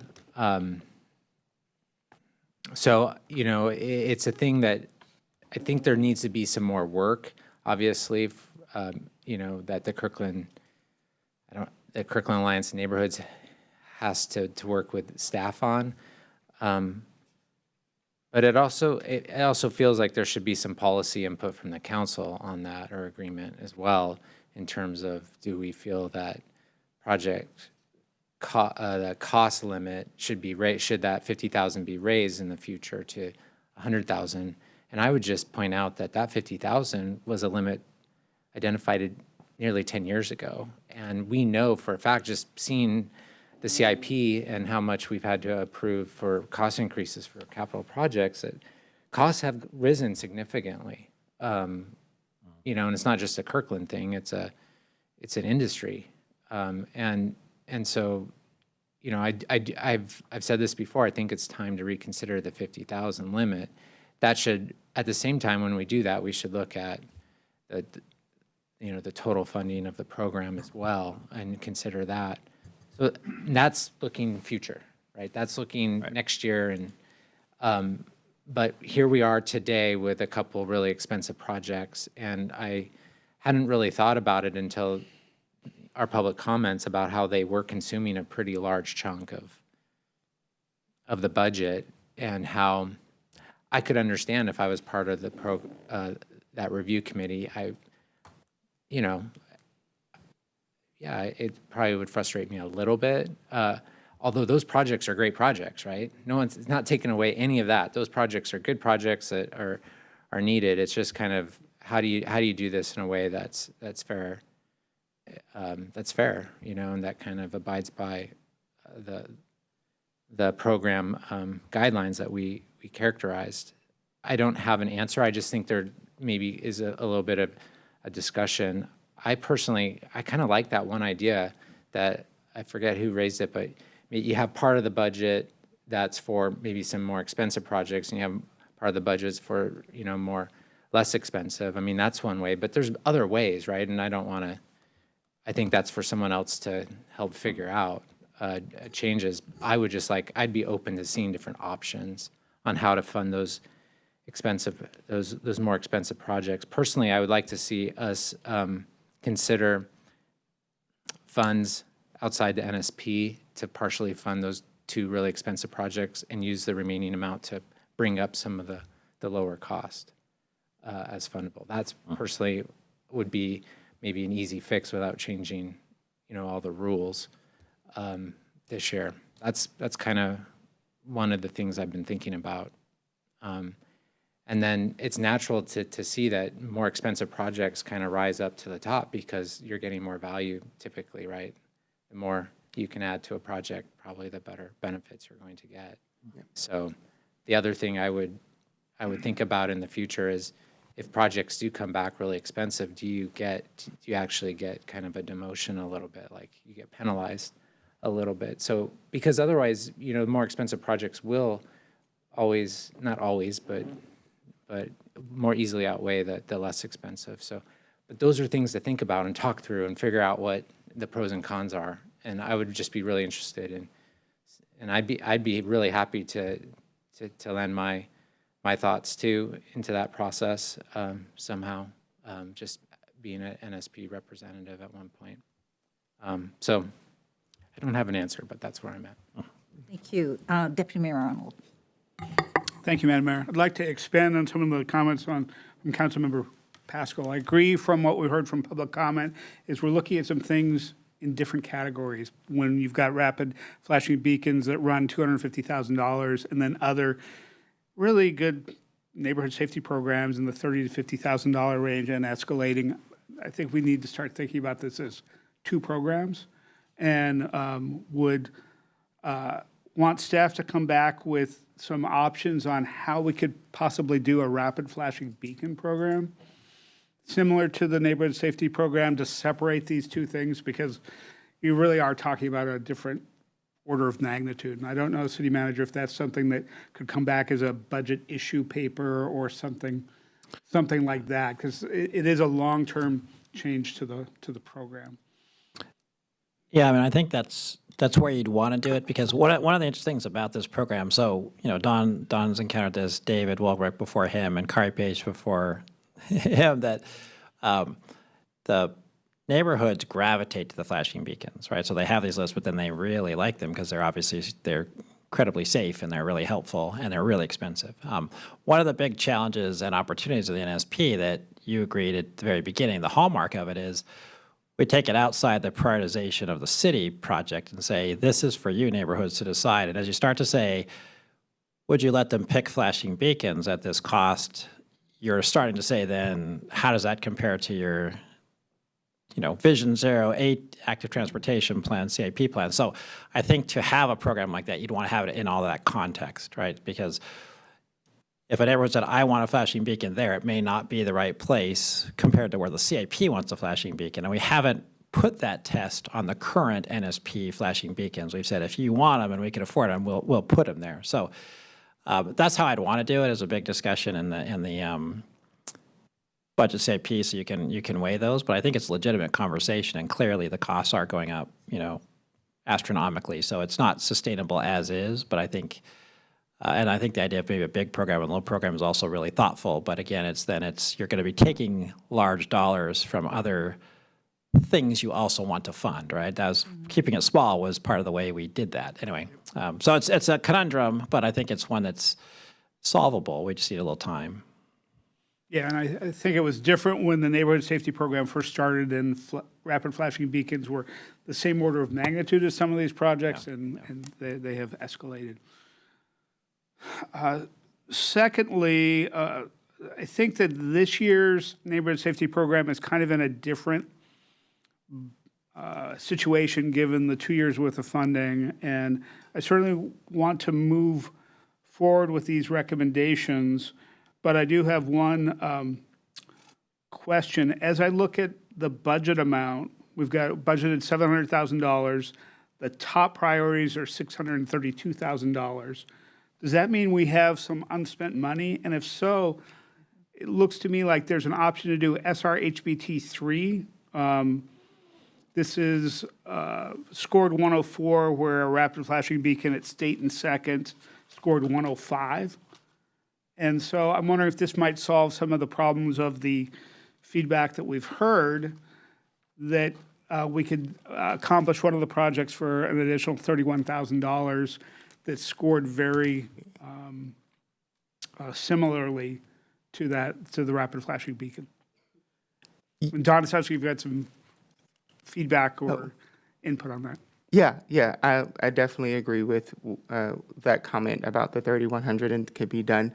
Part of the conversation piece when we were having these conversations with the NSP reps, because it is their program and they didn't want to mess with the rules, right? And so because they didn't want to mess with the rules in it, I couldn't recommend to you guys number 6 by skipping over number 5. And so that was just something that, because of how the program is set up, couldn't be a part of the recommendation from me, but it could be from you. So recommended by this council member. Finally, just a process question. We had the conversation earlier tonight about the Transportation Improvement Program, the TIP. We've had questions that came up during public comment on whether things were in or disappeared from our capital improvement program. Do some of these great ideas that don't get funding, do they get tracked in the CIP and the TIP? Yes. So, for instance, the Juanita on this right here, the RFB is from the Safer Routes to School program. That neighborhood asked us for some recommendations, and so when we did that, we took that from our Safer Routes to School program. So that is still a part of it. So it would have been pulled out and funded if it was decided upon, but since it hasn't, it's still a part of our program. There was another project that from the Market neighborhood, it was a speed reduction project that when we identified it, we saw that it could be a part of another program. And so it has moved forward with the NCTC program.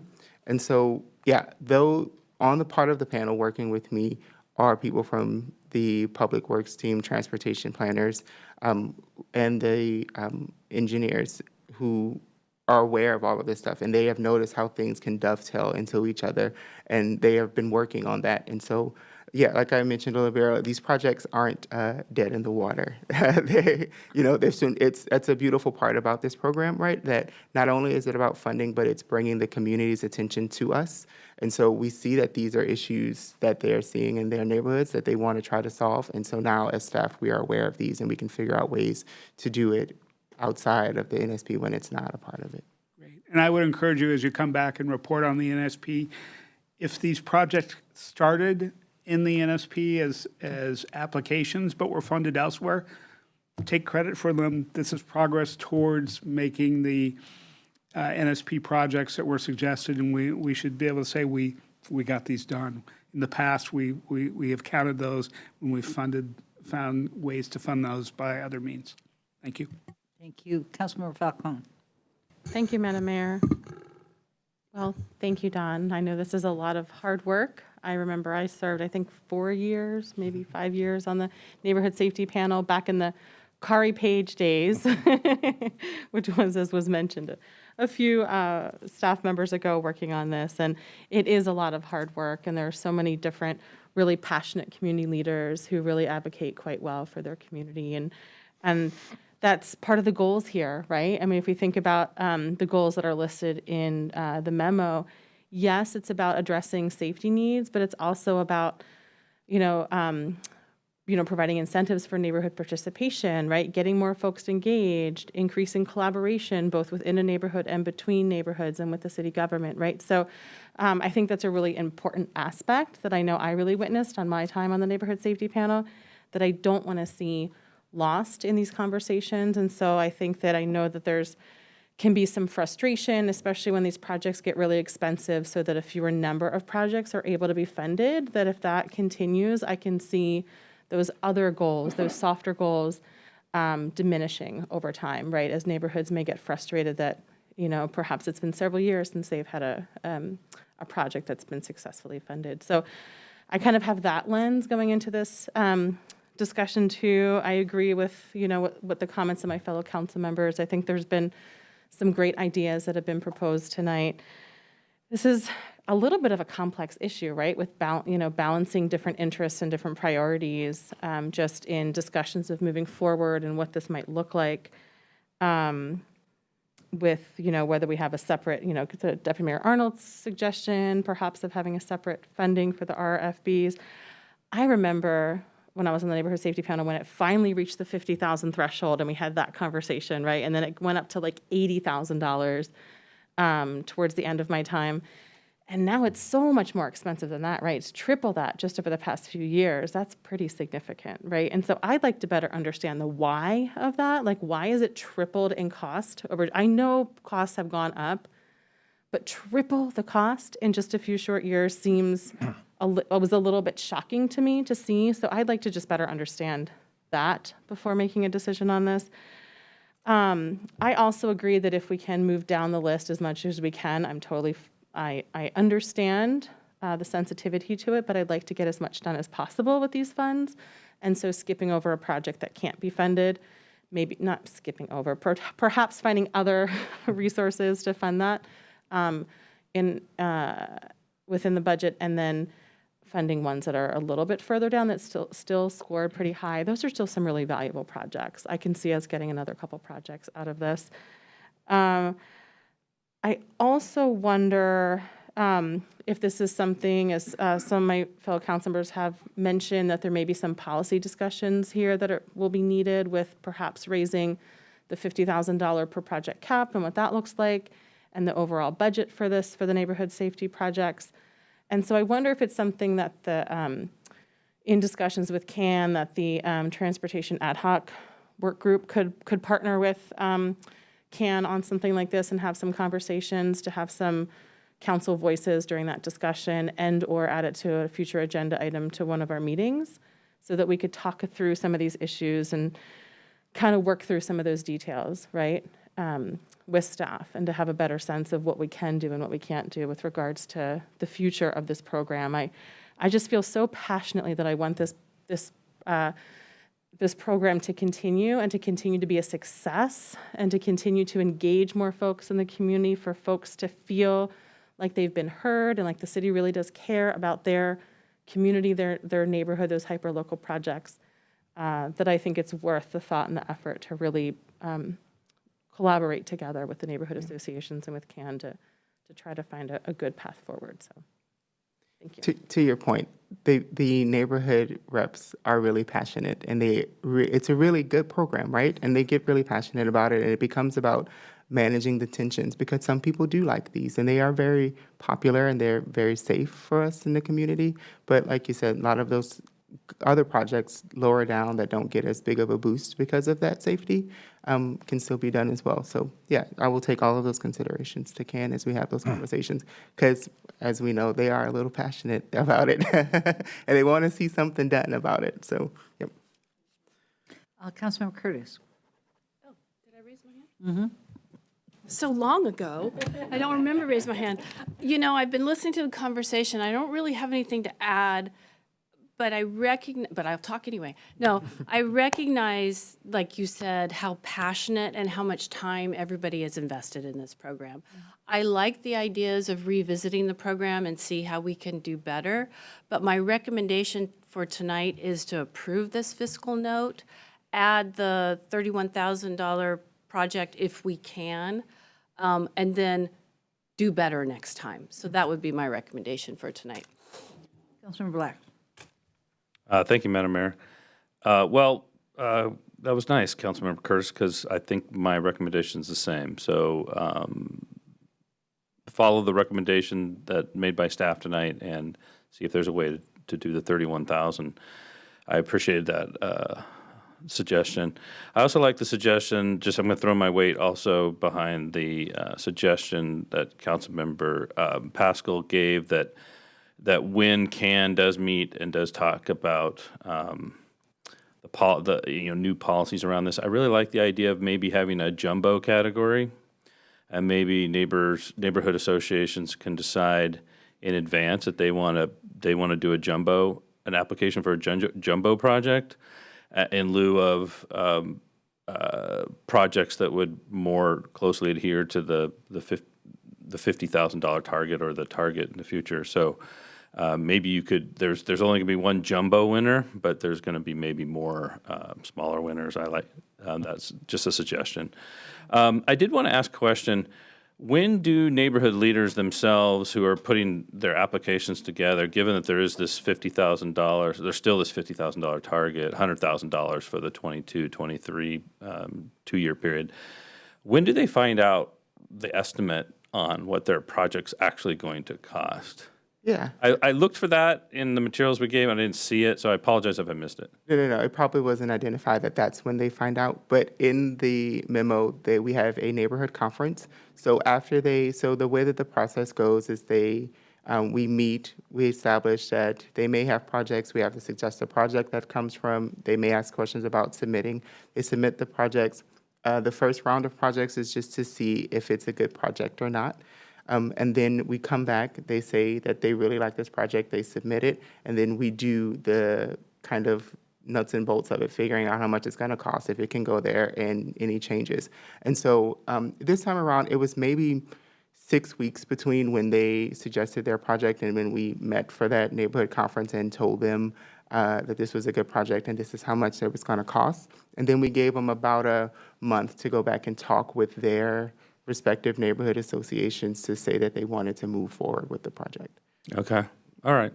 Well, I did. Thank you for that. That helps explain how the process works. I did get the sense I appreciated the public comment that we got today. And I did get what I was picking up on a little bit from the comments we received is that there may have been some neighborhood leaders that really trying to focus on, putting in applications for projects that were within the target.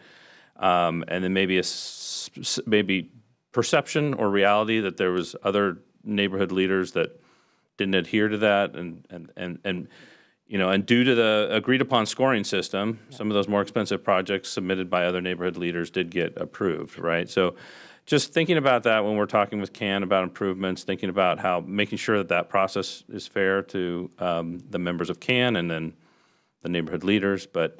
Again, I support the recommendation, and then Deputy Mayor's suggestion that we try to figure out a way maybe to fund the 31,000. That's item number 6. Thanks. Okay, Councilmember Pascal. Thank you, Madam Mayor. Just to get things going, I'll make a motion to accept the neighborhood safety program recommendations and then add project South Rose Hill number 3 at 31,000. Moved by Councilmember Pascal, seconded by Councilmember Falcone.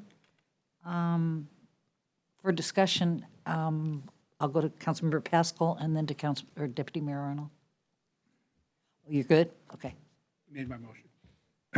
Yep. Thank you, Deputy Mayor, for the suggestion.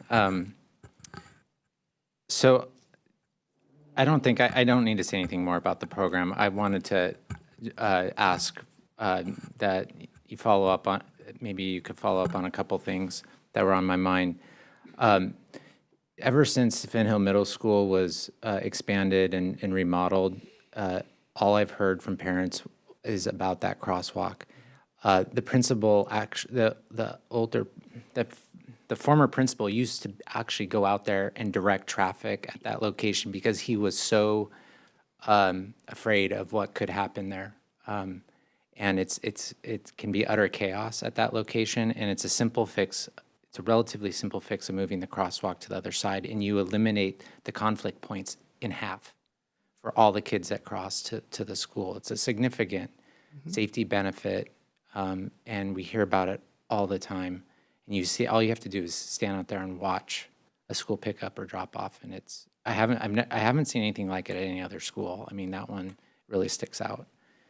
And I just love to see if you could talk to Ray Steiger or the Public Works and see if that could be something that could be implemented as part of the Safer Routes to School a program, a funding program or something like that. Just see what the opportunities are there because it's a relatively lower cost item.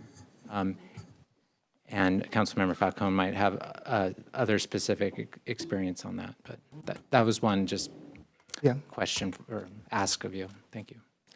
Councilmember Falcone? Thank you, Madam Mayor. Yeah, just to follow up, thank you, Councilmember Pascal, for raising this. Some of you may be aware, probably not, but that Finn Hill Middle School, they have a lot of struggles with, the drop-off and pick-off times and just a lot of congestion and safety issues. And so this past year, they worked with the city to have a new drop-off and pick-up pattern that goes, I have a child that attends the Environmental and Adventure School that's on the same campus, and families that are driving in automobiles and dropping off and picking up children the new pattern is that they come around the back of the building through this access road and then out through the EAS entrance. And it's been working fairly well, I think, from my perspective. It's been working pretty well. However, next school year, starting this summer and into next school year, there's going to be some construction right along that access road where my understanding from the school administration, that's going to be a significant concern for drop-off and pickup, and that there's going to be they're going to need to revise that significantly. And so that would just add to the safety concerns at the entrance to Finn Hill Middle School and this crosswalk that Councilmember Pascal is alluding to. I can imagine if this is something that we could address before next school year, I think there is some pretty big benefit to us doing that. So I wanted to mention that. Also wanted to mention, just in reading through the lower priority projects, not necessarily advocating for one to be reprioritized, but in looking at the Sandburg Elementary bicycle buffer striping along 84th Avenue, it just triggered my memory that I meant to raise earlier, that I've seen a lot of cars park in the bike lane on 84th during drop-off and pickup time. And I wonder if that's something we could just work on enforcement there and work with the school to help encourage families to not park in the bike lane during drop-off and pickup. I can imagine for those who are choosing to ride their bicycles, for children who are choosing to ride their bicycles to and from school, that's a significant safety hazard. So the infrastructure we already have with the bike lane, even not having a buffered striping, is not accessible to children and families who want to bike to and from school. And as we heard earlier tonight, tomorrow's Bike to School Day. And so I think that's a good reminder that we should enforce that so that we can have that existing bike lane infrastructure usable to families. Thank you. Okay. Okay, before I call the question, I'm just going to make a comment. I think we've given you a whole lot of feedback. And I think some of it will go to the NSP and some of it will go to a list for Kurt to be working on, trying to figure out potentially a new process in conjunction with the neighborhood safety group. But I agree with the sense of the council that we need to move on this. We have more money this year, so it's not as bad that it's big projects, because we will get a lot done, even though it won't happen for a couple of years. So with that, I'm going to call the question. The question is on the motion to approve the staff recommendation plus the $31,000 sixth item on the priority list. All those in favor, please signify by saying aye. Aye. Opposed? Motion carries unanimously. Thank you, Dawn, for a very good report, and I love to see how enthused you are about your work. With that, we go to item B, the Houghton Village. Madam Mayor? Okay, thank you, Mayor. I think we just have maybe one slide or wait, two a on this. second. Not even that. Okay, so One second, let Deputy Mayor recuse himself. Thank you, Madam Mayor. Because my wife, Mary Beth Benz, serves as board president of Studio East, I will be recusing myself from this item on our business agenda. For the record, I also recuse myself from the study session discussion we had earlier. We'll rejoin you shortly. We will try to make that shortly. okay. Welcome back. Thank you. Good evening again, everyone. So don't have a presentation for this portion, but hearkening back to the study session, the question before you is whether you wish to approve the fiscal note allotting funds to allow us to do upgrades to the former PCC space in preparation for a future occupant. Can I get a motion? Councilmember Black. Thank you, Madam Mayor. I'll move for approval of the fiscal note proposed by staff under item 9B.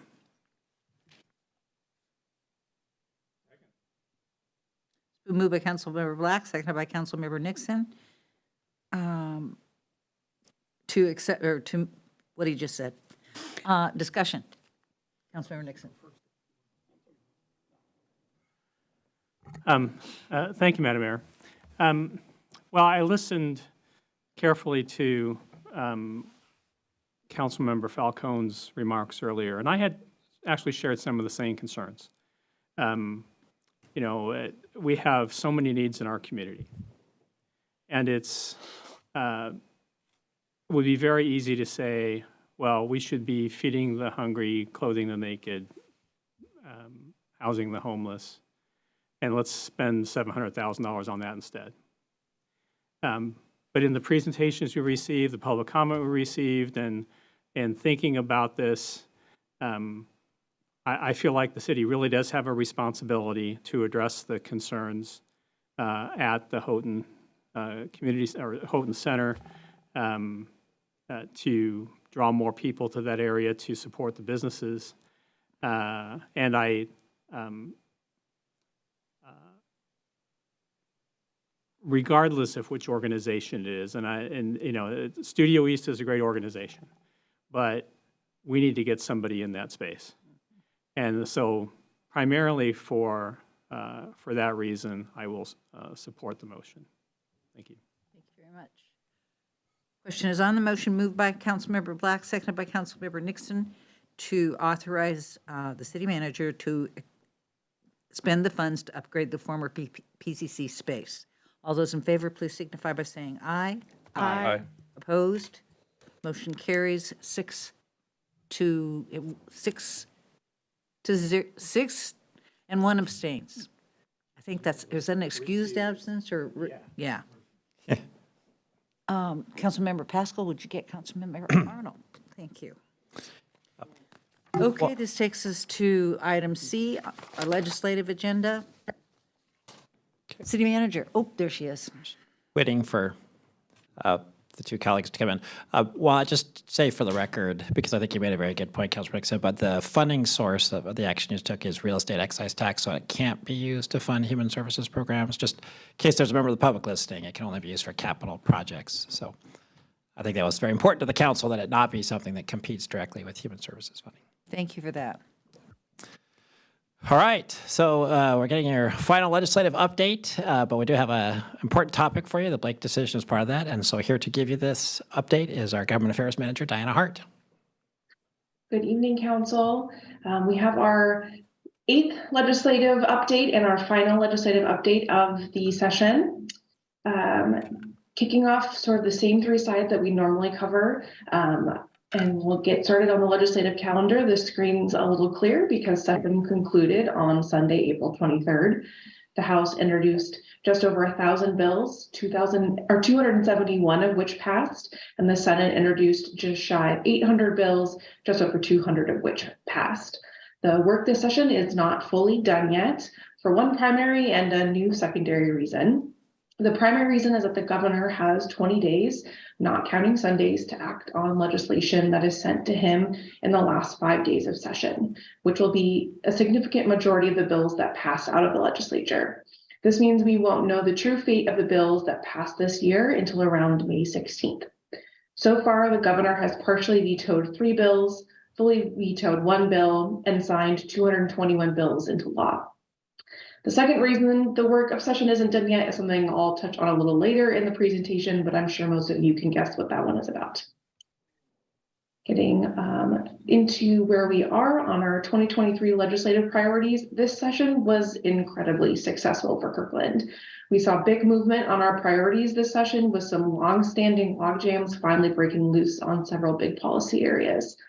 Housing, as we heard earlier this meeting during the Affordable Housing Week proclamation reading, was a great example of the success this session, passing both affordable housing and an ADU policy bill, with the city's ADU incentivization bill and the covenant homeownership account, and some policies to support affordability and legality concerns around townhomes and condo units as home ownership options.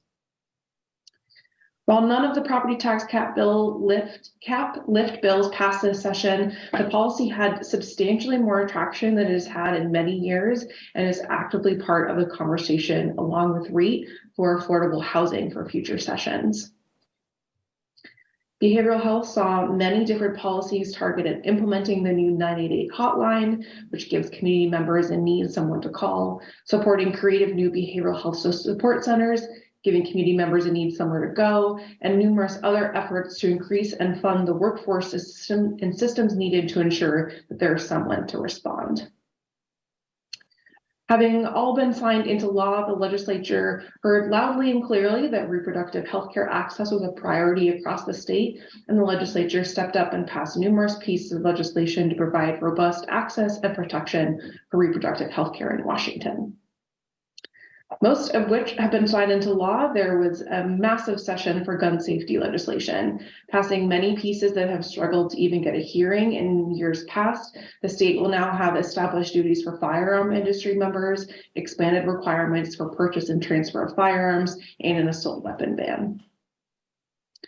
And the other priorities were a huge lift by the legislature this year. And while sustainability was still important to many members, many of the big bills in this space were ultimately too big to compete with the other priorities at the legislature this session. We still saw 2 meaningful pieces pass, incorporating climate change into comprehensive plans and creating battery stewardship. This is one of the policy areas where we anticipate to see a lot of action in the next few sessions, as there is a lot of pent-up energy to build on the Climate Commitment Act of a few years ago. The capital budget this year was unanimously approved by both chambers with $8.9 billion in expenditures. The Kirkland Performance Center and Cross-Kirkland Corridor Hot Crossing Signal did receive the full capital funding requests that we submitted this session. In addition, there is substantial funding for Lake Washington Institute for Technology's new building, which will include a large event space that is in great demand in Kirkland, and funding for the Kirkland Boys and Girls Club. There's also funding for Washington State Department of Transit grant in the transportation budget for the CKC project in the next few biennia. The $13.4 billion transportation budget includes revenues from the newly passed Climate Commitment Act for the first time. So it'll be interesting to see how that plays out over the next few years. For scale, the operating budget this biennium was $69.3 billion. Adding $4.7 billion in new spending with $3 billion in reserves, and it does not contain any new tax proposals. And that takes us to our last section for discussion. Vehicular pursuits has gone to the governor and still awaits his action, so I don't have much of an update on that item, but obviously the Blake fix has been all over the news, and that is the second reason the work of the legislature isn't fully done this year. In a session full of twists and big movement on legislation, Blake was yet another twist. The version that came out of the Senate and the version that came out of the House were quite different, and the legislature ultimately ran out of time and political capital to negotiate a compromise before the session concluded. This does leave things in a pretty complicated position. The temporary Blake fix the state developed a few years ago in an immediate response to the state Supreme Court's decision to declare the state's drug possession laws as unconstitutional expires July 1 of this year. So while the assumption was that the legislature would pass something this session to avoid this deadline passing and drug possession effectively becoming decriminalized without any systems in place to support or provide treatment, the state does have 2 months to do something. There is a lot of talk of a special session to do something this year, and earlier today, the governor stated that he will be calling a special session on May 16th. Legislators are meeting regularly to negotiate a compromise and hope to have something close to final agreement by the time they return for a special session, but they would have up to 30 days in that special session called by the governor. In acknowledgement that waiting around for the state to act might result in no action by the state, the city manager has directed the city attorney and police chief to begin putting together options for the city council to consider in June. Knowing that a Blake fix is not currently on the city's agenda, we have prepared an optional motion if there's interest for the council and adding it to our agenda and giving direction to the legislative work group, city staff, and our lobbyists to participate in this policy area over the next few months at the legislative level. This direction would not apply at the city level, but want to just emphasize that that's where this work will be focused. I'm happy to pull that up if there's interest, but otherwise, this concludes my presentation and I turn things back to you. Councilmember Curtis. Thank you, Madam Mayor. Boy, we thought we were done. I just want to reiterate that it was a phenomenal session. I mean, we're all disappointed about the action that did not happen on the last day, but it truly was a phenomenal session. And we're not done, but I'm going to do my thank yous once again. Diana did a phenomenal job of keeping us on track, keeping our priorities up front. Carly was instrumental in carrying the ball over the summer and fall while we were waiting for Diana. We miss you, Deputy Mayor, but Councilmember Black was an awesome rookie, and the mayor is always our big guns. She's our big hitter. We're going to let the mayor do it. And Brian Inslow and Brian McConaughey should be on vacation, but I'm sure that they've been talking to Diana this week, telling her what's going on with Blake. So I have to thank them too. We are heading into special session. The legislative work group's work is not done. We are getting phone calls from our legislators about where we are on Blake and what is our process. I will be speaking on the SCA panel to replace the mayor because she has a more important person to meet with on Thursday, so the work is still happening. So Diana, can you call up that motion? So what I would appreciate from this council is support for the legislative work group to stay at our work during this special session so we can advocate, be a voice for Kirkland's priorities on this Blake fix. And so the motion reads, I move that the city council encourages the governor to convene a special session, which he will, of the legislature to adopt a statewide response to the state versus Blake decision prior to July 1, 2023. The state solution should provide clear definitions of drug possession and penalties and set standards and funding for treatment, diversion, and deferral strategies, and that our supporting these efforts is adopted as a new state legislative priority for the city of Kirkland. I think that if we pass this motion and as Kirkland stays at the table, we have a good story to tell with our community court program, our focus on treatment and diversion, and I would appreciate support for this motion. Moved by Councilmember Curtis. Second. Seconded by Deputy Mayor Arnold. Discussion? Deputy Mayor? I just wanted to thank you, Councilmember Curtis, for your leadership. We started this session with very tempered expectations and just totally a home run with everything that got accomplished within housing and other issues on our agenda. Nice job. Thank you. That means a lot coming from you. Thank you, Deputy Mayor. Let's move on the motion, or any discussion on the motion. Councilmember Pass. Just a question on it. So just so I'm clear, this is just related to the state legislation and any local legislation. What are we doing? Yeah, so so this was, I drafted this and it was reviewed by the police chief, the city attorney, and Diana. So we think this gives you the high policy thinking for the state. On the local side, what we're doing is try to develop options for local ordinances for council review. We'd be bringing those to the first meeting in June for potential action at the second meeting in June, so that if the legislature doesn't act, the council would have vehicles to act prior to July 1st. But we're doing a lot of background work, like pulling our police data to see what their issues really are, looking at other people's ordinances. We're connecting with all the regional partners to hear what they're doing as well. So we're just trying to get a lot of the background information done first, and then we'll bring that to the first June meeting. Okay, thank you. Councilmember Curtis? Thank you for bringing that up. I meant to bring that up, and I expect that the work that we're doing locally will inform how we advocate to the state. So they're all going to work together. Councilmember Falcone? Thank you, Madam Mayor. Well, that was my question, is that this is a really vague direction, and there's a lot of wiggle room here, and we haven't had these conversations, and there's a lot of nuances in misdemeanor, gross misdemeanor, like a lot of things that I would want the full council to give input before the legislative work group could advocate for something. And so I would just want to make sure that we have that opportunity, that we have that conversation.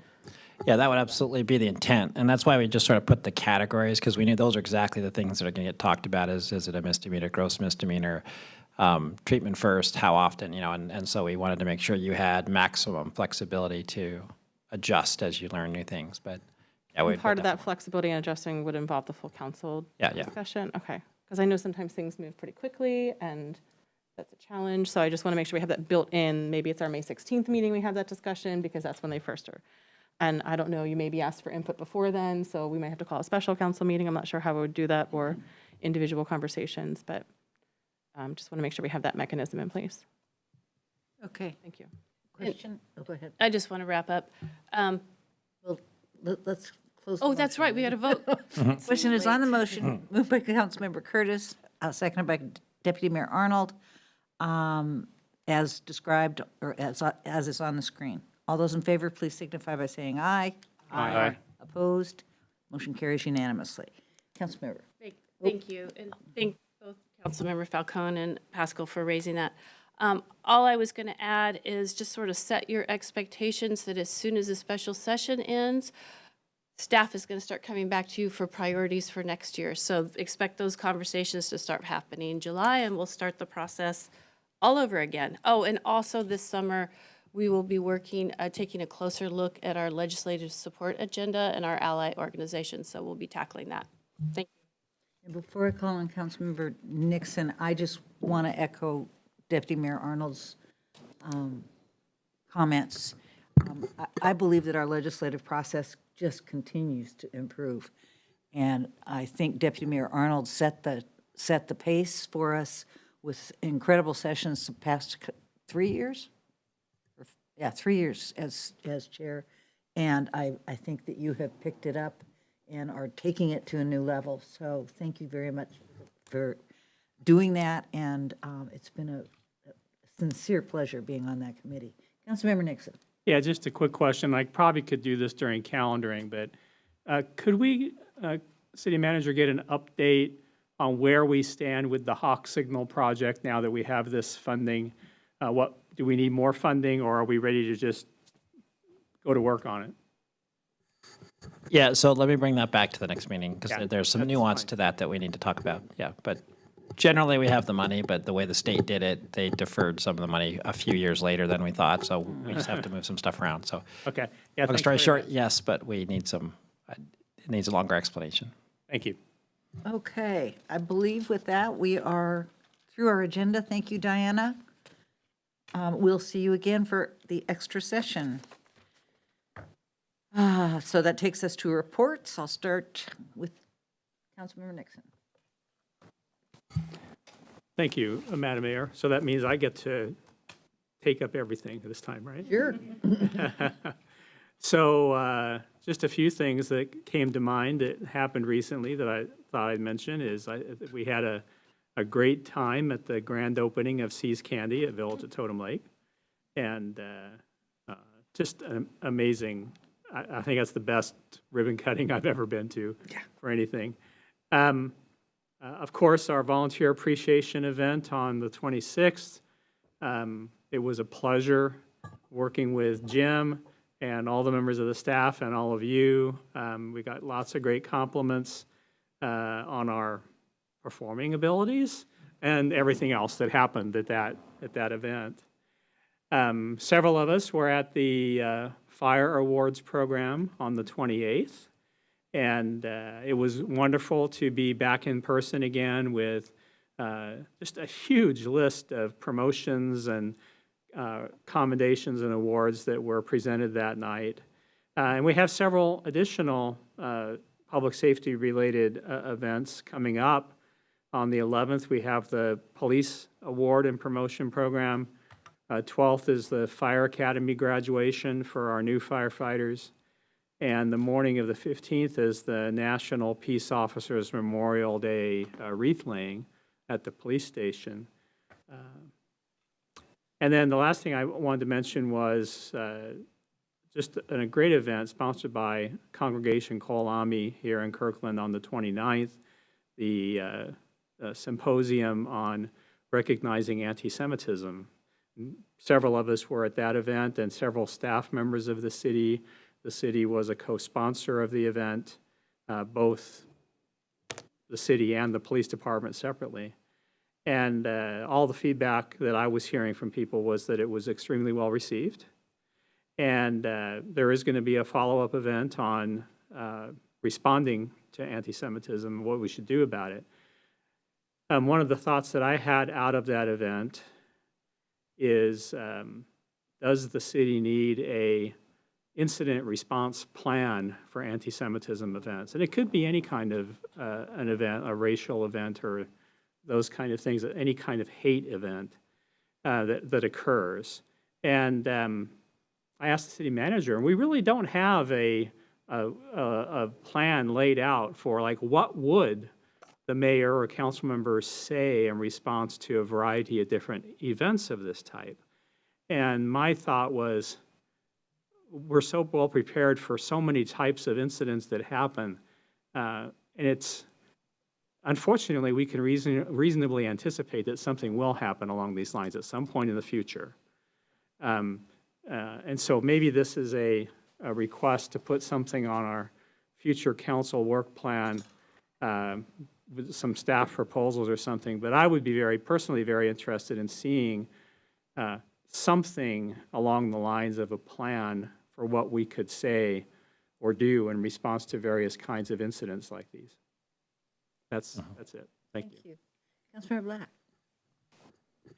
Thank you, Madam Mayor, and thank you, Councilmember Nixon, for those comments.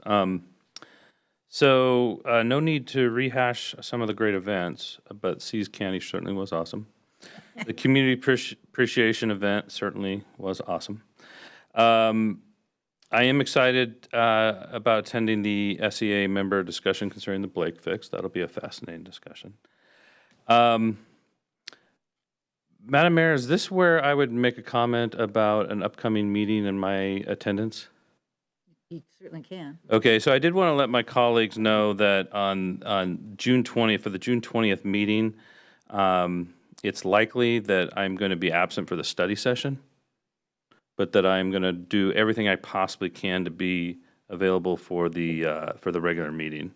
It's possible that could result in me attending virtually rather than in person. So wanted to make my colleagues aware of that. That's the first meeting I've missed since coming on the council over 4 years ago. As many of you know, yesterday I was interviewed by Seattle Council member Andrew Lewis on his All Policy is Local podcast. So you can listen to that on Apple Podcasts or wherever you get your podcasts. I did want to make a comment about that. What I really appreciated most about the discussion was Councilmember Lewis's willingness to talk about the interconnectedness of solutions. So he and I discussed everything from land use planning to middle housing to permanent supportive housing to human services to alternative responses to community crisis to crisis clinics. And the purpose of the discussion was actually crisis clinics. But so we discussed the requirement to braid together these interconnected solutions to provide that continuum of care that we need to solve some of our society's most pressing issues. And that includes homelessness, suicide, substance abuse, recidivism, and a lot more. I said all that in order to say that I couldn't help but have this thought as I was talking to Councilmember Lewis. This discussion reminded me of all the amazing work that the city of Kirkland has done. It's the council, it's the city staff, and it's also our community, of course. We've done a ton of work in these areas, braiding together these different solutions to meet the needs of our community and our society, both locally and regionally. And a lot of that's been done in the last 4 years. So anyway, I guess kudos to our staff. Thank you to our community, and great job to for my colleagues. This is also the moment where I think we're supposed to express whether we're interested in being a delegate to the Regional Crisis Response Principals Assembly. That was the subject of a study session earlier today. I wanted my colleagues to know I am interested in representing the council as a delegate to the Principals Assembly. This is a perfect extension of the work that I'm already doing for the city and the council on the Regional Law, Safety, and Justice Committee. It also dovetails well with work I've done, for example, as a chair of the Public Policy Committee and a member of the Board of Trustees of the King County Bar Association. And also, it hasn't made it into my previous council reports, but I was elected a few weeks ago by a few of our neighboring council members as the chair of the SCA caucus of the Regional Law, Safety, and Justice Committee. The topic of alternative responses to community crises, along with the related topic of crisis clinics, are central to a lot of the Regional Law, Safety, and Justice Committee's recent work, particularly, which is why I've been frequently called on by the Regional Law, Safety, and Justice Committee and the SCA caucus to speak before our regional partners and leaders, that's electeds and non-electeds, about the work that Kirkland has been doing with its community safety initiative and now RACER, as well as the funding and signing of our crisis clinic. You all know that I've also been coordinating with the staff of our legislative work group and our delegation of legislators in Olympia on funding for alternative response models and crisis clinics. If I have the opportunity to represent the council as a delegate to the Principals Assembly, I'll look forward to the nuts and bolts of getting RACER running at full speed before the end of its first year, and collaborating with our neighboring council members, their city staff, the staff of RACER, and the Community Advisory Board members. Thank you. That's all I have. Thank you. Councilmember Curtis. Thank you, Madam Mayor. Volunteer appreciation. Jim promised they're gonna love it. And they loved it. It was awesome. And it was really fun. So thank you. Councilmember Nixon, you and I both walked away from the anti-Semitism conversation. It was very impactful, personally. And I had reached out to Erica and Kevin and Kurt about what we can do in chambers in response to hateful actions and speech, not to squelch anybody's First Amendment rights, but we're complicit in our silence. So I believe that Kevin has drafted something for the mayor so that we can respond appropriately. And I regret that it took that conversation for me to take that step, for all of us to think about that. On a happier note, yesterday the mayor hosted, I was tag along, some 3rd and 4th graders, and I got to play the parks director. They got to be the mock council. The decision they had to make is whether to fund a dog park or a playground. We had public comment. We had people sitting in the city manager and deputy manager and city attorney's chairs. We had public comment. It was a tied council. The mayor had to make the deciding vote. It was great. And she voted in favor of dog parks. I wouldn't have done that. So it was awesome. It was really fun. Did you have to bring a fiscal note? That was the next step. And they had some great ideas, like put a fence down the middle. They were awesome. PFEC, speaking of parks, PFEC met last night for the final time. We reviewed the preliminary community survey results. We looked at new aquatic and recreation facility and sizing costs from OPSIS. We had another robust, not always on the same page conversation, but PFEC did make some additional recommendations regarding facilities and type of ballot measure, and we will be discussing that at our May 16th meeting. The last thing I have is a request for an LRM with the council's support. Last meeting, we approved some beautiful utility wraps to be installed around the city. I think we all agree that utility boxes are ugly. And it struck me, I don't know if you've seen it, but if you stand outside the new Bartels waiting to cross to Peter Kirk, and there's a utility box that's 6 feet tall and 6 feet wide, and it's an eyesore. So I'd like to propose that we incorporate utility wraps in our development projects. If we know that there's going to be utility box, and I'm thinking in our walkable centers, so our business centers, not on Market Street when people are driving past 40 miles an hour, sorry, 30 miles an hour, but I don't want to scare people, that this is part of our design guidelines, that we include utility wraps as part of our design guidelines, and we anticipate that that work needs to be done. So that's it. So I'd love someone's support for that. Second. Thank you. Okay, all those in favor? You want to speak to it? Go ahead. Thank you, Madam Mayor. Well, thank you for raising this, Councilmember Curtis. I remember last year, I think, maybe the year before, in one of the many plans we were discussing, I think it may have been about beautification of medians. Council had agreed, I had asked staff to look at a comprehensive review of all of our utility boxes throughout the city to get a sense of how many we had, where they were, prioritize proximity to, walkable neighborhoods, that kind of thing. So I know that's been in the works. And I remember, I think at our last meeting or the meeting before, Councilmember Pascal raised it again.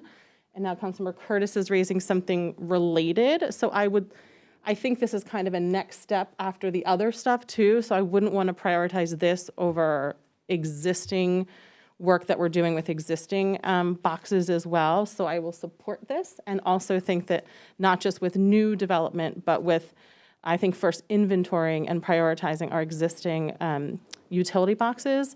And, I think of every time I drive past the one that's still pretty shiny and new next to the fire station across from Juanita Elementary. I think, wouldn't it be cool if the kids at the Juanita Elementary could have an art contest and the winning one could be a wrap there? That would be so cool.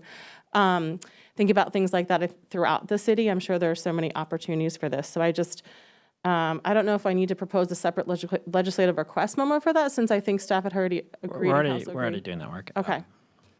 Great, thank you. So this would be then, you're already doing the work of existing ones, and what Councilmember Curtis is asking for is for new ones to be considered? Okay. Thank you. Pascal. Well, Councilmember Falcone kind of addressed what I was thinking. It just feels like it would be nice to make sure that what we asked for previously comes back in some type of legislative memo. I mean, yes, even though it wasn't really technically asked through the legislative memo process. But I think it's what I was wanting to see was a program of utility wraps, and the program could be, hey, let's change our design standards. Hey, this is what an ongoing program of fixing ones that exist today. Hey, this is how long it would take to get through our 100 utility boxes. Just a program of different options, and then then we kind of say, okay, this is what we want to move forward on. It's kind of what I was looking for, and if that's what, I guess, is that? Yeah, can we merge the two? Yeah, can we just merge it all and have it all come back in what we already proposed. one legislative request memo? This is what we have now. This is how we move forward. Yes, Yeah. because I know I've been excited and waiting for quite some time for that. So do we need to move forward with this legislative request memo amended to include incorporating it with existing work? I think it might help just to have a consolidated vote, so I just sort of as amended a motion, and then I can put it all together in one spot. And I'm going to take that as an amendment. Sure. And I'm going to give you the second on that. Okay. Question is on the amendment to the original motion for the LRM, adding to include previously described work. All those in favor, please signify by saying aye. Aye. Opposed? Motion carries. Question is on the original, or is on the amended motion for the new LRM, including both bodies of work. Moved by Councilmember Curtis, second by Councilmember Black. All those in favor, please signify by saying aye. Aye. Opposed? Motion carries. Councilmember Falcone. Oh, I think, are you done? Yeah. Okay. Oh, gosh, I was like, I don't have anything else to say about utility wraps. I forgot what we were doing. We were doing council reports.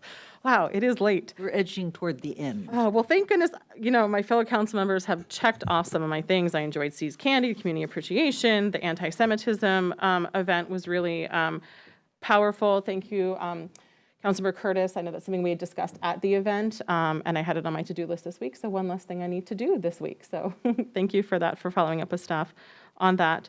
Councilmember Pascal and staff and I had a great meeting with the Lake Washington School District leadership last week. I'll let Councilmember Pascal update on that, but just wanted to say that I really value, I don't know how that process got started, but my understanding is I don't know that the other cities have such meetings with the school district, and I really appreciate that we have that. I think it's a really great opportunity to partner on things and to talk about issues, and we always have such a robust discussion that's really fruitful and helpful with both organizations' work. So I just want to thank whoever it is out there that thought of to do this and that initiated it, that we're now benefiting from, but I really do appreciate that group and getting to meet together. Yesterday, I unfortunately missed the mock council meeting here in Chambers because I had an affordable housing committee meeting during the same time, had that conflict. We had a great discussion on how the county can provide technical assistance and guidance to assist jurisdictions in aligning the housing aspects of their comp plans with the countywide planning policies. This is something that the SEA caucus that we had really advocated for the county to provide that type of resource and guidance to jurisdictions, and in particular to help smaller jurisdictions that don't have quite the robust staffing that a city like Kirkland has. And that's not to say that we won't benefit from it, but that was really the perspective. So I'm really happy to see the county move forward with those ideas and happy to share some of those resources of what we discussed in particular, but some really great resources that the county is proposing. Also looking forward to the SCA Blake Fix meeting later this week. I am super excited for the Kirkland initiative to kick off. I'm so happy that I know that's been years and years of some of us advocating for that to happen, and really excited to hear all that's planned for that and for the council to be a part of that. Tomorrow evening, I'll be attending an award ceremony for the 2023 Congressional Art Competition, so excited for that. Sunday, I'll be attending the Cinco de Mayo event hosted by Central Cultural Mexicano in Redmond, so another great community event. As Councilmember Nixon mentioned, there's some other first responder recruit, for example, the Recruit Academy, the Fire Recruit Academy graduation coming up next week. And also, I also wanted to express interest in serving as our delegate on the Racer Principals Assembly. This is, as you know, work that I've been working on, years before joining Kirkland City Council on the Human Services Commission. We held quite a few meetings discussing this topic. We had panels with first responders and those with lived experience. I went on a ride along with our first responders in particular to learn more about this issue. It's something that I mentioned earlier. I have personal lived experience with loved ones, both through my childhood and now as an adult. Some situations in which I have chosen to call 911 to save the life of another person in behavioral health crisis, and some in which I haven't because I knew that the situation may be escalated. And so I'm really, really thankful for this program, something that I think the community is also really excited about. And I also have a lot of folks in my social circle who are very excited about this program and being able to have the needs of their family met. Also, throughout the past few years, have met with stakeholders, have regular discussions with elected leaders in other cities as we were forming these and trying to get them on board with the Kirkland vision as we had for this. So I would be honored to represent Kirkland on that. And finally, I want to wish all the moms and mom figures out there a happy early Mother's Day. Thank you. Thank you. Councilmember Pascal. A few updates. Regional Transit Committee met last week, and there was two kind of major things that we talked about with the EV fleet, converting buses to electric vehicle or battery powered by 2035. So that's a huge work program for Metro. The second thing is they're going through the recovery plan. And what I found interesting through that discussion is they kind of carved up the county into what they're calling project areas. and they'll be reallocating service, so routes that are underperforming, they'll look at reallocating service within those project areas. Our area is actually Kirkland, Woodinville, Redmond, Bellevue, so it's a pretty big area. So we'll see how that goes. We'll be wanting to follow that closely. That's a pretty important thing. The school coordinating committee, Councilmember Falcone touched on, but a couple updates. You'll be getting some detailed notes soon after the district reviews them, but we did have a discussion and update on the school resource officers. They haven't had resource officers in the high schools where the King County Sheriff staffs, because the sheriff office has been going through some staffing issues. And then because of that, they're looking at their entire program, and because of budgeting. So there's going to likely be some changes across the district, and they haven't finalized that yet. But it looks like they're kind of tending towards just SROs in high schools for now. But that's still to be determined. They promised kind of they didn't promise, but we talked about a robust community engagement effort, making sure that information and that discussion happens more broadly, so it's not a surprise. We did talk about school enrollment projections. They did get a report back. They are showing a almost 2.5% decline over the next few years. It's because of kindergarten enrollment's down, but Kirkland and Juanita areas are actually growing compared to Sammamish, Redmond, and Eastlake. So, so that's interesting, and that's also changing kind of their plans about capital improvements and kind of where their needs are. So they're kind of reevaluating where they're going to be kind of pushing their funds to improve school capacity. The other things, I think we can just wait for the notes, but those were, again, two major items. And then finally, I was going to go to the Bike Everywhere breakfast on Thursday. Is anyone else going? Cool. Well, we'll see you there. Thank you. Deputy Mayor Arnold. A couple things not already mentioned. During our study session, we talked about tax increment financing. I know several of us were part of the public hearing that was staff-run, but wanted everybody to know that council members were attending to listen to the questions and public comments there.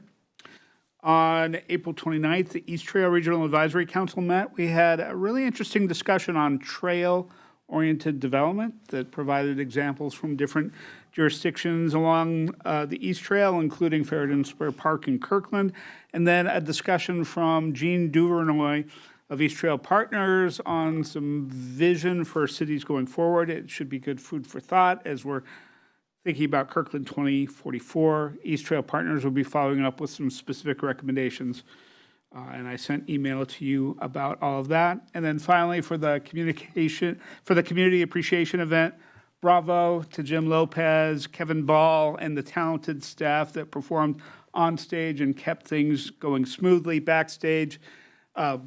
We're there just to provide comic relief. The real talent was with the singing and dancing of our staff, talent that I didn't know that we had. It was fun to see. I look forward to the photos and videos. Thank you. Thank you, and I think you guys covered a whole lot of stuff. The only thing I'm going to mention is I did go to PSR. I didn't bring my computer tonight. I forgot it. We did have PSRC executive board meeting last week. Sheila sends those minutes out within a week. Do you get those? Does everybody get those? Okay, I do, so I will send those meeting minutes out to you. With regard to the Blake decision, Kurt, did you mention that both Kevin and Sherry are going to be available for that call? Yeah, for the Thursday meeting, yeah. Excellent. So Kirkland is going to have a really good representation at that meeting. Bike to school tomorrow? Don't we usually participate in bike to school? I'm just sort of surprised. There's also typically a walk and roll, bike walk roll. Oh, day okay. as well. All right. That's going to be later on. All Yeah, right. pre-COVID, we used to Walk them to school. show Okay. up at a variety of them. Yeah. That was that walk to school in October we used to do. We are, Okay. I just thought maybe. and we did that this year. We purchased some of us Yeah, participated. yeah, that's, Okay. Yeah. Good. And then the final thing is I had a very interesting couple hours this afternoon with Susan Delbeni down at, in Paula Valley, doing a tour of the facility on Willows Road. It is about halfway completed toward being just an amazing facility for being able to sleep up to 36 kids a night, as well as having all-day-long services on the second floor of the building. They're incorporating mental health services, but the discussion that we had was really comprehensive with regard to just what you were describing just a little bit ago, Neil, in terms of the comprehensive level of service that is being developed in Kirkland itself, and the relationship to Together Center just down the street from the facility. It was a really exciting conversation, and the press people who were there had been at the Crisis Center announcement as well. So it was, hopefully will look pretty good in whatever video and radio comes out of it. So that was kind of exciting. And with that, I will turn it over. Oh, no, one last thing. I was so pleased, by the way, you guys were stars. Yeah. John, you missed the trial of a lifetime. But I was so pleased to be able to incorporate the award for Kurt, the Special East Rail Award, so well-deserved and so eloquently delivered by Bill Finkbeiner. So congratulations on that. Thank you very much. Yeah, and you totally surprised me too. So, thank you. That You was did very it. And with that, I'll turn it over to you. Okay, two quick things in the calendar check. So the first is they keep pulling me back in, and Arch has asked me to chair the strategic planning committee as we're about to assess what should Arch be for the next 5 years. So I wanted to let you know that I'll be just touching base with each of you at some point just to say, any thoughts you have on Arch, but I'll also be helping the board figure out where we're going, what we're doing, because lots of things are obviously happening in the affordable housing world. So more to come on that, but you'll get a reach out for me. Secondly, and this is just for you to think about, not make any kind of decisions today, but as you might know, Juneteenth is coming up. We have not made it an official holiday for the city of Kirkland yet. As you know, we talked about that. It's been an offer that we have made in each of the labor contracts. So we have passed it and asked me, which they would have it as a holiday. It's in all the other proposals. We are likely, we hope, knock on wood, to hear soon from the Police Guild, and if that contract passes, that would also be a holiday in the Police Guild contract. So to make it official beyond contracts, we would need to bring it to the council for an action to declare it a citywide holiday for all city businesses. And so we're looking to be possibly bringing that to the second meeting in May or the first meeting in June for discussion, possible action. So our goal obviously had been to have all of the contracts passed with that included in it, but we're not at that spot. So it'll be a little bit of a discussion with the council. So I just want to give you a heads up so that when you see it, you have a chance to think about it, and any questions you might have, you can ask me now or you can ask me in the ensuing 2 weeks, but that's coming up. Who is going to manage that event? Is it? So, well, separate from the event, we are part of the coalition that's doing that Saturday, Juneteenth event, but this would actually be a code change that would officially make it one of our closed holidays. I don't care about that. I want to know about the event. Yeah, forget about So is it at Juanita Beach Park again? it. It is, yeah, and we'll make sure you all get, Erica's been part of the coordinating group on that. We'll make sure you all get all the details on that. Thanks. Nothing? Okay, go ahead. Okay, and then any calendar changes, I have the LRM, and I think that's all I had as a noted change. Anything else before we finish my report? No, I don't think so. Is that it? That's it. Oh, my gosh. Then I think it's 11:21. We got out before 11:30. Is there something else anybody wanted to talk about? In which case, this meeting is adjourned. Thank you all for a lot of work. Thank you.